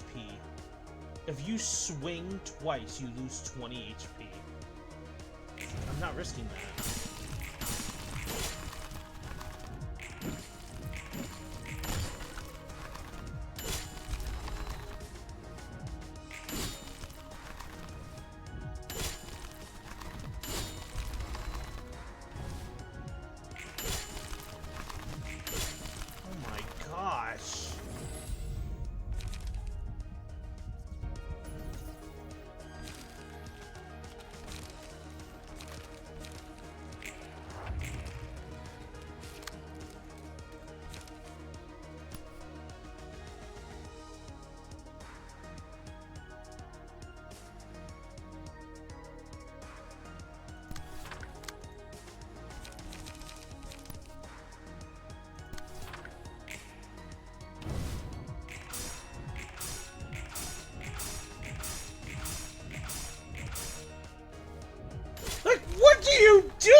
against that?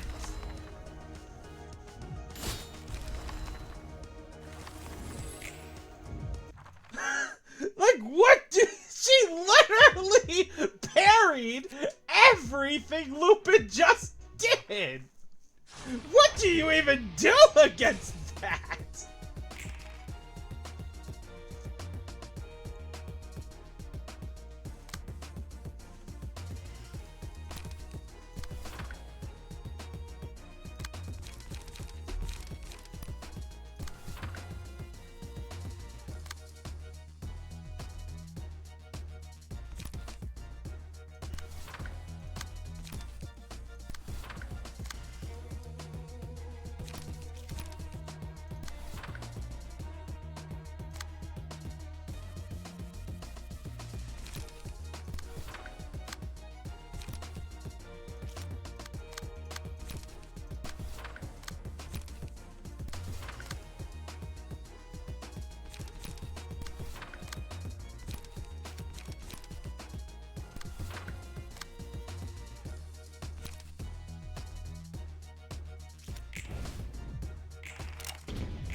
Gun.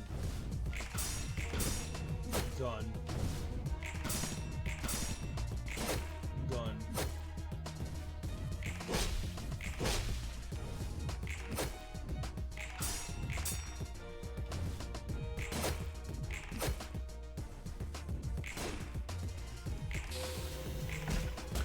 And now she's gonna run away.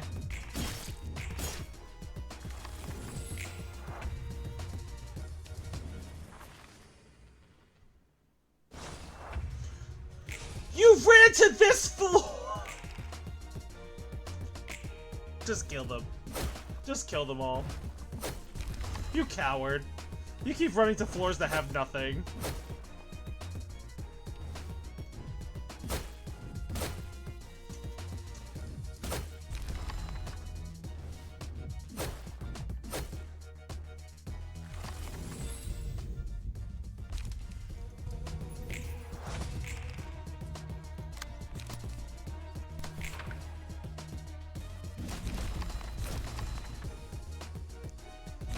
It just means the final floor she won't run from. And I have a plan. I have a plan.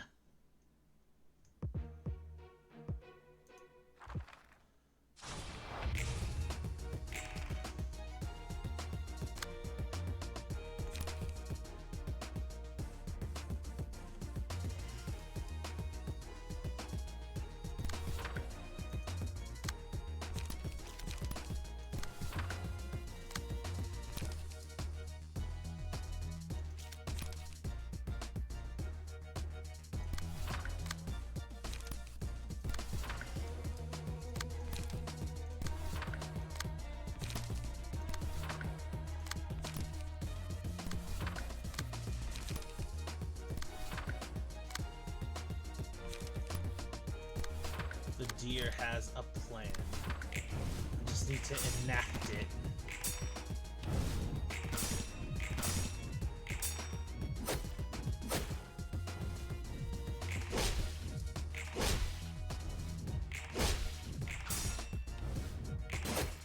Ooh.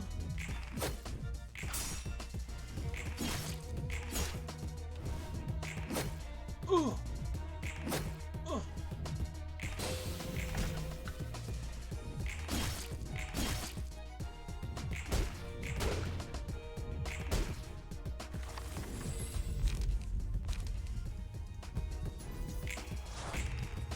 I just need to enact it.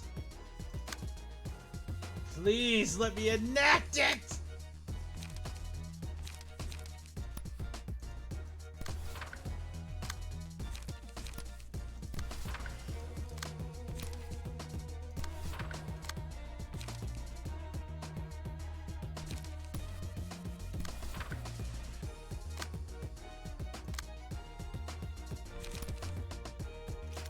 Oh my gosh, it doesn't matter.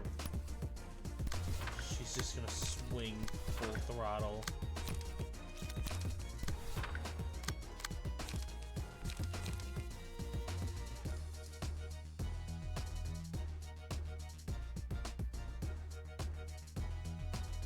2 of her strikes.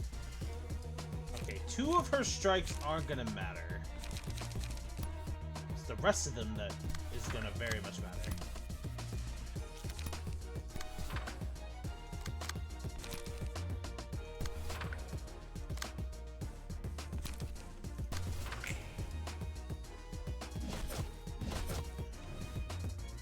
A 13?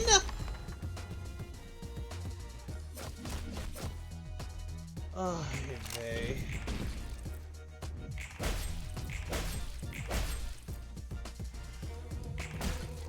Give me strength. Oh, Dridge is dead. I just need to draw that card.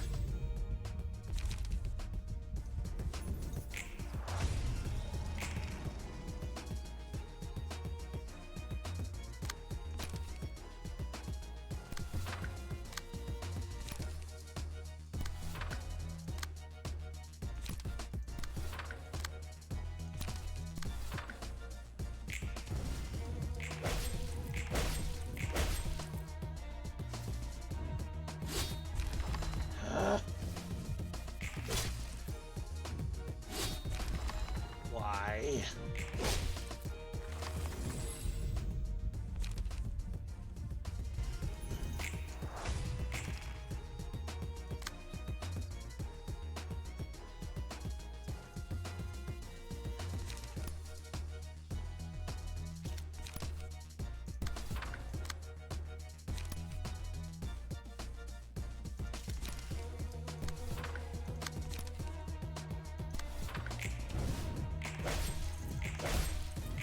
Gebra, come on! Gebra, yes! Screw you! Oh my gosh! We freaking did it! Oh my gosh, this is why I love Smoke so much. Oh my gosh, this is why I love Smoke so much, man. The fact that it's pretty much fragile is just glorious. The Purple Tear. That was the name of the color. She was quite competent indeed. The ability to jump between dimensions. The Purple Tear didn't appear to be interested in getting books. She came here because she didn't want the Blue Reverberations band ganging up on her. If she took shelter here to avoid death, I'm sure she could have thought of other ways to live. Yet the Purple Tear fought to the end, ultimately becoming a book. She said particular things, like telling me to turn her into a book. Why was that, I wonder? Wanting to avoid the Reverb Ensemble could be a superficial reason. The real reason the Purple Tear entered this place will be carried to the bookshelf with her. And you know, the power might not be all omnipotent. I'm pretty sure there was a reason she couldn't just leave here. Maybe there's some kind of barrier surrounding this place. A barrier? No guest that has been invited to this place could maintain composure until the last moment like the Purple Tear did. She was treated like an all-knowing sage. She might have been aware of her own future, at least. Could she have known about the library as well? Beats me. Even if the Purple Tear did know about it, there's nothing she could do for it since she turned into a book now. Yeah, you're right. You seem kinda unnerved as of late. I suppose that's part of the process of becoming human. When people feel anxiety, they tend to buckle up and prepare more thoroughly for what's to come, you see? This is one of those times. It could be a chance for you to think deeper about things. And grow as an individual. Never mind. I appreciate your hard work dealing with a color. I get that inviting powerful guests will promote the library's growth, but... boy, receiving a couple more colors or people on that level is going to be tire the whole library out. You still did a good job every time. I want to say thank you to you and all the librarians, Roland. Please sort the books before you go. Oh my gosh. A color. Colors. Oh. Now do you guys see what I mean by a colors being a near demigod-like individuals? Oh gosh. The memory of a color, the red mist, was difficult. The purple tear was even worse. My gosh.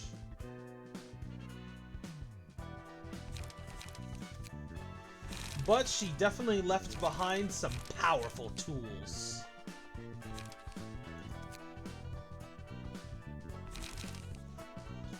Pierce cards, slash cards, and blunt cards, and even block cards. Should be quite the addition to our collection. Yes, Dridge, I know!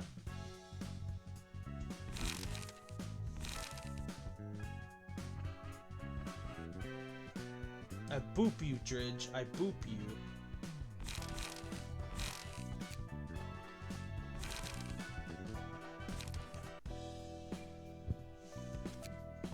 Alright guys, the deer's gonna call it here for now. I think after facing the purple tear and facing off against Zhao, I'm pretty sure we can take a break from here on. So thank you so much for coming through. Have a good night, guys, and I shall see you guys later. Oh boy, fighting a color. Tired. See you guys later. Have a good night. Thank you for coming through, guys.